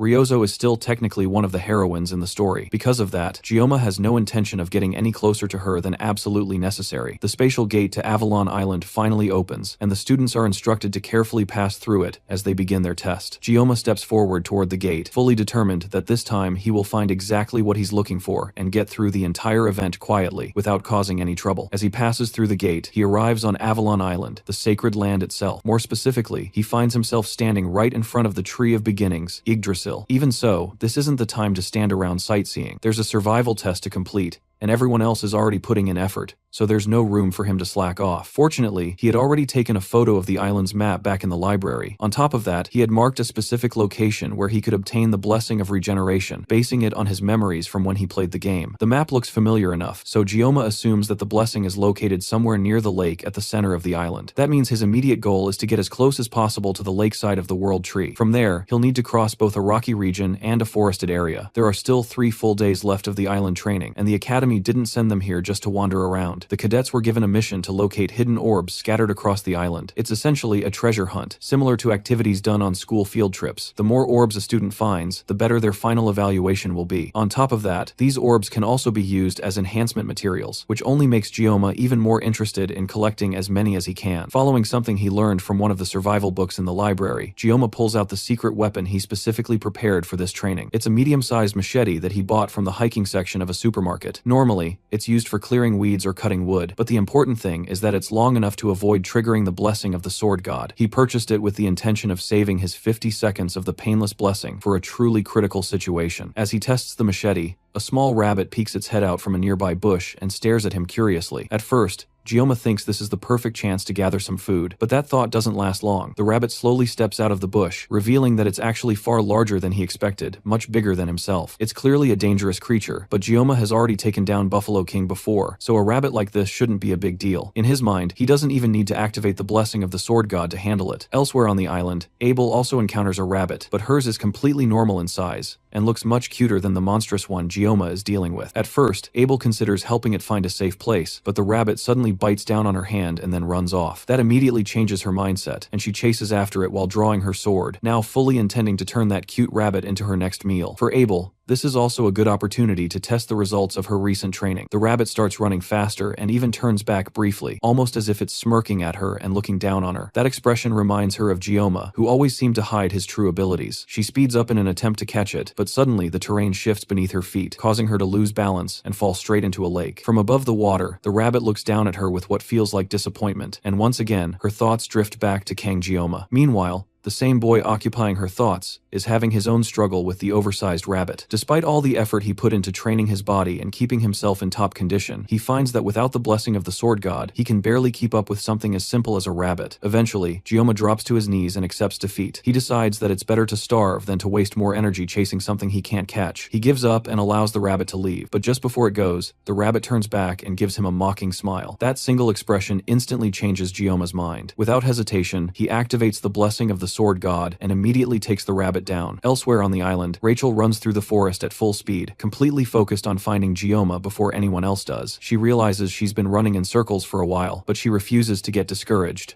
After all, she was the one who came up with this whole game in the first place, and she had been bragging about it the entire time. She quickly changes direction and starts running another way, deciding it's better to keep moving instead of wasting time overthinking. Her voice echoes loudly through the forest as she runs, so loud that even Ryozo, who is in a completely different part of the island, can hear her. Ryozo is also searching eagerly for Gyoma, determined not to end up as the loser if she's going to participate in this game with the others. She had landed on Avalon Island's beach and immediately adjusted her plan based on the island's unique conditions. The only place on the island that never changes is the World Tree, and considering Gyoma's personality along with his decision to go solo, she concludes that he is most likely heading toward the center of the island. Even though searching for him will be difficult, she refuses to let anyone else reach him first. At the same time, Chloe is also running through the forest, desperately trying to find Gyoma. She's so focused on searching for him that she barely pays attention to the monsters and animals attempting to attack her along the way. As one of the best scouts among the first-year students, she is confident that she can find him first on this island, and once she does, he will only have eyes for her. She suddenly notices someone in the distance, and speeds up even more, hoping that it's Gyoma. Meanwhile, Gyoma is sitting beside a small campfire, calmly roasting the rabbit he hunted earlier. He had spent the entire day skinning the monster and preparing it, so now food is no longer a concern for him. Suddenly, he hears something moving through the forest and immediately becomes alert, shifting his attention toward the sound. It doesn't sound like a wild animal, which makes him wonder if it could be someone targeting him. Given that there are people within the academy who want him dead, he knows he can't afford to let his guard down. Thankfully, he has been saving his blessing for a moment like this. As Chloe rushes through the trees toward the figure she spotted earlier, she quickly realizes that it isn't Gyoma, but Rachel instead. The two of them immediately start arguing, both frustrated that they keep running into each other instead of finding him. At the same time, Gyoma almost ends up cutting someone in half before stopping himself at the last moment as Abel suddenly falls right in front of him. The two freeze and stare at each other in silence, and the only thing that breaks the moment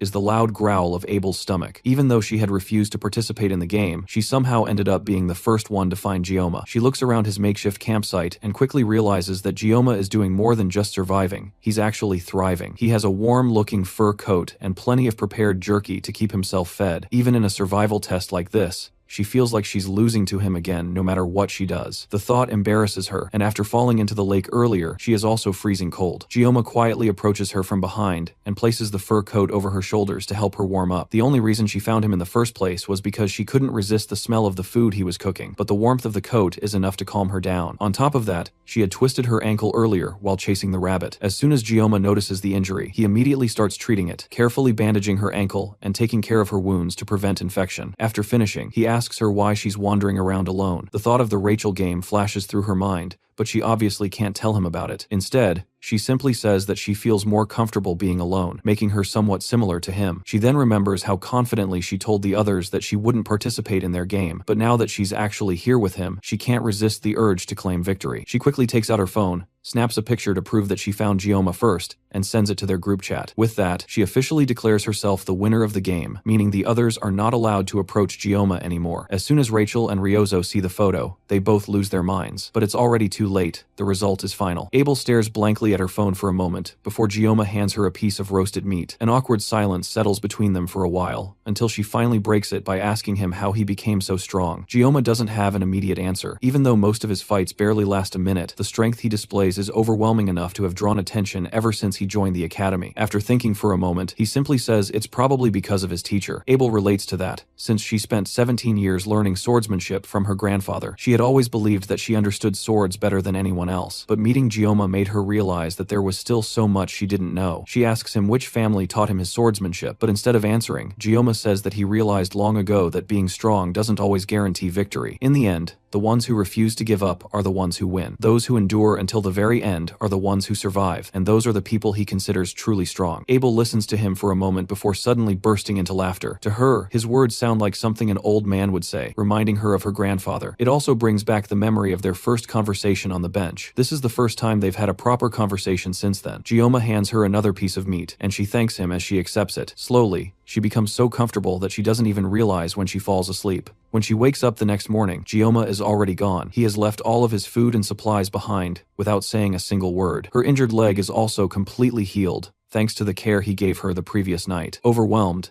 Abel starts to cry as she realizes that this is the first time in her life that someone has taken care of her like this. No matter what she went through before, she always faced everything alone. Even when she overcame major challenges, she did it by herself. That was simply the responsibility of someone carrying the Nibelung family name. But now, Kang Gioma helped her without expecting anything in return. For a long time, she had felt envious of people who could show kindness without wanting something back, and now, he had done exactly that for her. With renewed determination, she picks up her sword and prepares to move forward. Sitting around and crying won't change anything, so she has to keep going. Wearing the coat Gioma gave her, she proudly sets off to continue her survival training. Meanwhile, Gioma pushes forward through the forest while his thoughts drift back to Abel, acknowledging that she is really pretty yet feeling that she doesn't like him very much, though he isn't particularly concerned since he already understands that her personality has always been proud and aloof, and the only reason he helped her earlier was because of their random encounter rather than any feelings, as she simply looked so pitiful that he couldn't bring himself to treat her coldly. And while this interaction might slightly affect the main storyline, things should still remain mostly fine,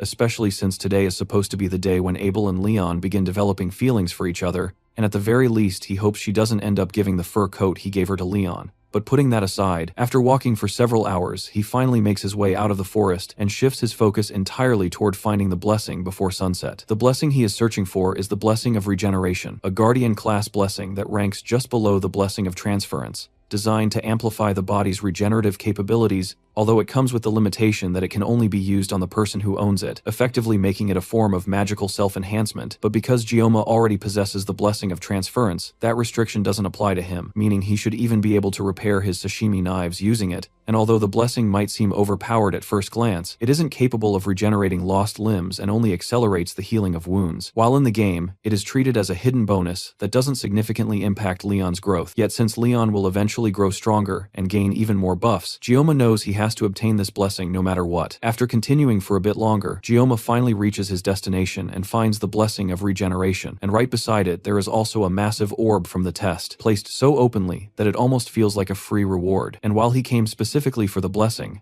obtaining an orb as well is an unexpected bonus. So he steps forward to grab it, only for someone to suddenly block his path, and when he looks up, he sees Leon standing there, already aware that Gioma didn't come here just for sightseeing, staring him down as if he fully understands that Gioma has other intentions, prompting Gioma to lie that he simply noticed the orb from afar and came to collect it. But Leon immediately draws his sword and tells him to try taking it if he can defeat him in a fight. From the moment Leon was born, he had always been told that half the world smiled alongside him, and now he holds something that proves he is the hero, as the sword in his hand shines brightly while he faces Gioma. Yet something about this situation feels off, because Leon is supposed to be with Abel at this moment, since today should have been a crucial turning point in the story, meaning Gioma may have unintentionally disrupted their event and nothing happened between them the previous night. But even knowing that, fighting over this still feels unnecessary. Yet Leon proves his seriousness by slashing the wall behind him and reducing it to rubble instantly, showing that he has no intention of backing down. As Gioma properly observes the weapon in Leon's hand, he realizes it is Balmung, the hero's sword that Leon is meant to obtain, though something about it feels strange, because Balmung is known as the most sinister demon sword in existence, and the blue gem embedded in its center acts as a catalyst that grants holy power and suppresses its magic. But since the sword itself is fundamentally based on magic, even with the ether gem neutralizing it, it is heavily influenced by the user's nature, which is why in the game Balmung could become either a holy sword or a demon sword, depending on the player's choices. Leon then tells Gioma to calm down and treat this as nothing more than a sparring match, but from Gioma's perspective that sounds absurd since Leon hasn't even mastered the mental realm yet, and shouldn't be able to defeat him in their current state. Yet Leon steps forward anyway, clearly intending to use Gioma as a stepping stone to grow stronger after obtaining Balmung. And while Gioma can somewhat understand that reasoning,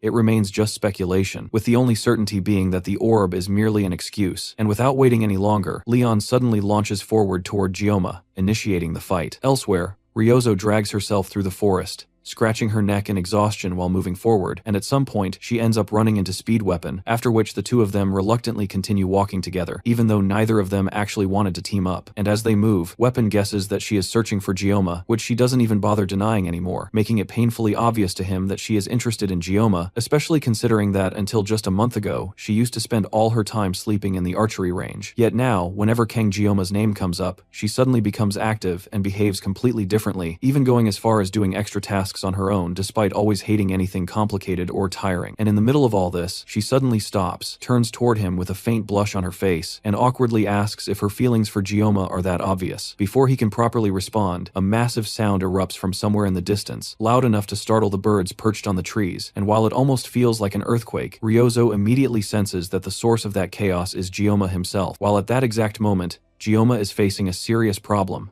because Leon is far stronger than he initially expected, and the machete he brought as his secret weapon has already been snapped clean in half, leaving him in a difficult position where Leon interprets his lack of response as disrespect, assuming that Gioma isn't even trying to fight back, when in reality, Gioma simply couldn't react in time, since he never expected Leon to swing Balmong so aggressively, and on top of that, he doesn't want to get dragged into a fight he doesn't even understand, hesitating because if he used his blessing carelessly, he might accidentally kill Leon. Yet if he continues to hold back, then Leon could just as easily take his head off. Leon, being the protagonist of the Miracle Blessing world, is not someone Gioma can afford to underestimate, and as the blonde hero steadily approaches him, Gioma finally gives up on the idea of avoiding the fight, pulling out his sashimi knife and accepting that facing someone like this without using his blessing would be suicidal, forcing himself to abandon the naive thought that he could survive without it. And the moment he activates the Sword God's blessing, the two clash head-on as Leon charges forward again, yet the difference in power becomes clear instantly when Leon slices through the first knife effortlessly, prompting Gioma to immediately grab more from his bag and throw them one after another, only for Leon to cut every single one mid-air before rushing forward again, tearing through the environment itself as he advances, even slicing apart pillars behind Gioma as if they were nothing, while Gioma barely manages to dodge and create distance between them. Despite Leon's overwhelming strength compared to the midterms, even the so-called protagonist's power has limits, and after unleashing another massive slash with Balmong that sends the terrain flying apart, Leon begins to exhaust himself, yet through the dust and destruction, Gioma calmly walks forward completely unharmed, asking Leon why he is going this far, which causes Leon to pause and stare at his own sword, reflecting on how it was supposed to be the weapon that brought happiness and recognition to him, yet ever since Gioma appeared, everything he had built feels meaningless, pushing him to prove who truly stands above the other. And with that determination, Leon gathers his strength and unleashes an even more powerful strike than before, bringing it down toward Gioma with everything he has. Gioma doesn't retreat this time, and instead charges forward into the attack, clashing directly with Leon as their powers collide, and in that brief but intense moment, once the energy dissipates, a small fragment of Balmong chips off, leaving Leon frozen as he stares at the damage on his blade, silently realizing that the destiny he believed was his might already be slipping away, while from his perspective, Gioma now seems like the one who should have been chosen instead, and as the dust settles and the wind begins to move again, Gioma quietly puts away his knife, only to notice that Leon has disappeared without a trace. For Gioma, the duel feels sudden and unnecessary, yet it becomes clear that Leon intended to use the fight as a stepping stone to grow stronger, but regardless of that intention, Gioma has no plans of losing to anyone, especially when Leon's attacks were so dangerous that even a single mistake would have cost him his life, forcing him to dodge constantly without properly counterattacking just to avoid accidentally killing Leon. And despite all that, Leon's growth still matches what one would expect from a protagonist, while Gioma himself ends up chipping Balmong slightly, though he knows it can eventually be repaired and completed, and at least he avoided the worst outcome of actually killing Leon, which would have created an entirely different kind of problem. With the fight over and no further threats appearing, Gioma finally takes the orb meant for the survival training and obtains the blessing he came for, as a system message confirms that he has successfully acquired it, and after realizing that it is a passive ability, he tests it immediately by cutting his own skin with a stone, only to watch the wound heal instantly, without leaving even a scar, exactly as he had hoped, though the effort required to obtain it was anything but easy, and after that, he returns to the forest, settling down by a campfire as he tries to process everything that just happened. He can't stop thinking about the sudden clash with Leon, struggling to understand why it even happened, with his best guess being that he accidentally interfered with Leon's destined moment with Abel, though Leon himself hinted that their confrontation was inevitable anyway, leaving Gioma even more confused now that the tension has passed. As he starts questioning what Leon truly is, beyond just being the protagonist of this world, And even deeper than that, he wonders about the mysterious existence that brought him into this world in the first place, realizing that he currently has no way to uncover those answers, leaving him with no choice but to keep moving forward based on what he believes is right. In his past life, Gioma always had a fiery personality, often clashing with difficult customers and never backing down, no matter how tough the situation became. And although he has been holding that side of himself back recently, he realizes that he has never been someone who could ignore injustice. And while he initially tried to avoid interfering with the original storyline, survival has now become his top priority. Yet despite acting only to protect himself and gain strength, he still ended up fighting Leon and becoming a target for assassination, pushing him closer to a reality where he might one day have to kill an actual human instead of a monster, something he still desperately wants to avoid, though he can feel the weight of that possibility pressing down on him. As he sits there lost in thought, Ryozo suddenly appears behind him in his mind,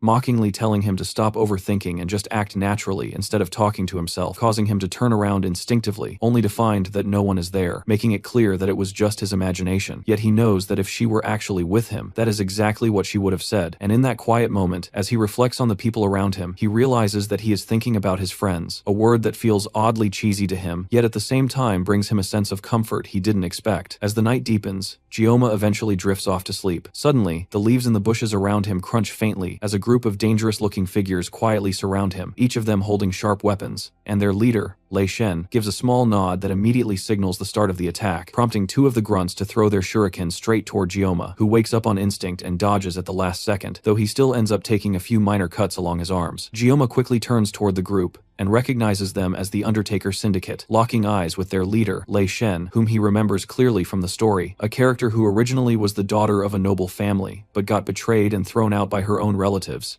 eventually becoming a contract killer, her hatred building over time until she turned into a villain, and later became the first half-demon that Leon would face. Someone whose story was destined to end in tragedy. But even knowing all of that, Gioma feels no sympathy at all for someone who willingly gave up her humanity and chose to become a killer. The assassins slowly approach him, while Gioma carefully keeps his distance, watching them without making any sudden moves, and the men immediately sense that something about him is off, because even in a situation where he is surrounded by experienced fighters, Gioma's expression doesn't show fear at all, instead looking like he is ready to cut every single one of them down, which makes the atmosphere tense. And then Lei Shen is the first to speak, calmly asking him which organization he belongs to. Gioma doesn't respond, mostly because he genuinely has no idea what kind of answer they expect from him, and he finds it strange that hitmen would even ask him something like that, though it becomes clear that they don't see him as a normal cadet, probably because of how skilled he appears. While the other men talk among themselves, mentioning that this is the first time Lei Shen has shown interest in someone they are about to kill, since although they knew he was the target, they never thought he would actually be able to fight back. Gioma still doesn't react to their provocations and simply watches them, but then he pieces something together, realizing that if a group like this has been sent after him, then the one behind it must at least be an elder from the academy, and when he says that out loud, it shocks all of them, because they didn't expect him to be analyzing the situation like that. And as he continues speaking,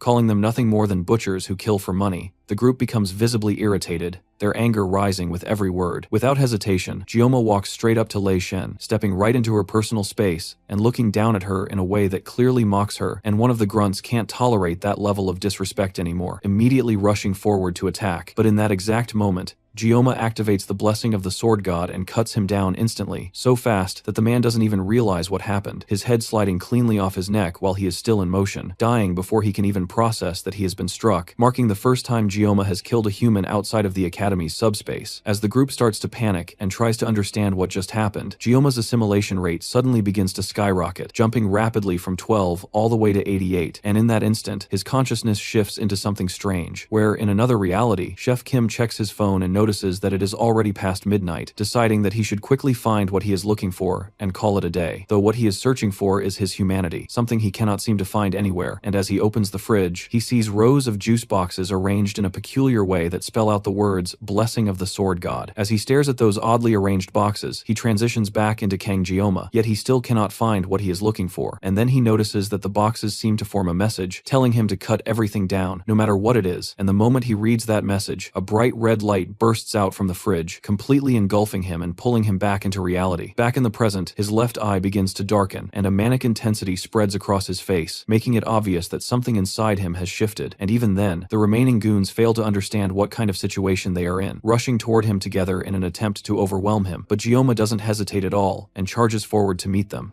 cutting down 3 of them in a single clean strike, their bodies falling apart instantly. 2 more assassins rush at him with their swords drawn, but Gioma easily jumps over their attacks, twisting his body mid-air before slicing them across the back, killing them without any effort, while the rest of the group tries to encourage each other not to get taken down by a single brat, charging him all at once in desperation, as Lei Shen watches from behind, silently observing as blood, guts, and severed body parts scatter across the ground. As she watches her entire group get slaughtered so easily, she begins to question whether the person they are facing is really just a cadet, because he is clearly on a completely different level compared to all of them combined, and at this rate, it is obvious that they are going to be wiped out entirely, and the last remaining grunt near her screams in fear, calling out to her for orders, but before she can even respond, Gioma appears beside him instantly, and kills him in one swift motion. What was supposed to be an easy job, just a quick assassination that they would forget within a week, has turned into a complete disaster, leaving all her men dead while she stands there alone, and only now does she understand why the old man offered such an absurd amount of money for this mission, because they were set up against someone who is clearly no longer human, someone she now believes must be a half-human, half-demon disguised as a cadet. Gioma's attention shifts toward her, and before Lei Shen can even step back, she is already pinned to the ground, her back pressed against the dirt as Gioma sits on top of her, holding her down completely while pressing a knife against her throat, having finished the entire fight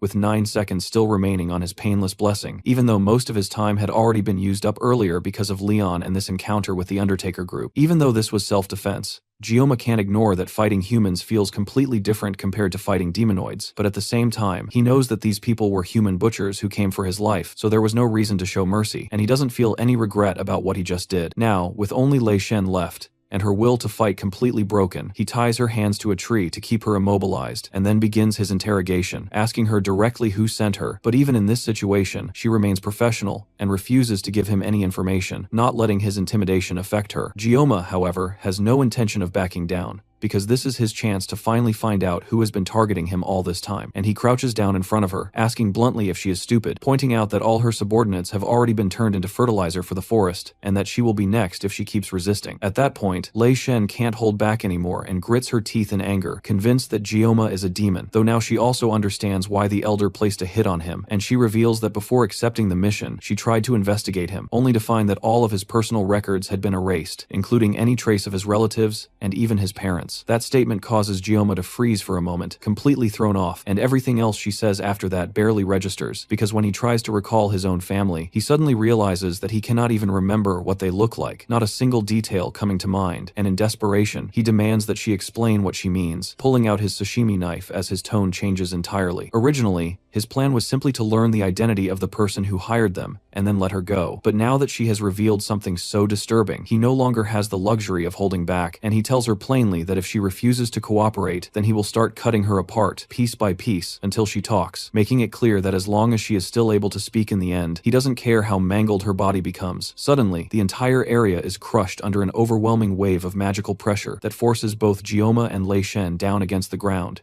And as Gioma turns around to understand what is happening, he notices something horrifying. The blood from all the corpses scattered around them begins to rise into the air, slowly lifting itself as if controlled by an unseen force, and all of it starts flowing toward Lei Shen. The calm, stoic expression on Lei Shen's face completely breaks, replaced by raw terror as she watches the blood gather and swirl around her body, forming a thick, suffocating mass. And in that exact moment, far away from this chaos, Siegfried is enjoying a rare moment of peace, sitting quietly with his brand new fishing rod as he takes advantage of the break to relax, even though he hasn't caught a single fish since he started, still appreciating the calm silence around him. For a brief second, a disturbance in the water makes him think he's finally about to get a bite, but instead, the surface violently erupts as fish are thrown out of the water, as if something massive is shaking the entire island itself. And in that instant, Siegfried's expression changes because he can immediately sense that something is terribly wrong. The air itself now filled with a terrifying level of magic power, one that is comparable to a demon commander. Back at the scene, the blood completely wraps around Lei Shen's body, binding her as she begins to groan in agony, her voice trembling as she desperately begs Gioma to help her skin slowly turning an unnatural purple, while her eyes lose their focus and appear broken, her fear becoming more and more intense as she pleads with him not to let her die. And then, without warning, a massive explosion erupts from where she was lying, blasting everything apart with a deafening sound and a blinding light that illuminates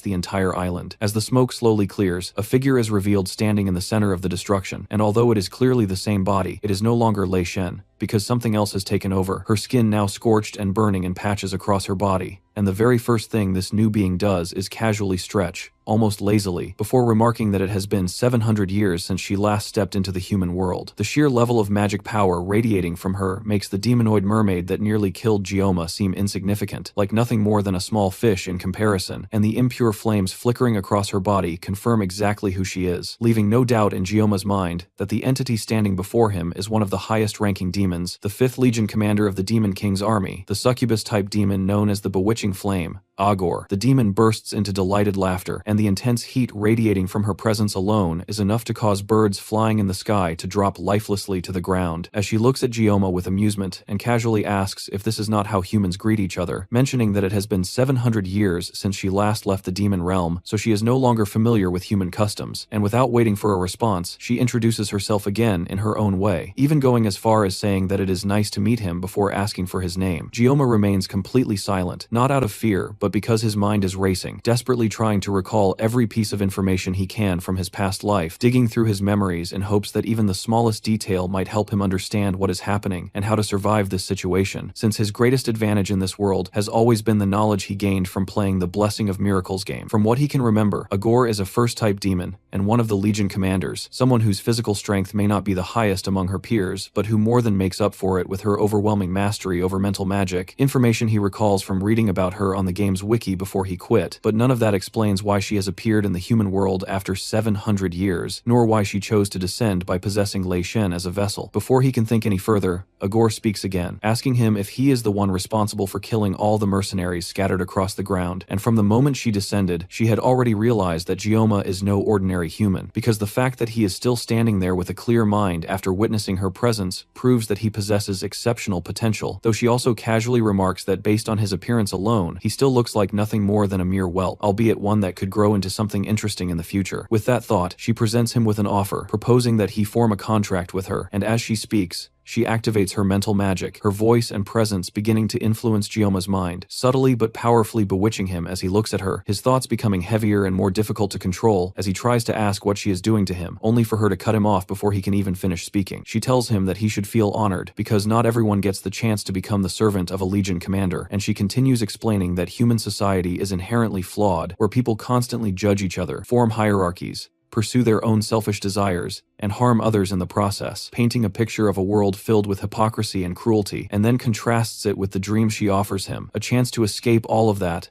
and live in glory under her command. Her words begin to sink deeper into his mind as her control strengthens, making it harder for him to resist, and the more he thinks about what she is saying, the more it starts to make sense, because humans really do judge each other and get in each other's way, and from a purely logical perspective, siding with the Demon King's army would make survival much easier for him, especially when his ultimate goal has always been to stay alive. But at the same time, he knows exactly what he is dealing with, a demon, and not just any demon, but Agor herself, the succubus commander, and because of that, he forces himself to resist, pushing back against her influence and struggling to regain control over his own thoughts, barely managing to break through her mental manipulation. Agor immediately notices that he has shaken off her high-level magic, which surprises her, making her wonder if the reason he managed to resist is because she is currently using a borrowed vessel, and she starts to complain about Lei Shen, mentioning that she only made a contract with her because of her constant whining, but now she regrets that decision, clearly dissatisfied with her current host. As she continues to ramble, Gioma suddenly starts laughing, unable to hold back his amusement at what he sees as her ridiculous and nonsensical behavior, and the laughter creates a brief silence as Agor stares at him, trying to process what he just did, completely unprepared for such a reaction. Without saying another word, Gioma pulls out his sashimi knife, and instead of giving her a direct verbal answer to her offer of becoming her servant, he swings his blade through the empty air with a single clean motion, and bluntly tells her to fuck off. Agor smirks at his complete lack of manners, clearly amused, and as that expression settles on her face, flames begin gathering around them, spreading through the air as if responding to her will. Gioma doesn't hesitate even for a second, and cuts straight through the flames she casually sends his way, while Agor, completely unbothered by the exchange, lets out a bored yawn as he works to dodge and counter her attacks, almost like she isn't taking him seriously at all. But even then, Gioma isn't fighting at his full potential yet, and the moment he accelerates, he moves fast enough to actually close the distance and attempt to cut her down, forcing Agor to dodge and leap backward while breaking into manic laughter, clearly entertained rather than threatened. The longer the fight continues, the more intrigued she becomes, and despite initially offering to make him her slave only half as a joke, she now genuinely starts to want him,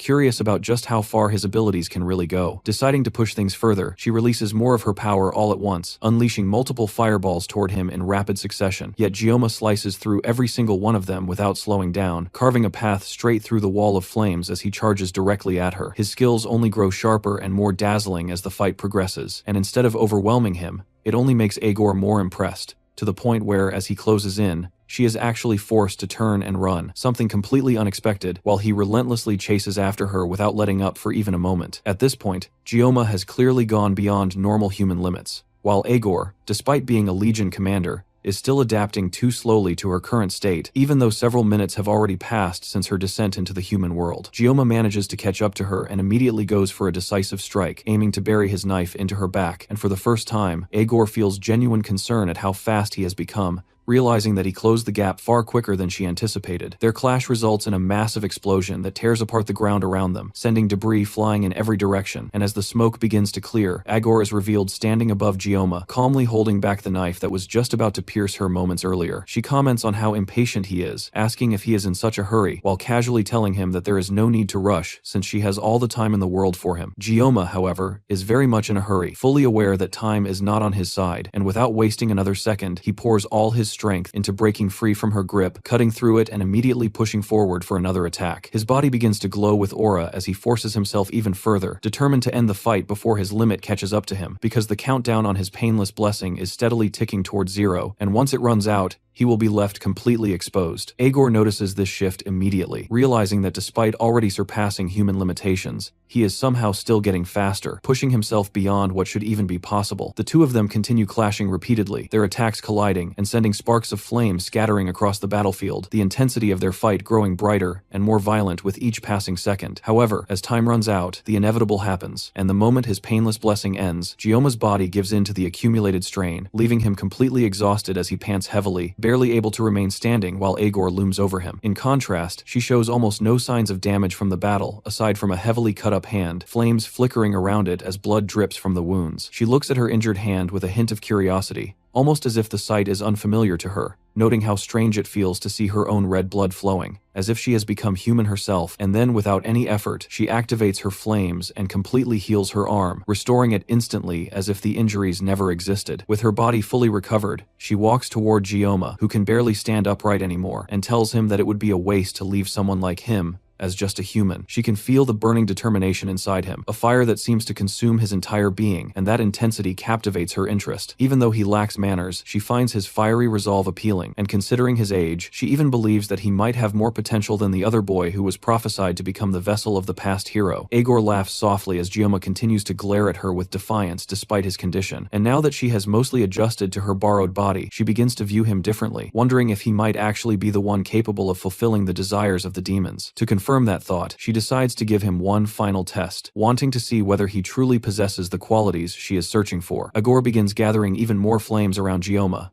the heat intensifying rapidly as she slowly rises into the air, her presence becoming heavier and more oppressive, and while floating above him, she casually declares that if he can survive her next attack, then he passes her test. The flames around her compress and condense into a blazing sphere in her hand, glowing brighter and burning hotter than anything she has used so far, looking almost like a miniature sun formed purely out of destructive magic. Gioma's eyes begin to glaze over as he watches her charge the attack, his body completely drained, with no strength left to even react properly, and Agor, noticing his condition, coldly tells him that he must at least endure this much, before casually tossing the blazing sphere straight toward him. At that exact moment, a figure rushes in from the side with incredible speed, leaping upward and positioning himself directly in front of the incoming blast, taking the attack head-on to shield Gioma from certain death. It is Siegfried, who arrives just in time, and as he pours all his strength into blocking the overwhelming burst of flames, he shouts at Gioma to pull himself together and snap out of his daze. Agor watches this interruption with mild annoyance, clearly displeased that someone dared to interfere in what she considered her test, and she bluntly tells Siegfried not to meddle in their battle. However, Siegfried has no intention of stepping aside, because he absolutely cannot allow Gioma to fall here, especially after witnessing the incredible potential the boy has shown. And since the old swordmaster has chosen to risk his life for the student, Agor decides she is willing to test him as well, curious to see if he can truly protect Gioma. Meanwhile, Gioma's consciousness drifts into an empty, silent space, where everything feels distant and disconnected, and the first thought that crosses his mind is whether he has already died, until he hears the faint sound of coughing somewhere ahead. Slowly regaining awareness, he looks forward and sees a figure standing before him, and the first thing he notices is that where an arm should be, there is only a burning, mangled stump. As his vision clears further, he realizes that the person standing there is Siegfried, the Sword Emperor himself, who has lost an entire arm while protecting him. Yet despite that devastating injury, the old man continues to stand firm, unwavering, placing himself between Gioma and danger like an unbreakable shield. Noticing that Gioma has finally regained some awareness, Siegfried tells him to rest and recover his strength for now, making it clear that he will hold the line in the meantime despite the dire situation, while Gioma, still struggling, points out that Siegfried has lost his arm, only for the old man to dismiss it completely, stating that there is no need to grip a sword with both hands anyway, and insisting that Gioma should focus on regaining his strength instead of worrying about him. Aegor grows impatient watching their exchange, and calls out to Siegfried again, unable to understand how a human who is clearly past his prime can stand against her magic like this, since under normal circumstances, a mere human should not even be able to think clearly in her presence, let alone hold their ground. Siegfried does not respond to her taunts, and instead focuses on assessing the situation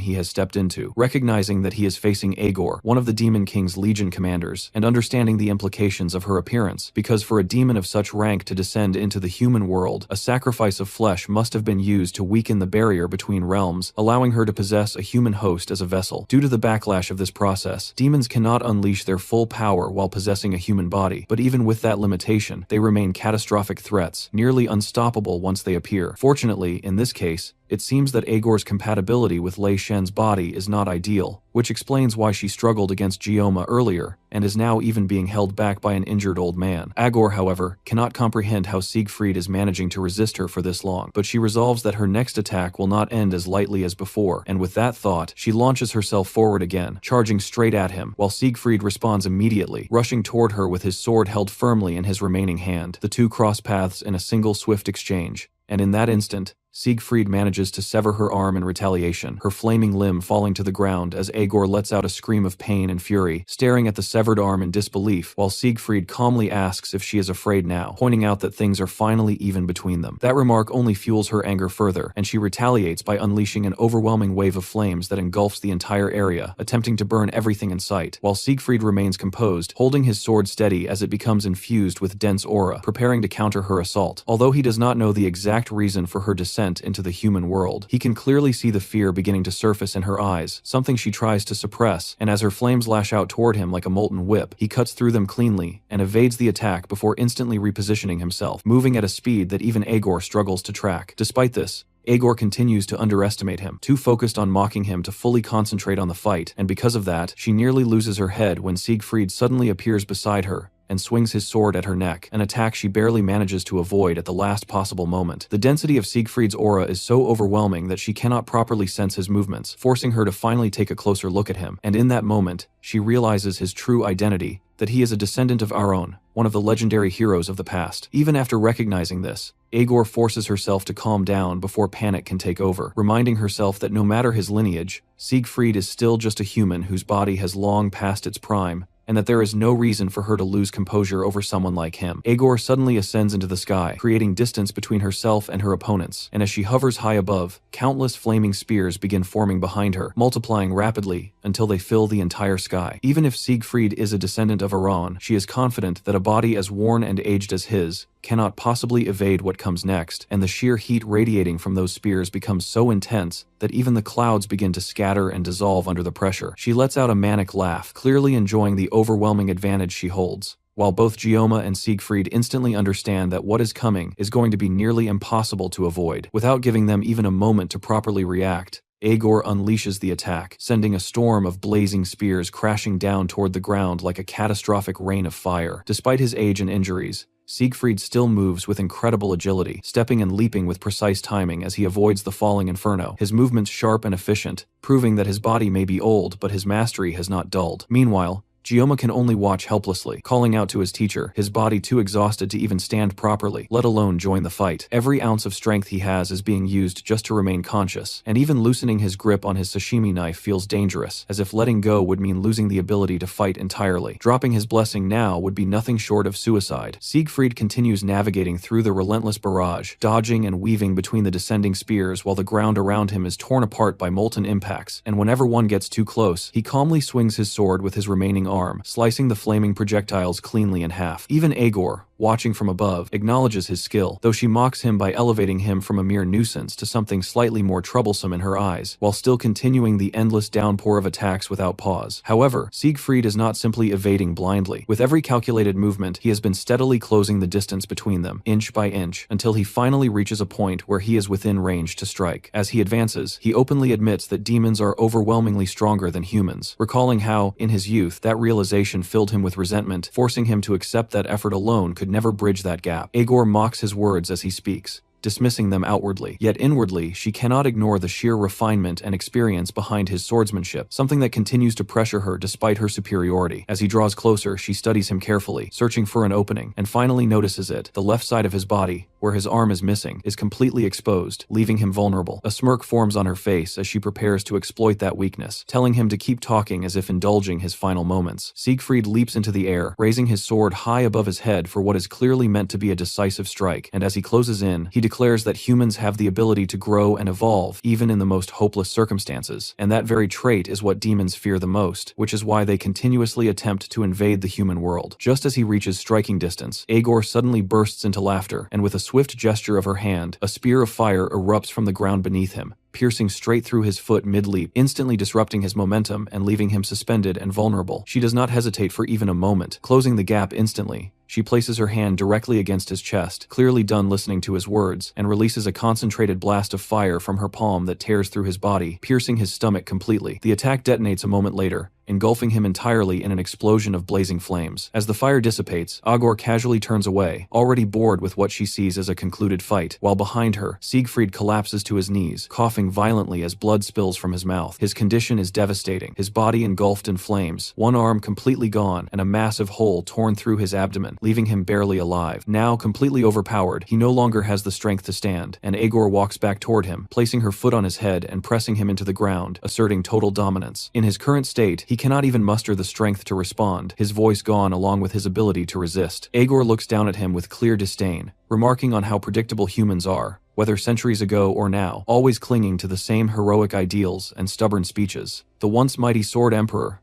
now crushed beneath her, cannot even argue back as she tears into him with cold, dismissive words. Gioma calls out to his teacher once again, but he is still barely able to move, completely powerless to do anything that could save him. Agor, who had almost forgotten about him, shifts her attention back toward him after hearing his cry. For the first time since they met, she calls him by his name and walks toward him, continuing the conversation they had before Siegfried arrived. Now that the interruption has been dealt with, she calmly states that it is time to give him the result of the test she had given him earlier. The Sword Emperor tries desperately to shout at his student to run, but it is already too late. Gioma has passed her test, and instead of freedom, his reward is another wave of mind control. His already weakened mind can barely resist as the Legion commander places her flaming hands on his body. In her eyes, Gioma is the perfect vessel, someone who can carry the hopes of demonkind as an ideal host. With a gentle and almost affectionate tone, she tells him that they will meet again in hell. Behind her, Siegfried continues to shout, warning her not to turn her back on the enemy just to go after a young cadet, but Agor simply laughs at him, completely dismissing his words as she prepares a seal on her tongue. She has no interest in dealing with an old man like Siegfried anymore, and her focus remains entirely on Gioma. She leans closer and presses her tongue against his forehead, marking him with a devil's seal as proof that he passed her test. The moment the mark is placed, Gioma collapses to the ground, his body going limp as if he has been completely taken over by her power. The demonic mark begins to spread from his head, slowly covering his entire body as her influence fully takes root within him. At the same time, the system detects the intrusion as an unauthorized external force and immediately reacts, attempting to activate its self-defense program. However, just like with the sword, God's Blessing, the program fails to execute because the user's level and the current world line are too low. Instead of stopping the intrusion directly, the system uses Yggdrasil as a catalyst to temporarily boost Gioma's level. It then activates its restraint function to readjust and synchronize the world line. If you have no idea what this means, dear viewer, it means that our OPMC is about to get absolutely busted and Agor is cooked. As this process continues, Gioma's synchronization rate begins to rise rapidly, jumping from 12.7% all the way up to 99%, and then finally reaching 100%. With that,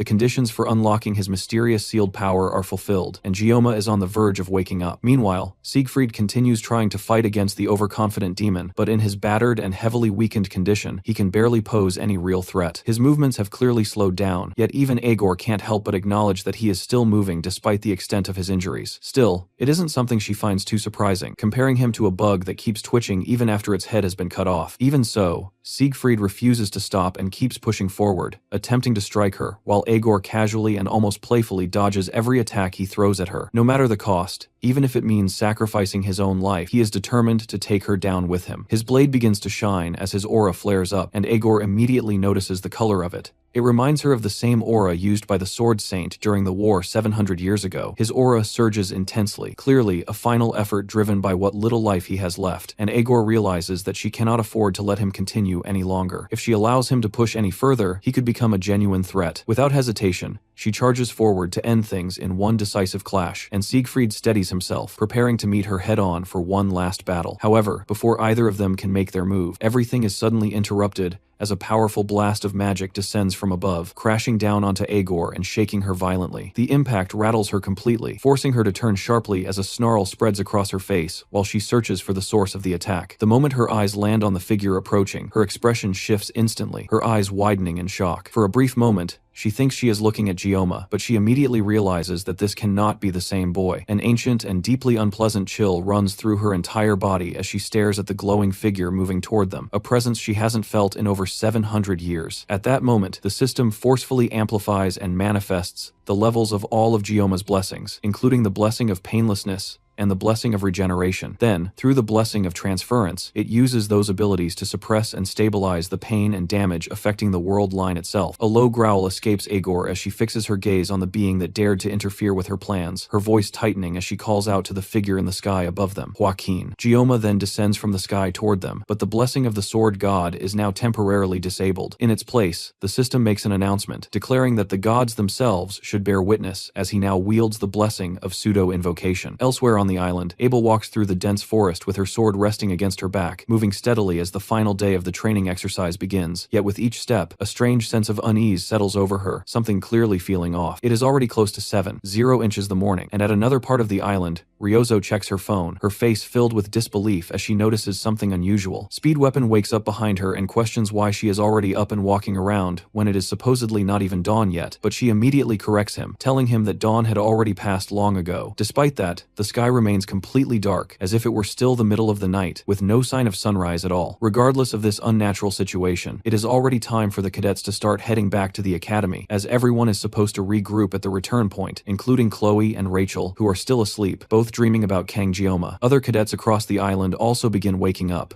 realizing that it is time to gather and leave. Ryozo tightens her grip on the strap of her bag, a strong sense of certainty forming in her chest that something about all of this is seriously wrong. Back at the battlefield, thick smoke continues to swirl through the air without clearing, as Gioma slowly descends, floating down calmly. Aegor's thoughts spiral as she struggles to process what she is seeing, unable to believe that Joaquin could suddenly appear in front of her. For the first time, the faint fear that Siegfried had noticed in her eyes completely takes over her expression. But as Gioma's feet finally touch the ground, electricity crackling around him, she gets a clear look at his face and realizes that this is not Joaquin at all. It is Gioma, the same boy she had been toying with just minutes ago. Realizing her mistake, she understands that it was foolish to think that Joaquin could still be alive after 700 years, since no matter how strong he once was, he was still human. Even so, that realization does nothing to stop the overwhelming sense of dread washing over her as Gioma approaches. The feeling is so intense that her normally sharp and calculating mind begins to slow down, clouded by an unfamiliar fear. Meanwhile, Siegfried can do nothing but stare, his breath caught in his throat as he watches, almost as if witnessing the emergence of a god. As soon as Gioma steps close enough, Siegfried's knees give out, and he instinctively kneels in respect. Gioma looks at him briefly before raising his hand, and in that instant, Siegfried's wounds begin to heal rapidly, knitting themselves back together as if they had never been there. Once Siegfried has recovered, Gioma closes his eyes for a moment, focusing, and when he opens them again,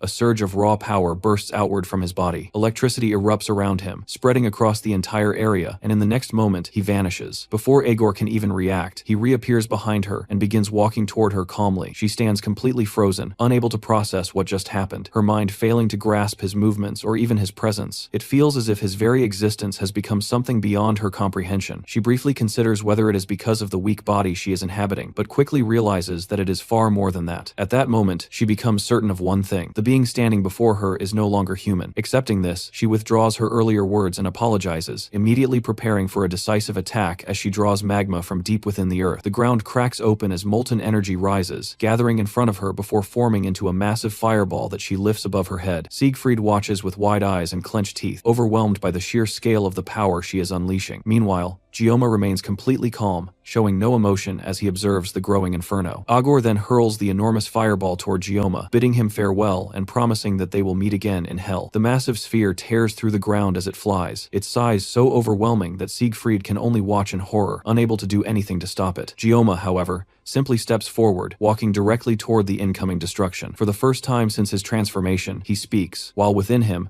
the system rapidly calculates the situation. The world line is unstable, and this current form can only be sustained for 60 seconds, but for what he intends to do, even that short time is more than enough. As the world seems to hold its breath, he continues forward, his focus entirely on cutting the fireball perfectly. Countless possible cutting paths appear before him, but his gaze locks onto a single precise line. He activates a new ability, Cosmic Blade, and in one smooth motion, his will slices forward, cutting not only through the fireball, but extending far beyond it, reaching Agor where she stands with her arm still extended. The fireball explodes in a blinding flash that engulfs everything in white light, and when it fades, Agor's body collapses, cleanly split into two by a flawless cut. She falls to the ground with no strength left, her blood spreading like molten magma as her mana core, the source of her existence, has been completely severed. As she lies there dying, she looks up toward the sky, and across the island, other cadets instinctively look upward as well, shocked by what they see. The unnatural darkness covering the sky has been sliced open by a perfect cut, allowing the morning sunlight to finally break through. None of them understand what just happened, and instead, they simply assume that the sunrise on this island is strangely abnormal. Back on the battlefield, Gioma's transformation begins to fade away, the overwhelming power leaving his body as suddenly as it came, and without that strength sustaining him, he collapses to the ground unconscious. Seeing this as her final opportunity, the Legion commander drags herself forward, refusing to accept such a miserable end. More than anything, she now realizes that Kang Gioma will grow into a disaster for all of demonkind, and with the last remnants of her strength, she begins preparing one final spell to finish him off. Before she can complete it, her movement is abruptly halted as a sword pierces straight through her head from behind, the blade bursting out through her mouth. Siegfried stands above her, his expression cold and unyielding as he reminds her that he had already warned her never to turn her back on an enemy. He channels his aura into the blade,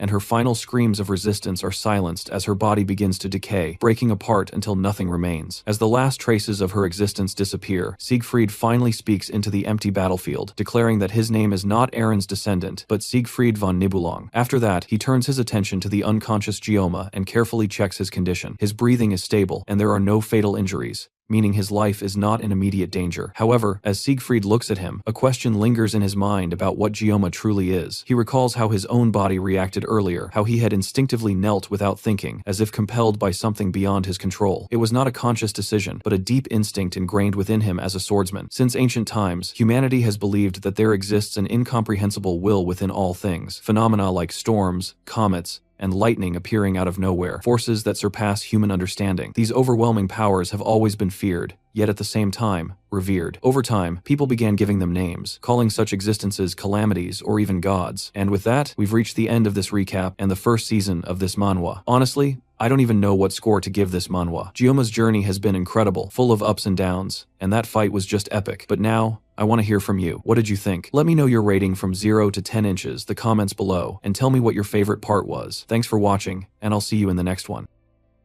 As the students move toward the exit gate, the ones closest to the MC push their way forward through the crowd. Ryozo arrives right on time to witness the height of the chaos, just as Gioma is being carried away on a stretcher. On her left, she notices Chloe desperately trying to force her way to Gioma's side, while Rachel holds her back. On her right, Abel drops to her knees after realizing that her grandfather has lost an arm. It was clear that something had taken place, and it was extremely serious. By the following day, both the news and the internet are flooded with speculation about what exactly happened in Avalon that left one student on the brink of death and the Sword Emperor missing an arm. With the massive loss of power caused by Siegfried's injury, the entire world can only wonder if someone new might rise among the 7-star heroes. As Ryozo scrolls through different news sites, she unsurprisingly finds no information about Gioma. Meanwhile, the other students whisper among themselves, questioning why the special student hasn't been seen and what really happened to him on Avalon Island. Their talk becomes too grim for Ryozo's liking, so she calmly tells them to be quiet and go gossip somewhere else. Even though they are discussing the possibility that Gyoma might die from his injuries, Ryozo is certain that someone like him wouldn't go down that easily. Chloe, however, hasn't stopped crying since the last day they saw him. At this point, more than a week has passed since any of them have seen Gyoma, so it's only natural for worry to start setting in. When they attempted to visit him in the medical bay, they were refused entry despite being cadets just like him. The order came directly from Director Medea, which suggested that the situation was connected to the Sword Emperor. After they completed their special exam, Avalon Island had transformed into a sea of boiling lava, with a strange and ominous layer of mana covering the entire area. Combined with the fact that humanity's strongest had lost his left arm, the only logical conclusion was that a demon or demonoid had invaded the island. Ryozo quickly reached that conclusion, and immediately started searching for any information about it, but she found nothing at all. On top of that, Director Medea had cut off all communication with the outside world, insisting that she would handle everything herself, meaning even the media couldn't obtain any new details. Because of that, there is nothing Ryozo can do to help Gyoma, and that reality frustrates her. Adding to her frustration, the last time she saw him, he had flicked her on the forehead, and now she's left worried about him while also wanting payback. In another class, Rachel and Abel have their own discussion about everything that happened. Abel, in particular, is deep in thought, reflecting on what happened to her grandfather. Fortunately, he is safe and even expected to make a full recovery aside from his arm, of course. But that isn't what's troubling her. When she visited him in the infirmary, she discovered that he was personally taking care of Gyoma, though he refused to explain why. Every time she hears something about Gyoma, there always seems to be some kind of mystery surrounding him, and now it appears he was injured while helping her grandfather. Elsewhere, Clady Beimhark downs an entire bottle of whiskey out of frustration. Everything is becoming more complicated for him, and none of his plans are going the way he intended. To make matters worse, even the undertakers he had hired never came back. Medea, on the other hand, is just as frustrated, though for completely different reasons. Sitting inside her office, she has a conversation with the Sword Emperor about Gyoma's condition. Not long ago, Gyoma had been severely injured, yet now he is somehow in even better condition than he was before the incident. It makes sense that he recovered so quickly since Medea had assigned the best medical officials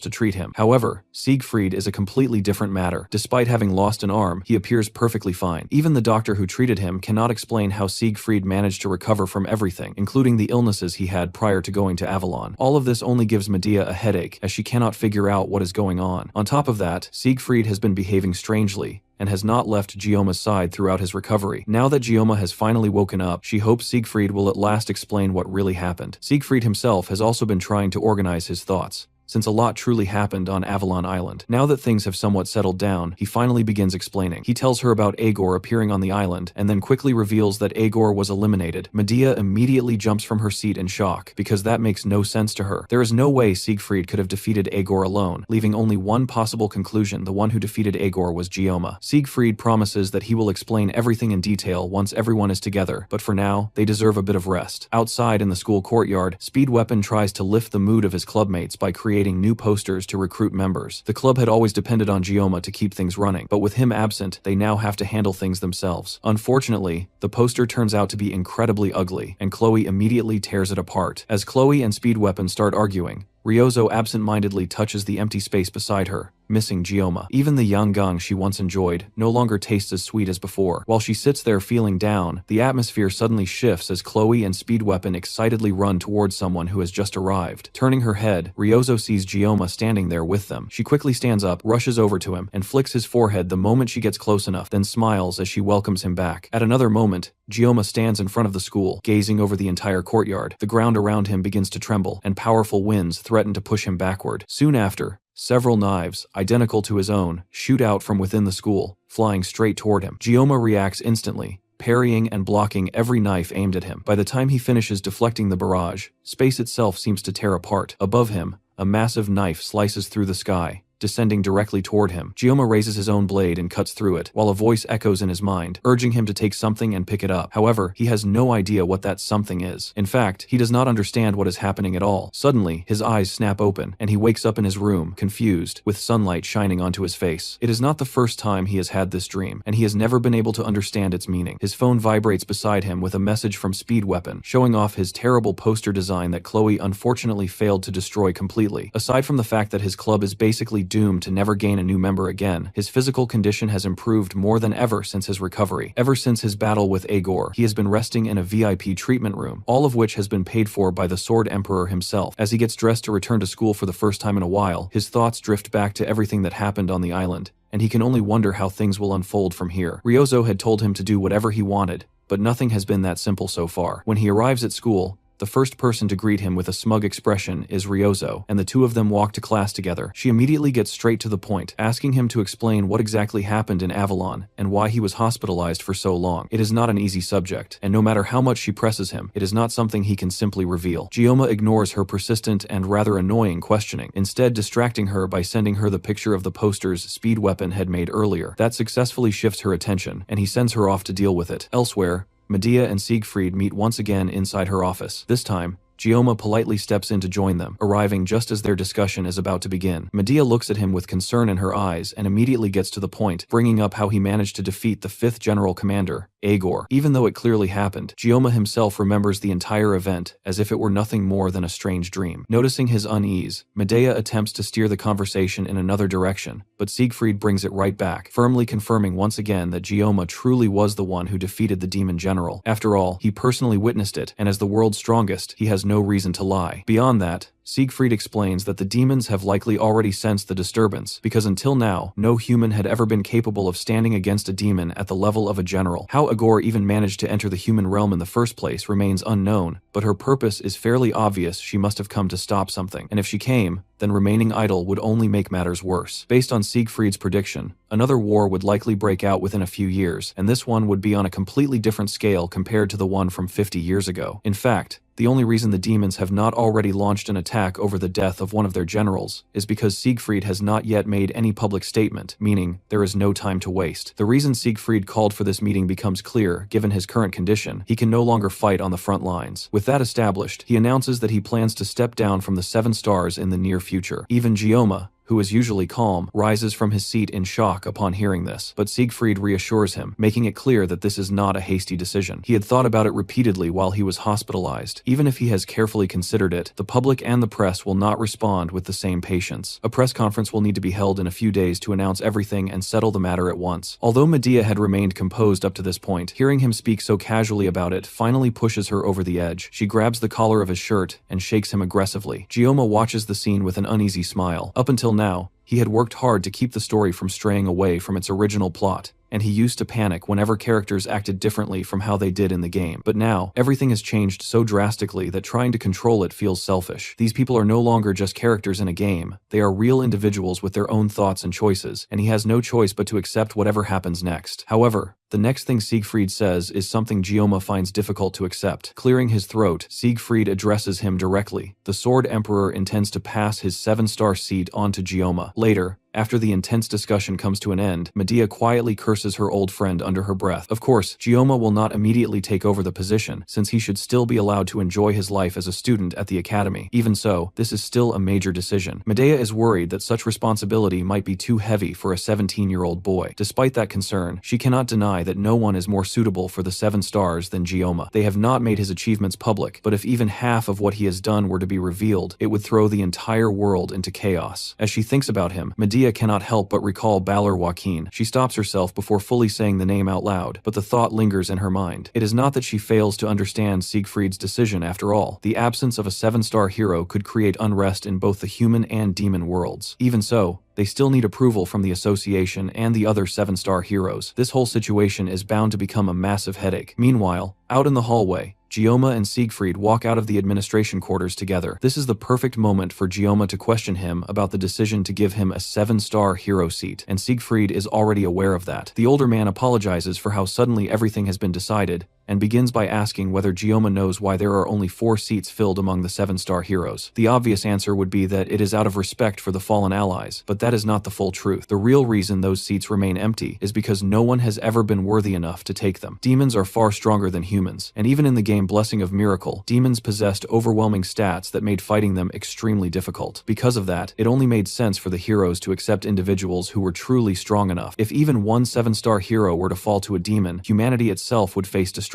However, in the present day, The meaning behind the 7-star heroes has weakened, and greedy individuals now use the title as a tool for political influence. One name that immediately comes to Gyoma's mind is the Prime Minister of Japan, Saki Kojima, known as the Absolute Bow. In the game, she never personally appeared and was only mentioned, and Ryozo had only once spoken about her family, saying that she hated the 7-star heroes. Although everything Siegfried says makes sense, it still does not explain why he specifically chose Gyoma for the position. The answer is simple. Gyoma is significantly stronger than Siegfried himself. At that point, Siegfried brings up a question of his own that needs to be answered immediately. He asks Gyoma whether his power has some kind of time limit. That question causes Gyoma to freeze, wondering how the Sword Emperor could have possibly discovered his secret. Siegfried quickly reassures him, explaining that it was only a guess. He had noticed during the test and again on Avalon Island that Gyoma would collapse after about a minute. Since Siegfried has already grasped the general idea, Gyoma decides to reveal more on his own. He explains the intense pain he experiences when using his Sword God blessing, and how he counteracts it using his painless blessing. However, for his own safety, he avoids going into too much detail. While he does trust the Sword Emperor, there is no reason to recklessly expose all of his weaknesses. Instead, he treats this as an opportunity to gain advice from someone more experienced. Thankfully, Siegfried promises that he will not share Gyoma's unique method of combining two blessings to complement each other. Gyoma's talent is undeniable, but constantly fighting under a time limit is not sustainable. It is important for him to learn how to properly control and use his power, and for that, he will need a skilled mentor. Coincidentally, Siegfried himself is looking for a talented disciple. This leads to yet another decision from Siegfried. After retiring, he intends to take Gyoma as his disciple. Before finally leaving, he hands Gyoma a tie that Abel had asked him to deliver. With that, he departs, wishing Gyoma a peaceful life at the academy. Gyoma, however, is left completely overwhelmed by all the sudden revelations. He decides that he will eventually find a way to convince Siegfried to reconsider all of this. For now, he returns to his dorm for the night, and as he falls asleep, he once again finds himself trapped in the same dream. Just like before, he is fighting off waves of knives while the world around him collapses, and just like last time, the dream reaches its peak when a massive knife appears in the sky. However, this time, instead of rejecting it by cutting it down, he follows Siegfried's advice to make the power his own. He drops his own knife and chooses to accept the power descending toward him. The giant blade pierces straight through his chest, causing him to double over in pain as a strange energy fills his body. That power circulates through him briefly before leaving and forming into a figure behind him. A voice greets him, and when Gyoma turns around, he sees a mysterious being made entirely of energy. At first, he assumes it might be the GM. The entity casually waves its hand, recreating the kitchen from Gyoma's previous life, a place that should feel familiar to him. Then it clarifies that it is not actually the GM. It does not directly explain what it is, only vaguely stating that it is something not too different from the GM. Setting aside the cryptic explanation, the being tells Gyoma that explaining everything would take too long, so it will keep things simple. It says that it is known by many names, ranging from a calamity to nature itself, but is most commonly referred to as the Sword God. There is no time for further explanation, but it reveals that the reason it can appear now is because its restraints were recently loosened. This happened during the island test when Gyoma reached what seemed to be a higher form. However, it is still not fully released, meaning the form standing before him is incomplete. The fact that they can even communicate like this is already a miracle, but their time soon runs out as the space around them begins to shatter. As Gyoma starts falling, the Sword God turns away and wishes him luck, telling him not to mess things up this time. With that, Gyoma suddenly wakes up in his room, his hand still raised toward the sky. His status screen appears beside him, showing that his synchronization rate has increased. Without wasting a moment, he grabs a pen and a notebook to write down everything he can remember. However, after waking up so abruptly, his memories are already beginning to fade. Right now, the most important thing is to continue gathering clues. His biggest concern at the moment is the sudden spike in his synchronization rate. While he is trying to organize his thoughts, his phone starts ringing on the bed. The moment he answers the call, a loud shout blasts into his ears from the other end. It turns out that Speed Weapon's poster has actually worked after all. The next day, Gyoma heads to the cafe where his club usually holds its meetings,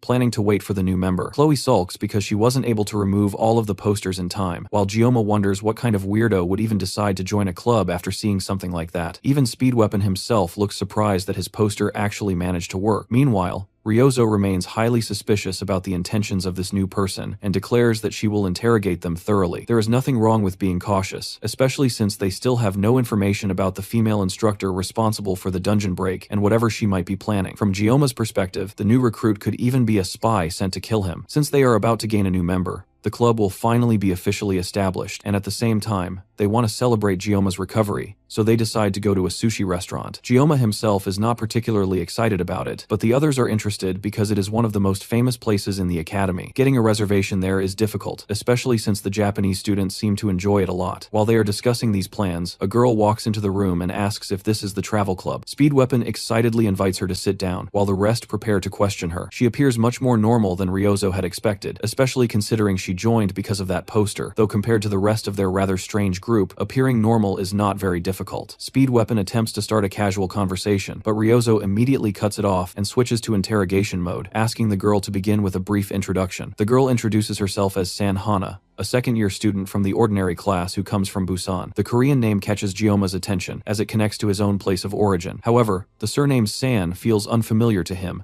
since he has never heard of it before. Then again, even the Kang family of the Seori region does not exist in real life either. Putting that aside, Gioma starts some small talk with her, discussing different foods and spices common in Korea, and Hana eagerly joins in. Their conversation is suddenly interrupted when Ryozo angrily jabs her elbow into his side. The blue-haired archer pulls the discussion back on track, and asks Hana about her motives and her reason for applying to the travel club. Hana gives a simple and honest answer. She saw the poster and noticed that the club's main activities involve traveling and clearing dungeons. Since her academic performance has been lacking this year, she wants to clear some dungeons to improve her scores. Ryozo corrects her, explaining that the club's primary focus is traveling, while dungeon clearing is only an additional activity. She also points out that there are other clubs that focus more heavily on dungeon clearing. Even so, for a second-year student in the ordinary class, it is difficult to find a club that would even accept her. Ryozo and the others are taken aback by how straightforward her answer is, and she shifts the conversation by asking what kind of weapon Hana prefers. Hana replies that she does not specialize in any particular weapon, and instead prefers to fight using her fists. Once again, Ryozo is caught off guard, and it is rare to see her lose ground in a conversation so many times. The two girls lock eyes in a brief staring contest before Ryozo finally gives in. As the discussion continues,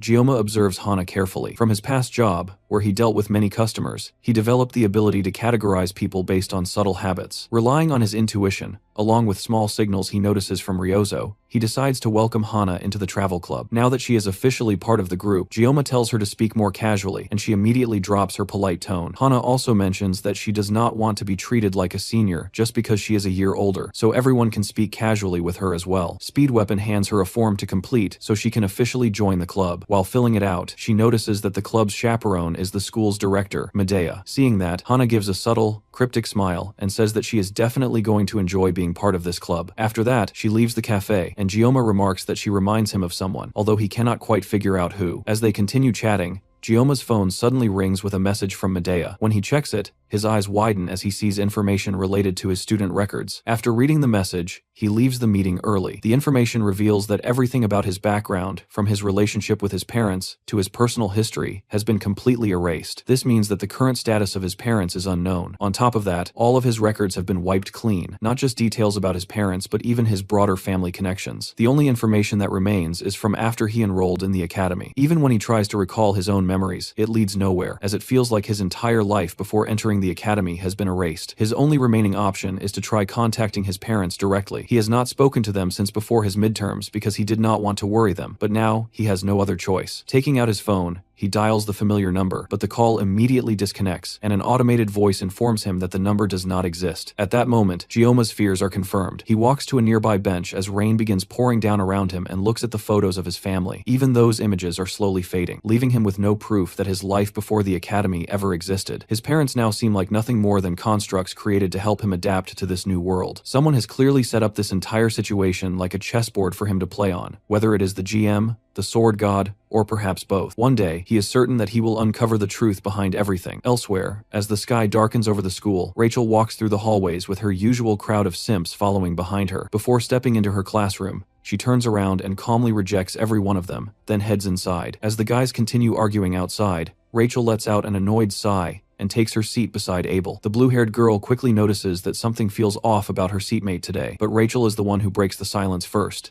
asking Abel for advice. Despite being confident in both her looks and her strength, her self-confidence has recently started dropping, and the reason for that is Kang Jioma. At the mention of his name, Abel blushes immediately, and Rachel notices it right away. It does not take much to realize that something must have happened between them on Avalon Island. Abel nervously tries to brush it off as nothing, explaining that she was injured that day and Jioma stayed with her, taking care of her until morning. However, the clear blush on her face makes it obvious that she has developed feelings for him. Rachel decides not to push that topic further and instead shifts to something more interesting. She reminds Abel that she once claimed she had absolutely no interest in Jioma, but that is no longer true. The moment Rachel realizes this, she leans right into Abel's space. Feelings can change at any time, and human emotions are no exception, so something like this was bound to happen eventually. Returning to the main point, Rachel reveals that Jioma has created a club, but it is so exclusive that when she tried to join, she was outright rejected. Apparently, Jioma made it clear that he would not accept anyone from the star class, because it would be troublesome. However, just the previous day, when she went to her favorite cafe for a drink, she saw Jioma happily talking with someone who seemed to be a new member of his club. She had never seen him wear such a cheerful expression before. It looked like they were conducting interviews, but the fact that she was rejected while he seemed so happy talking to another girl made her feel insecure. Strangely though, Abel reacts even more strongly to that news than Rachel herself. The next day, Jioma heads to the place where he planned to meet his friends to celebrate. It is a Korean sushi restaurant, and his friends are already waiting inside. Sanhana could not make it, saying that she does not like raw fish, so she chose not to attend. That seems a bit odd, considering she is from Busan, but regardless, their plans continue without her. They enter the restaurant and request a table for 4, and the person who greets them at the entrance turns out to be an unexpectedly familiar face. Chloe freezes on the spot and ends up bumping into Jioma as she locks eyes with her brother. Jioma immediately becomes serious and asks Nox what he is doing there, but it appears that he is simply working a part-time job, as if he has forgotten the real reason he is there. The Auditor family is a globally influential and wealthy clan, so there is no real reason for him to take on part-time work, especially while hiding his identity. The only conclusion Jioma can come to is that Nox might be on some kind of assassination assignment nearby. Their tense stare is interrupted when the restaurant owner comes out and yells at Nox for standing around doing nothing. The group decides not to interfere further and heads inside, leaving the redhead to continue working. They take their seats and begin looking through the menu to decide what to order, while Chloe remains uneasy because of her brother's presence. Their relationship is still strained, which makes it even more unfortunate since she had been looking forward to this gathering the most. Ryozo nudges Jioma to get his attention and asks what he wants to order. As she speaks, Jioma cannot help but notice the difference in their backgrounds. Soon, their food arrives, and while everyone else is impressed and immediately starts eating, Jioma hesitates, carefully examining the dishes. As he criticizes the chef's poor knife skills, a rough voice suddenly calls out in broken Korean, demanding to know what he just said. Jioma, who is used to sudden confrontations, calmly repeats his criticism,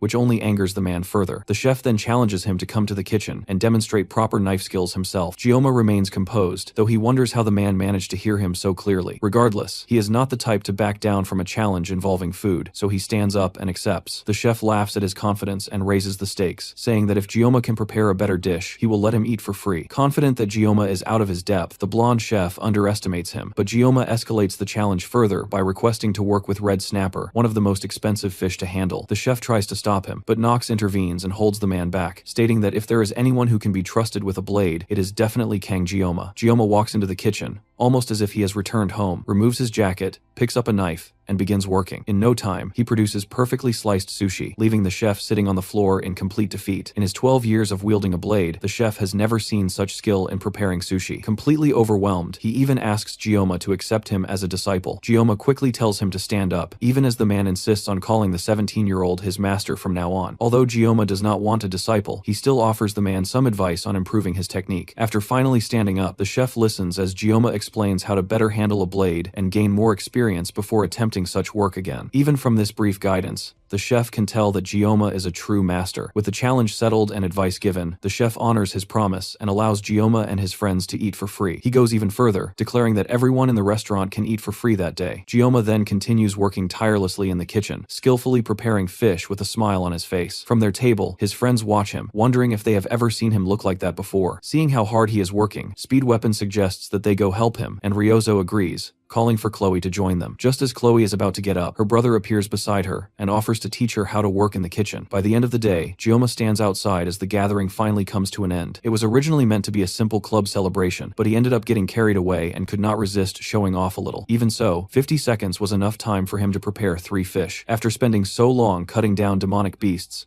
returning to slicing fish like he used to feels strangely refreshing for him. Soon after, Nox steps out of the restaurant, mentioning that Chloe told him to go speak with Gioma. It turns out Nox has been working this part-time job because the last time they met, Gioma told him that he needed to get a real job to understand life better. It seems Nox took that advice far more seriously than Gioma ever expected. Even though he refuses to openly admit that he is following Gioma's words, Nox cannot deny that he has learned something from the experience. The two begin talking about working in a restaurant, and Gioma offers him some practical advice on handling different situations. The longer their conversation goes on, the more Nox begins to feel that the two of them do not seem like they are the same age at all. After finishing the casual talk, Nox shifts to a more serious topic. He informs Gioma that the Auditore family has completed an investigation into his background and found nothing suspicious. Because of that, they have redirected their attention toward the Council of Elders, since it was them who made such a strange request in the first place. To deal with this, they are planning to form a large-scale investigation team, one that could potentially set records to uncover the truth within the Academy, and Nox himself will be taking part in it. The Auditore family targeting the Council of Elders will definitely create a lot of disturbance, but Gioma considers that outside of his concern. Even so, he expresses his gratitude to Nox for sharing this information as a way to protect him. The two shake hands, and Nox prepares to leave, but Gioma stops him briefly. He asks Nox if he knows anything about Sanhana, the second-year student who recently joined their club. Nox does recognize her, but only as someone who always sits alone and spends her time reading. The only unusual thing about her is that she consistently remains exactly in the middle of the class rankings. Whether it is theoretical knowledge or actual combat ability, her performance is always perfectly average, which is surprisingly difficult to maintain, even on purpose. Gioma takes a moment to think about this information, but their conversation is suddenly interrupted when the sushi chef rushes out of the restaurant looking for Nox. The moment he sees Nox standing with Gioma, his tone softens immediately, and he quickly approaches to present Gioma with a gift. It is the sushi knife he has been using for many years. Gioma initially refuses to accept it, but the chef insists, saying that after witnessing a true master, there is no point in him clinging to his tools when he has not yet mastered his own skills. In the end,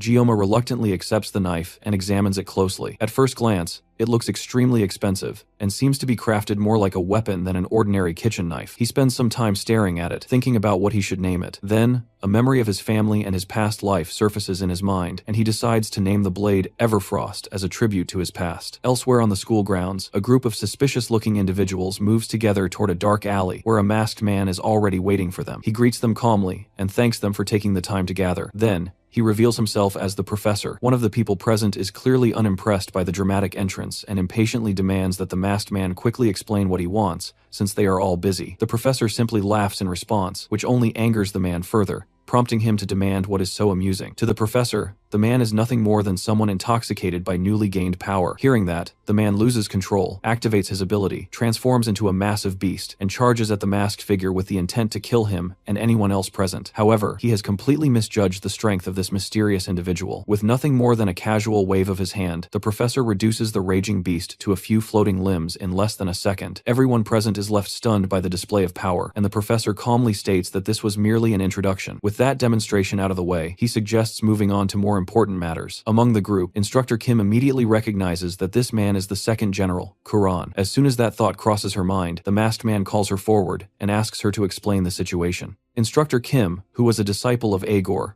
reveals that her master was not killed by the Swordmaster, but instead died at the hands of a single student named Leon van Reinhardt, who is destined to become the next hero. The following morning, Gioma reflects on everything he has learned so far. Now that the Council of Elders made the mistake of trying to use the Auditore family as hunting dogs, he has effectively gained the Assassin clan as allies. This situation mirrors part of the game's storyline, where groups that attempted to weaken Leon eventually disappeared. That means Gioma is now in a similar position, gaining powerful allies who could fight alongside him in the future. Thanks to the Auditore family, he should soon uncover the truth behind everything that is happening. The only thing he has not yet fully figured out is the identity of the mysterious female instructor. From what he learned through Agor, she is someone deceitful who obtained her contract through constant whining. Villains can easily alter their appearance, so taking her description too literally could be misleading. However, certain traits like eye color and gender cannot be changed. Even so, having purple hair and eyes is not uncommon in this world, and there are limits to how much information he can gather using the sensing ability of his sword God Blessing. On top of that, his lack of knowledge about magic makes it even harder for him to understand certain aspects of the situation. He realizes that now is not the time to keep working from the shadows. He needs to act directly and boldly.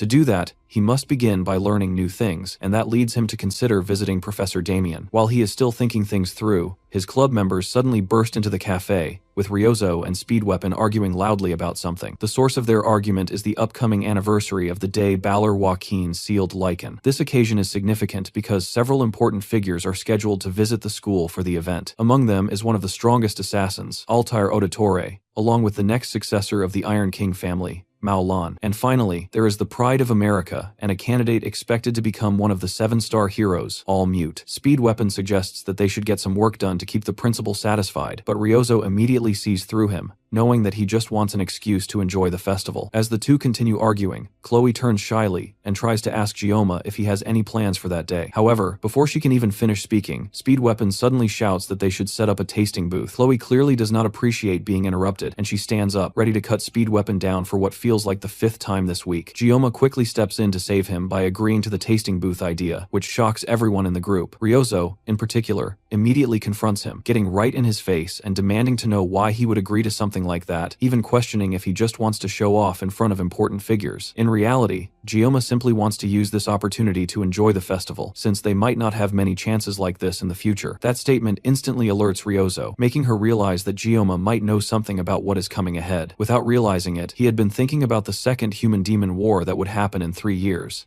And now Ryozo is certain that he knows more than he is letting on. Because of that, Gioma suddenly finds himself under Chloe's hostility and Ryozo's suspicion at the same time. Looking for help, he turns toward Speedweapon. The orange-haired boy immediately steps in and suggests that he will handle making the poster, successfully redirecting both girls' attention toward himself. Even so, Ryozo, now irritated by Speedweapon's impulsive behavior, declares that it is time to decide who will actually lead the club after Gioma. She demands a duel to settle the hierarchy once and for all, so that he stops making reckless decisions. Speedweapon agrees without hesitation, and the two head to Ryozo's dojo to fight. They stand facing each other, and Speedweapon begins thinking through his strategy. Ryozo's main weapon is a longbow, and since they are not in a subspace, she should not be able to use it effectively. His plan is to keep his distance and apply debuffs until she becomes weak enough to attack. Sanhana acts as the referee and signals the start of the match. However, the moment the fight begins, Ryozo immediately draws her bow, catching Speedweapon off guard. Even so, he sticks to his plan, believing that as long as he applies debuffs properly, he will be fine. But in the very next instant, Ryozo closes the distance before he can even react. As he tries to say something, she slams her bow into his back, sending him flying straight out through the walls of the dojo. The others watch in shock, while Ryozo casually asks Gioma what he thought of the fight. Outside, Speedweapon hurriedly applies healing buffs to himself while lying on the ground in pain. The next day, with only 4 days left until the festival, everyone is busy preparing as they work on setting up their booth. Chloe takes the role of kitchen assistant, helping Gioma prepare the food. Hana is responsible for purchasing ingredients and handling general management tasks. Speedweapon takes charge of operations and ordering the necessary items for setup. Meanwhile, Ryozo handles public relations, administrative duties,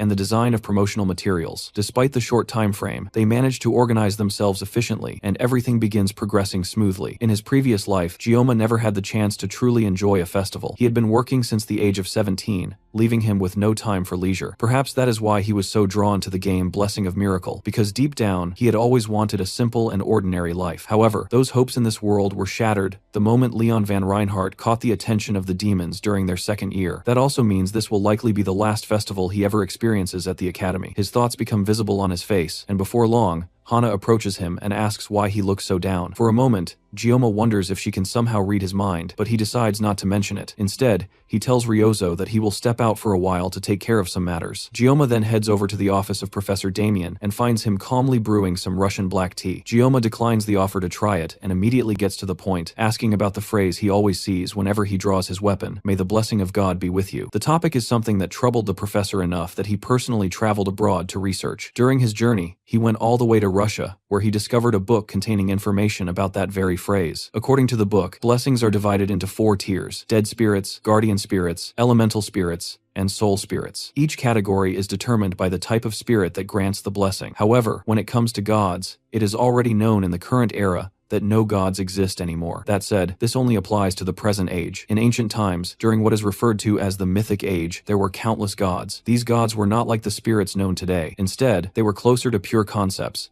existing beyond the limits of mortal beings. Even so, not even these entities were able to escape death. Among all of them, only one god managed to bring that entire era to an end, the god of the sword. The phrase, "May the blessing of God be with you," was originally used by humans of that age as a prayer directed toward the sword god, seeking power. After hearing all of this, Gioma leaves Professor Damien's office with just as many questions as answers, though he is still grateful that the professor went to such lengths to help him. As he walks away, he notices a strange feeling of suffocation that has been bothering him since earlier. The reason becomes clear: it is because he did not bring his sashimi knife with him, which has effectively become his ultimate sensory tool. He has grown so accustomed to having the blade with him that being without it now makes him feel restricted. As the days pass and the festival approaches, the group continues preparing for their kimchi stall. They spend their time practicing cooking, setting up their booth, and arranging outfits for the event. By the time the festival finally arrives, everything is fully prepared and ready to open. Over the roughly 20 years that Gioma spent living with a knife in his hand, he revived numerous struggling restaurants. Each time, he refused any form of payment and instead sought out places that were on the verge of collapse, doing it purely for his own satisfaction. In a way,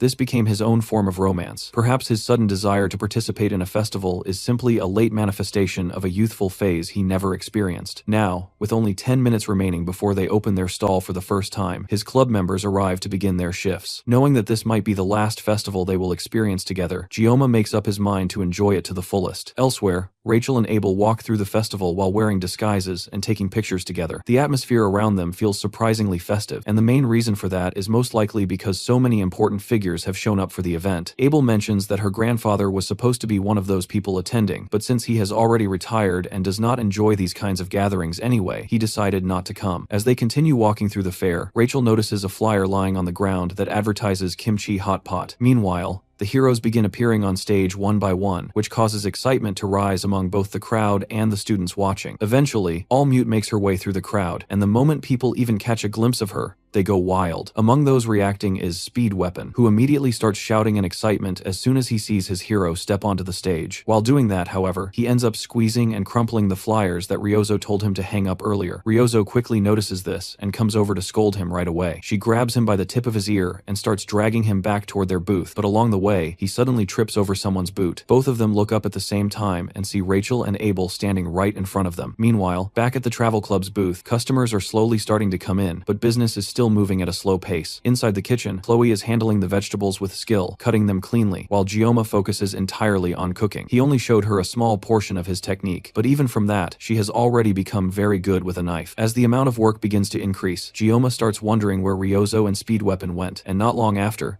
Ryozo returns while dragging a beaten-up Speed Weapon behind her. Right after that, Rachel suddenly rushes into the booth and runs straight toward Gioma, trying to hug him. However, she is immediately blocked by Chloe, who is fully ready to stop her, even if she has to use a kitchen knife to do it. Behind Rachel, Abel stands nervously and greets Gioma, her face completely flushed red. The two of them take their seats as customers and prepare to be served. While Gioma is cooking their food, he cannot help but wonder why they came here in the first place. Even though he was the one who promoted the booth, he never actually expected them to show up. Since he does not want any trouble, he thinks that the safest option would be to send them away before more customers arrive. Meanwhile, Rachel points toward Sanhana and mentions that she is the girl Gioma was smiling at earlier. This time, however, instead of reacting angrily like before, Abel responds in a more relaxed manner, although it is obvious that she is pretending not to care. The two girls did not take part in any festival activities, and Abel tries to justify it by saying that exams are coming soon, so they need to focus on studying instead of doing things like this. At the other end of the booth, Speed Weapon is in terrible condition after being dragged back by Ryozo. It is clear that she gave him a proper beating before they returned, and the bruises on his face are easy to see. Even so, he is not embarrassed about it, and continues defending his fangirling over All Mute and explaining why he went to see her. Gioma points him toward an ice cooler and tells him to use the ice to treat his injuries. As Speed Weapon walks away, Gioma's thoughts drift toward All Mute. Her real name is Khan Elizabeth, and she is an American hero who has already been mentioned as a candidate for the next 7-star position. In this world, the United States stands as one of the top superpowers alongside Korea. Because of that influence, they have built their own independent system within the hero world, where heroes are treated more like celebrities, and the entire system functions almost like a business. The real heroes are the ones who leave behind their names through death, while the celebrity heroes live off their fame and reputation. This creates a strange middle ground, where heroes have gradually become nothing more than tools for cheap publicity. From Gioma's point of view, neither the traditional heroes nor the celebrity heroes match his ideals. He feels relieved that he was not reincarnated in America, because he would probably have ended up with some ridiculous name like Sashimi Man, and been forced to wear a tight spandex outfit. Up until now, he and Khan Elizabeth have never officially crossed paths,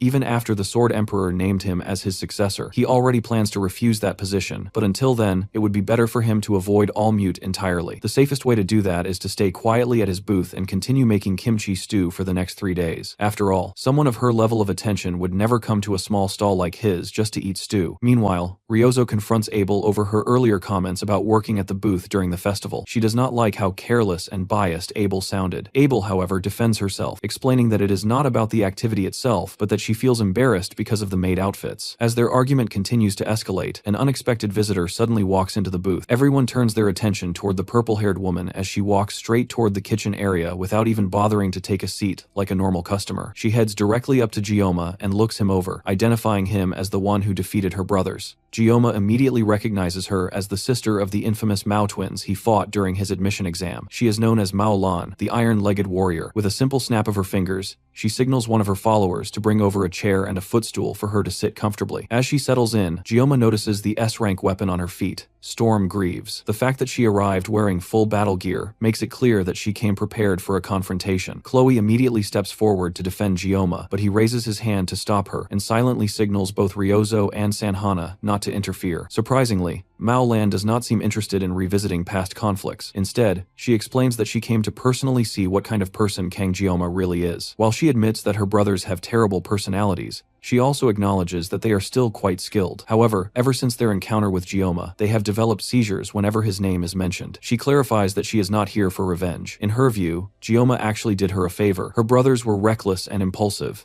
constantly tarnishing the Mao family's reputation. By dealing with them, Gioma effectively removed that problem, clearing obstacles from her own path. Mao Lan makes it clear that she is aiming for a position among the 7-star heroes, and her influence and popularity are strong enough to rival even Khan Elizabeth. However, she lacks the same level of ability as All Mute, and is also burdened by the negative image associated with her brothers, making it less certain that she will achieve that goal. Since that seems to be the extent of what she wanted to say, Gioma sees no reason to continue entertaining her, and turns back to his work. But just before leaving, Mao Lan throws out a remark criticizing his cooking, clearly intending to provoke him. That comment immediately catches his attention. Gioma abandons his attempt to keep a low profile, and follows after her, unable to ignore the insult directed at his cooking. Word spreads quickly throughout the festival that Mao Lan has been challenged to a subspace spar by an unknown cadet. As Leon Van Reinhardt walks through the festival grounds, he overhears people talking about it, and quickly realizes that this unknown cadet is none other than Kang Gioma. His hands tremble slightly when he hears the name, but instead of going to watch the fight, he simply continues on his way. At the stadium, the seats are completely filled with familiar faces, including Abel and Rachel, along with the renowned All Mute herself. Meanwhile, Mao Lan still appears confident in her victory as she looks over at Gioma. After all, facing someone as famous and powerful as her could easily leave him in the same condition as her brothers. Gioma ignores her taunts and immediately gets to the point. She deliberately provoked him into this situation so she could fight him and justify her brother's defeat. Mao Lan does not deny it. As the subspace is deployed, Gioma calmly tells her that she will never become a 7-star hero. The moment the fight begins, the two clash, creating an explosion of smoke. When the smoke clears, Mao Lan's body is left searching through the haze for Gioma, while her head has already been sent flying before she even realizes what has happened. Back at the booth, Sanhana seems to be the only one genuinely concerned about Gioma, while Speed Weapon is more focused on the growing number of customers arriving. Hana simply smiles at their confidence, but does not say anything further. Back in the stadium, the audience notices that Mao Lan has staggered, even though neither of them appears to have physically moved. Those in the crowd who can sense power beyond normal levels immediately understand what happened. Gioma used the realm of the mind against his opponent. This is a technique that only fighters at the 7-star level can freely control, yet Gioma already shows the talent to use it. Mao Lan is instantly reminded of her old acquaintance, All Mute, and the overwhelming gap in talent she once felt during their academy days. Gioma must have used that mental realm to show her what would happen if they truly fought. By demonstrating the difference in their abilities without physically attacking her, he preserved her dignity, while also avoiding potential international complications. Kang Gioma is clearly no ordinary academy student. There had been occasional rumors among the higher-ups, but now it is confirmed he truly is the successor chosen by the Sword Emperor. A flood of emotions, envy, jealousy, fear, and awe fills Mao Lan's mind as memories from her school days resurface. However, She refuses to accept defeat so easily. As soon as she regains her composure, she charges forward, delivering a wide, sweeping kick aimed at Gioma's face. Gioma steps back and smoothly ducks under her follow-up kick with remarkable speed. The shockwave from her attack is powerful enough to affect even those outside the subspace, and Gioma briefly glances at the damage it caused. That brief moment gives Mao Lan the opening she needs to leap above him, raising her leg high to deliver a final decisive strike. Gioma narrowly avoids it as the impact sends rocks flying into the air. Before he can recover, Mao Lan kicks those falling rocks toward him with precise timing. Gioma slices through them effortlessly with his knife, filling the air with dust and debris. However, a single red thread cuts through the cloud, aimed directly at his chest. He raises his blade just in time to block it, though the impact nearly destroys his knife. Even so, he quickly restores it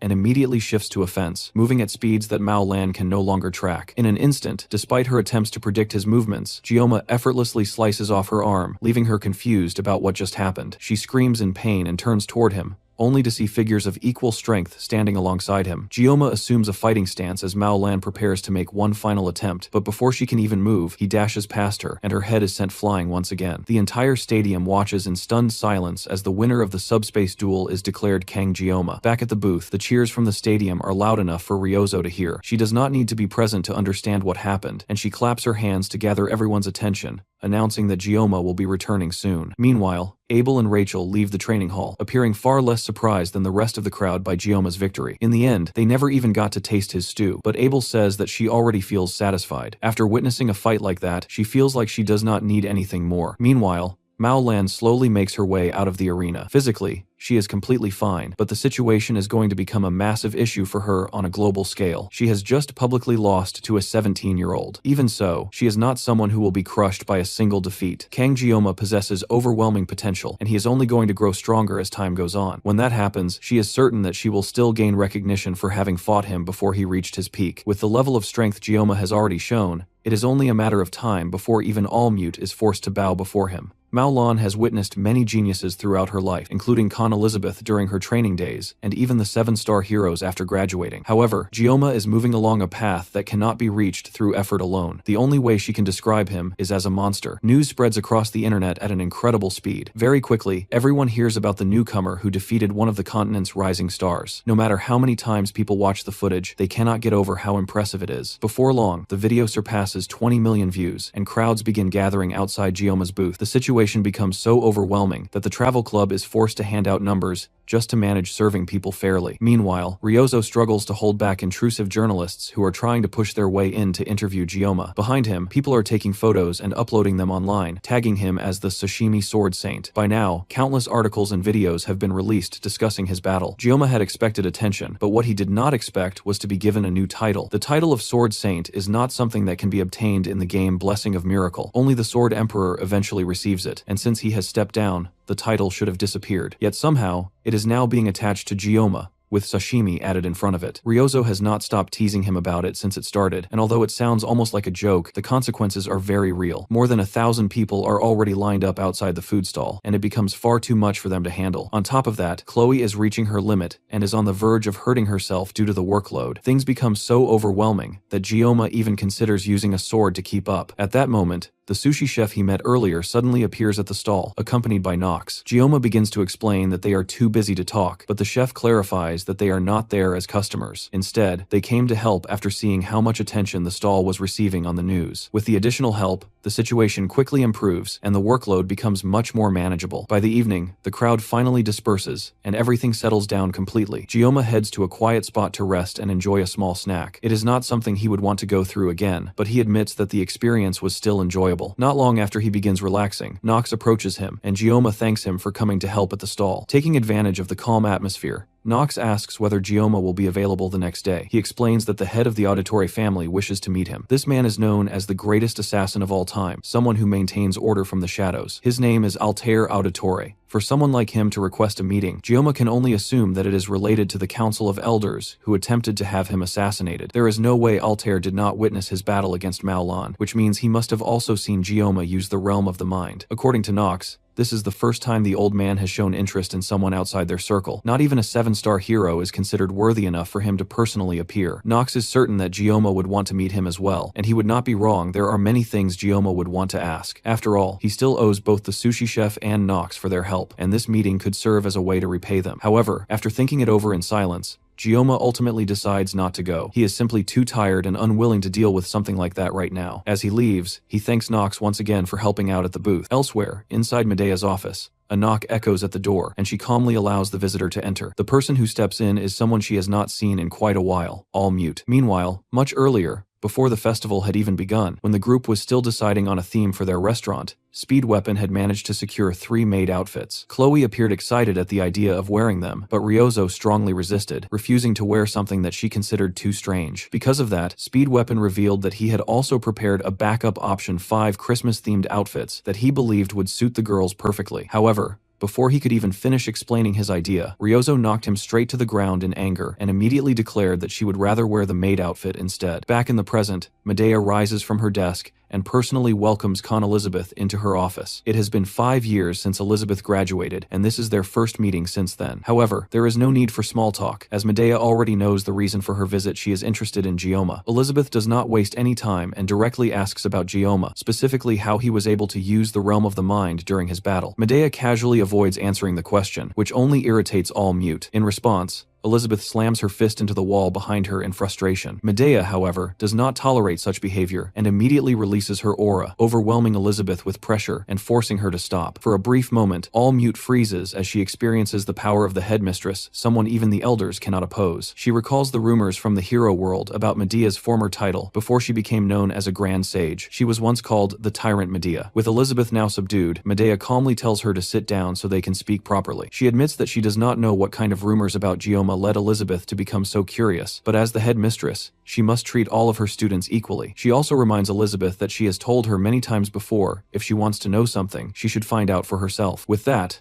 the conversation essentially ends as quickly as it began. Elizabeth stands up to leave, and Medea asks how long she plans to stay at the academy. Elizabeth replies that she had intended to leave the next day at noon, but Medea suggests that she should not rush and instead stay longer to enjoy the festival. Before leaving, Allmute asks one final question: whether Medea's words about treating everyone equally also apply to Gioma. Before Medea can give her answer, Elizabeth turns away, exits the room, and slams the door behind her, all while wondering who Kang Gioma truly is. By the final day of the festival, things have settled down and become much more manageable. Gioma suggests that they should only work during the morning and take the rest of the afternoon off. With things finally becoming less hectic, Chloe takes the chance to try asking Gioma to spend some time together again. She had handled most of the kitchen duties throughout the festival, and it was obvious that she worked the hardest among all of them. It is clear that she wants some kind of reward for all the effort she put in. Since there is nothing stopping them, Gioma asks Chloe if she would like to spend some time together after they finish closing the booth for the day. Chloe immediately agrees with excitement. However, when Gioma turns around, he notices Ryozo staring at him intensely. He wonders what her problem might be, but assumes it could be related to Speed Weapon. Regardless, the day passes without anything unusual happening, and everyone heads off to enjoy the rest of the evening. The only one who seems unhappy is Ryozo, though Gioma can tell why. Gioma then goes to the school courtyard to wait for Chloe, enjoying the calm atmosphere. However, even when he tries to relax, it does not come easily. The sound of a cane tapping nearby pulls him out of his thoughts as an old man approaches and asks if he can sit beside him. As soon as the man settles down, Gioma directly asks him to state his purpose, already realizing that the man is Altair Auditore, the head of the Auditore family. The old man smiles and praises Gioma for his sharp instincts. In reality, Gioma recognized him because of the cane he carries, the S-rank cane sword syndicate from the game, which is famously associated with the head of the assassin family. With his identity no longer hidden, Altair gets straight to the point, assuming that Gioma already knows why he wanted to meet. Gioma assumes it is about the assassination request that the Council of Elders placed on him, but Altair shows no interest in discussing old family matters. Instead, he claims to be here for something more important. Before Gioma can figure out what that might be, Altair taps his staff on the ground, activating a domain around them. Gioma reacts instantly, preparing to draw Murasami from his pocket. Suddenly, the domain disappears just as quickly as it formed, and the old man casually asks what kind of relationship Gioma has with Chloe. The abrupt shift in tension catches Gioma off guard, but he answers anyway, stating that they are simply friends and nothing more. In the game, Altair had always been portrayed as a mysterious figure, so it is disappointing for Gioma to realize that the head of an assassin family might just be a strange old man. Still, he is clearly far from ordinary. With his question answered, Altair stands up to leave, but not before warning Gioma to take care of Chloe as a friend. Before he can go, Gioma asks whether Chloe truly needs to become an assassin. Despite her usual cute demeanor, Chloe has a wild and feral side, making it difficult to allow someone like her to move freely without restraint. Gioma had always believed that this behavior was the result of the Auditore family's training methods. However, Altair reveals that Chloe has always been like that, and the family actually tried to suppress her true nature. According to him, Chloe is inherently feral, and when that side of her surfaces, she can harm anyone around her. Gioma refuses to accept that explanation and tells Altair to stop pretending. He then pulls out Murasame, and in that moment, all the seemingly ordinary people nearby reveal themselves as assassins, aiming directly at him. Despite being surrounded, Gioma does not back down and prepares to face them all, until Altair orders everyone to stand down. Gioma has exceeded the old man's expectations, but at the same time, Altair has fallen below Gioma's expectations. The old man leaves, and Gioma is left wondering why he chose to behave in such a disturbing way toward the end of their conversation. Gioma's thoughts are suddenly interrupted when Chloe comes running up to him to meet for their date. He smiles at her, and in that moment, he makes up his mind that no matter what anyone else says, he will never lose faith in Chloe. Meanwhile, Altair Auditore lets out a low cackle as he walks across the academy grounds. His mind is filled with thoughts about Gioma's skill and potential. The boy is no longer just interesting, he is genuinely intimidating, even to someone as experienced as him. Altair eventually reaches an alley where Nox is waiting. There, he admits that meeting Gioma made the trip worthwhile, and that he is satisfied with how things went. He even reveals that it has been a long time since he has felt real fear towards someone. Hearing that, Nox is visibly shaken, as it is hard to imagine someone like Altair experiencing fear at all. Even so, Altair mentions that he would like to meet Gioma again someday. At the same time, Gioma continues his date with Chloe, deliberately avoiding any mention of his meeting with the Auditore Patriarch, so they can focus on simply enjoying their time together. According to the festival schedule, a parade will take place in the evening, followed by fireworks after sunset. Until then, they decide to walk around and take in the sights of the academy. The two of them spend the day exploring together, enjoying the festival atmosphere. By the time evening arrives, Gioma starts to feel tired, and Chloe notices it right away. She asks if he is exhausted because of her, feeling a bit self-conscious since she thinks she did not help enough during the festival preparations. In truth, without Chloe, the cooking booth likely would not have functioned at all. Gioma gently pats her on the head and reassures her that she did her best and was a huge help throughout everything. As they sit together and enjoy the moment, Chloe gathers the courage to ask Gioma something important, but before she can say it, Speed Weapon suddenly calls out to them. Gioma is confused since they were supposed to spend their time separately. Speed Weapon shows him a message on his phone that appears to be from Gioma, telling everyone to meet up at 5. Gioma immediately realizes that he never sent such a message, and not long after, Ryozo gives him a teasing smile, making it clear who was responsible. As evening falls, the festival parade begins, and Chloe pulls Gioma along to watch it. The others excitedly try to drag him toward the crowd, but he resists and sends them ahead without him. Once they leave, he sits down alone on a nearby bench. Crowds have never been his thing, and he prefers to experience the festival quietly. From where he sits, he looks toward his friends, with Chloe standing at the center. Even from a distance, she looks happy, but he cannot help remembering that she had something she wanted to say earlier. Looking ahead, he notices several couples enjoying themselves, laughing and playing together. It makes him realize that he may have chosen the wrong place to sit. After spending so much time fighting demons and struggling to survive, it is easy to forget that the original game Blessing of Miracle always had a strong focus on romance. In his past life, he never had the time to think about relationships. He only appreciated the characters in the game, and although he was initially nervous around them, he still does not fully understand his own feelings now. It has only been 3 months since he entered the academy, yet he has already gone through countless life and death situations. There has been no opportunity for him to reflect on himself. Especially over the past few days, he has constantly felt tense, without a single moment where he could truly relax. His thoughts are interrupted when a familiar voice approaches him. Ryozo walks over and casually drops down onto the bench beside him. Gioma glances at her as she settles in. She is one of the main heroines in the original game, and even though he has used her as a character before, he has never been able to fully understand her. Still, he trusts her abilities and her judgment. Ryozo begins to blush when she notices him staring at her and calls him clueless for not recognizing her advances. Gioma, however, takes her words too literally and grabs her shoulders, thinking she might be referring to some kind of danger. Being pulled so close to him makes her even more flustered, and she quickly pushes him away, complaining that he is hurting her. The two fall into an awkward silence. Ryozo then asks if he is upset about being pushed away. Gioma says he is not, and instead says he has something he wants to ask her. That immediately makes her blush even harder as she starts overthinking what he might say. As she struggles to form words, Gioma asks her if there is someone she likes. Ryozo blushes deeply at the question, but then Gioma follows it up by asking if she likes Leon Van Reinhardt. That instantly wipes the blush from her face. She crosses her arms and mutters that she should have known better than to expect anything from him. Gioma, however, is confused, since in the game he clearly remembers Ryozo being interested in Leon by the time of the final exams. Trying again,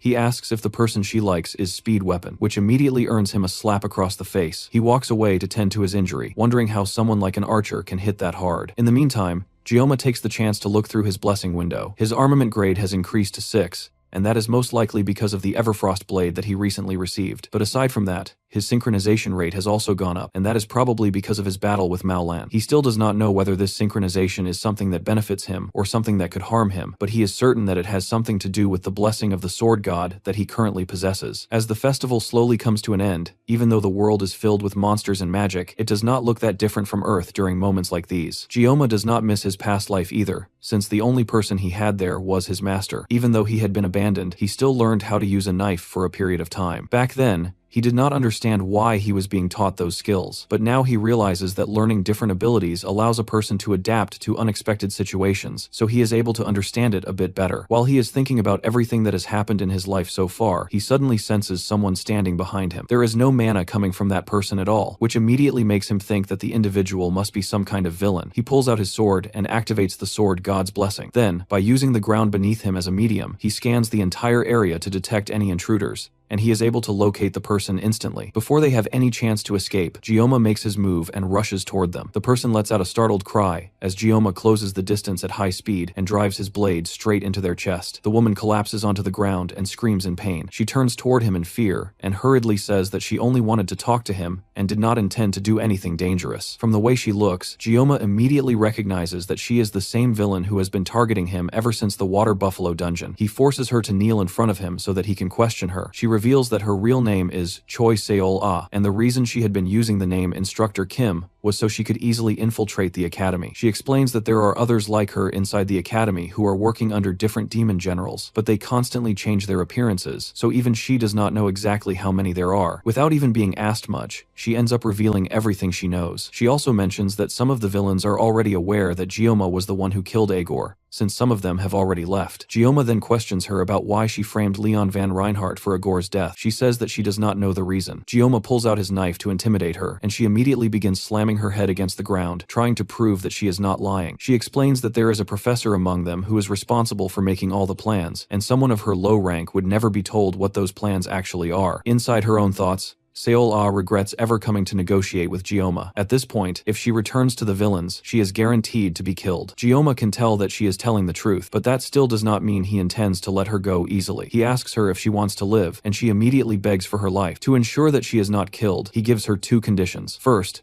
she must tell him everything she knows about this professor. She explains that the professor is a subordinate of Quran, but that is all the information she has. That is not a name Gyoma expected to hear, but it does make sense, because while Lycan is sealed, Quran would naturally be the one in charge. That also means that this professor is most likely somewhere inside the academy. The other villains do not know who the professor is, which is why he is viewed as the worst among them, since he pretends to be nothing more than a normal professor within the academy. Seol-ah appears to still be useful to Gyoma, but it is clear that she has lost her position after Agor's death. Gyoma can sense that she only has a very small amount of mana left, meaning she is not a threat to him at all. She really did come here to negotiate. The second thing he demands from her are the gems that allowed her to receive mana from Agor while he was alive. Before she can even attempt to lie about them, Gyoma cuts them out of her himself. The pair of stones he obtains are what form a contract with a demon general. The general holds the stone that supplies mana, while the subordinate holds the one that receives it. The seal also contains the life force of the subordinate, which means that whoever possesses it can control them like a leash. Now that he has obtained everything he needed, Gyoma leaves her behind, deciding that he will make use of her later. As he walks back toward the academy grounds, Ryozo sends him a message asking where he is. The two of them exchange messages for a bit, but when Ryozo starts typing her last message, she hesitates. Before she can send it,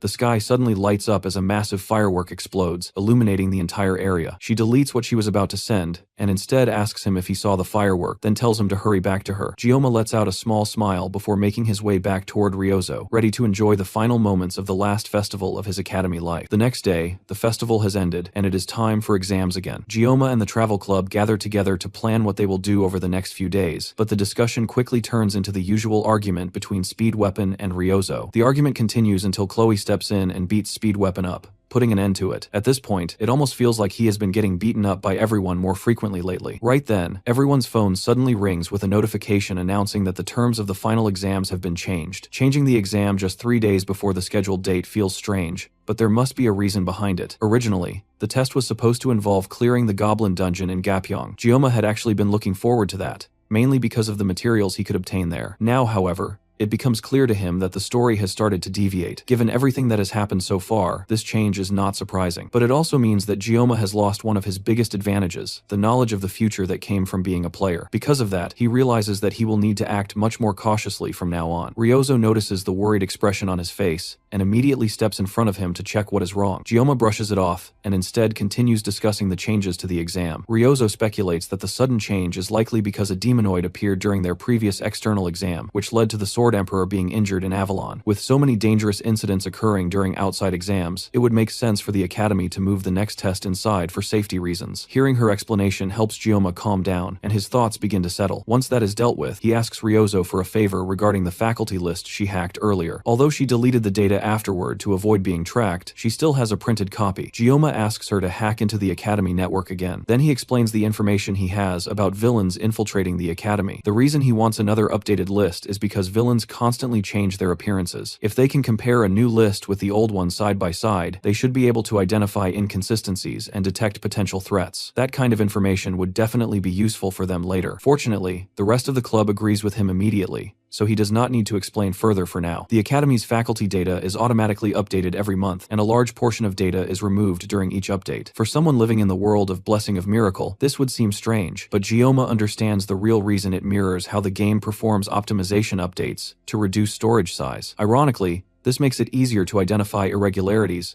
and track down suspicious individuals. Even though many things have already changed, Gioma realizes that his knowledge as a former player still holds value. For now, all they need to do is wait for Ryozo to gather the new information. However, Gioma also realizes that he has been relying on Ryozo for many things recently. Despite everything she does for him, he has nothing to offer her in return. He wonders what he could possibly give to someone who is the daughter of Japan's permanent prime minister. He decides to ask her if there is anything she wants, but Ryozo refuses to say what kind of favor she will ask for in return. The following day, Ryozo returns with a large stack of documents for them to review. She has printed out detailed faculty records, including any suspicious movements, though she has not analyzed them yet. The information is incredibly thorough. It even includes how many times each faculty member went to the bathroom. While this level of detail clearly invades privacy, they need to examine everything carefully if they want to uncover important clues. Besides, once they are finished, they plan to destroy all the data so that nothing can be traced back to them. It helps that Chloe is an assassin, and Ryozo is willing to do whatever it takes to achieve her goals, meaning neither of them is particularly concerned about moral boundaries. At the same time,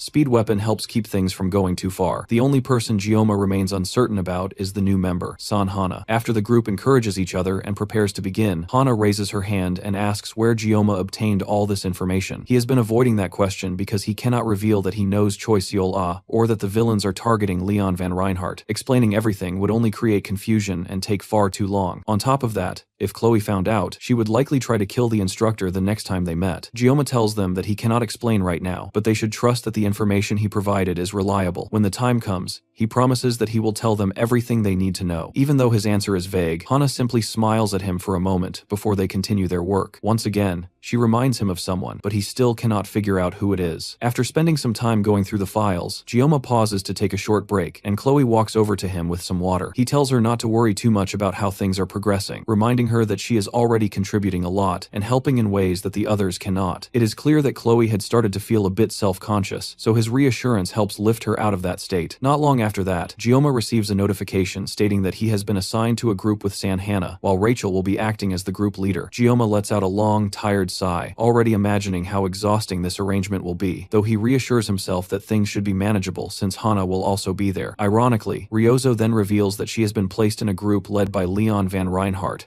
which causes Gioma to chuckle in amusement. Later that day, once the group finishes their meeting, everyone leaves, leaving only Hana and Ryozo behind in the room. Hana prepares to leave as well, but Ryozo stops her and places a document on the table. At the very top of the list, Hana's name appears as a member of the faculty staff. With that evidence in front of her, Ryozo demands to know who Hana really is. She points out that Hana's personality is too well balanced and that she rarely speaks much or expresses her own opinions, which makes her suspicious. Despite Ryozo's confidence, Hana simply starts laughing, which completely throws Ryozo off. Then she points at the document and explains that the person Ryozo is accusing her of being just happens to share the same name as her. Not only that, but that person is currently on a work trip in America, meaning they are not even present at the academy. Ryozo briefly considers whether the data could have been tampered with, but quickly realizes that would be nearly impossible, The system automatically updates the data through the subspace system, and only Medea would have the authority to alter it. As Ryozo's thoughts begin to spiral toward the possibility that even the principal could be involved, Hana calmly interrupts her, telling her to relax. She explains that in Korea, it is quite common for people to share the same name, so it is understandable that Ryozo would make that mistake. With the situation cleared up, Hana stands to leave, but before going, she gives Ryozo a piece of advice. If she wants to win over someone as oblivious as Gioma, she will need to be more direct. That unexpected comment leaves Ryozo blushing intensely. Meanwhile, shifting focus back to Gioma, in the early hours of the morning, he lies in bed thinking about the sudden changes to the exam. He does not have any issue with the changes themselves, but he cannot understand why, out of all people, Rachel ended up as the leader of his group. He does not dislike her, but she makes him feel uncomfortable. The reason for that discomfort is because, as a former player of Blessing of Miracle, he knows that Rachel's interest in him is not driven by love or romance. Instead, she is aiming to secure strong genetics for her bloodline. Ironically, despite that motive, she has never had a boyfriend,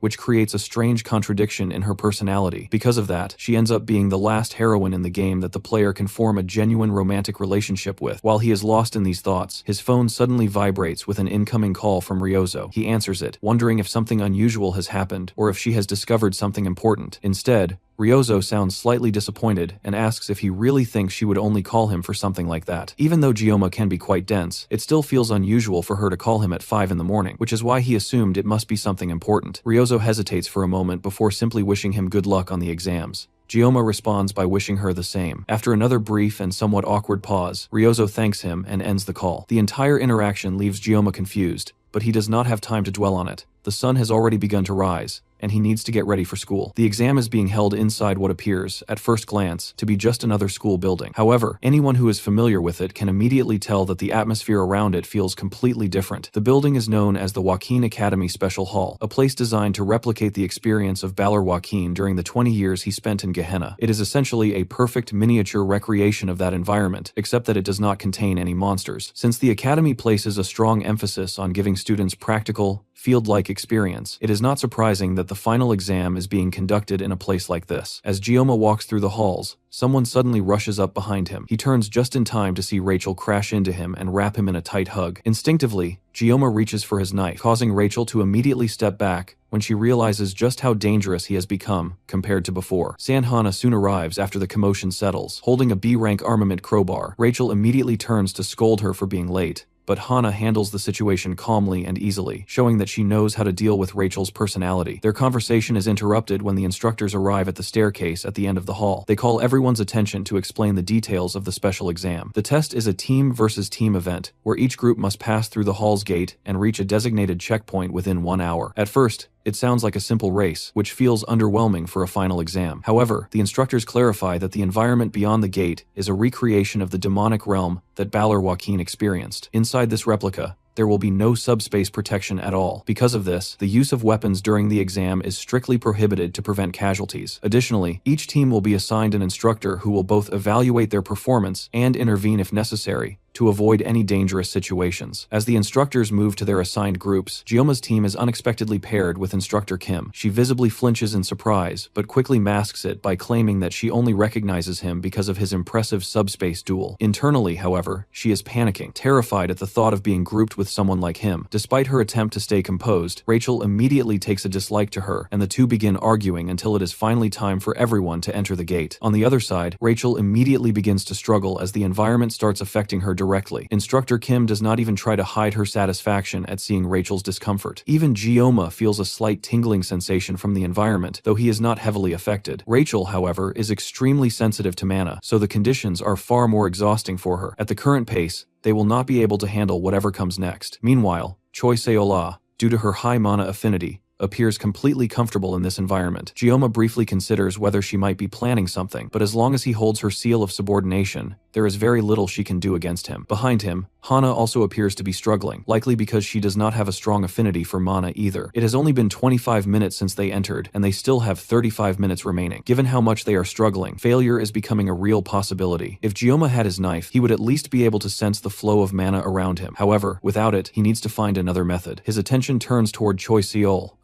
realizing that she can act as a substitute for detecting mana. Once he gives her the instruction, she immediately begins searching for mana like a trained tracker. He had not even meant it seriously when he thought of her as a mana-sniffing dog, but watching her now makes the comparison hard to ignore. Meanwhile, Rachel manages to steady herself and pushes forward with determination, moving ahead as if she is on a mission. It becomes clear that each of them is adapting in their own way. Hana also seems to recover slightly as they continue. As Rachel and Hana move ahead, Choi Seol-ah leans closer to Jeoma and informs him that she can sense a concentrated source of mana toward the northwest. At this rate, they should reach the first checkpoint in about 10 minutes. Jeoma acknowledges her effort, and she responds with a cheerful salute, almost like a loyal subordinate. Even her behavior resembles that of a trained companion, but thanks to her ability, they are able to make steady progress. As they increase their pace and move toward their objective, Jeoma briefly wonders how the rest of his friends are managing in their own groups. Over with Ryozo's team, which is being led by Leon van Reinhardt. They have already been walking for 32 minutes and are currently in the lead. Leon can tell that they are getting close to the first checkpoint, but at that moment,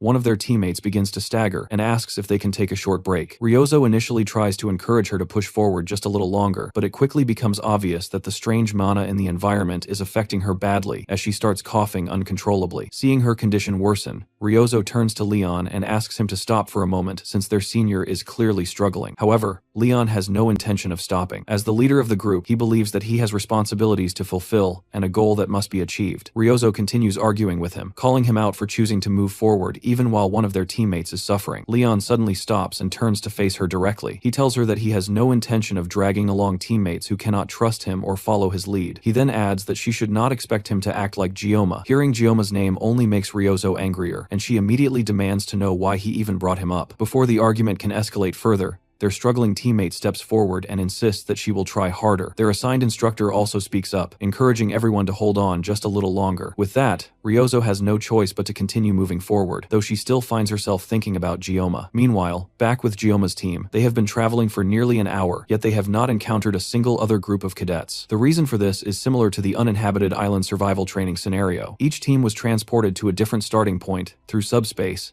and is approaching the same checkpoint from different directions. However, the fact that they have not seen anyone at all also suggests that many teams may have already given up halfway through. Jeoma does not blame them, since without Choi Seol-ah, his own team might have had to withdraw as well. He calls out to her and asks how participants are supposed to return if they decide to give up. In response, she pulls a device out of her jacket. It is called a Manacalor. By pressing the button on it, the user's location will appear on the administration's monitoring screen. She explains that it is an educational tool developed by the Hero Association using a degraded artifact. Artifacts are remnants from the mythical age, containing power that goes beyond monetary value. There are fewer than 10 true artifacts in existence, and the Hero Association controls them to maintain balance among nations. However, degraded versions of these artifacts are now being distributed to organizations. Hearing this, Jeoma cannot help but think that this development does not sound like a good thing. Their discussion is suddenly interrupted when Rachel shouts that she has found the checkpoint. Choi Seol-ah glances back at Jeoma with a smug smile, before heading over to congratulate Rachel. Having reached the checkpoint, they have successfully cleared the first stage. To proceed to the second stage, they must pass through a large, ominous door. Even Choi Seol-ah does not know what lies beyond it, but from what she can sense,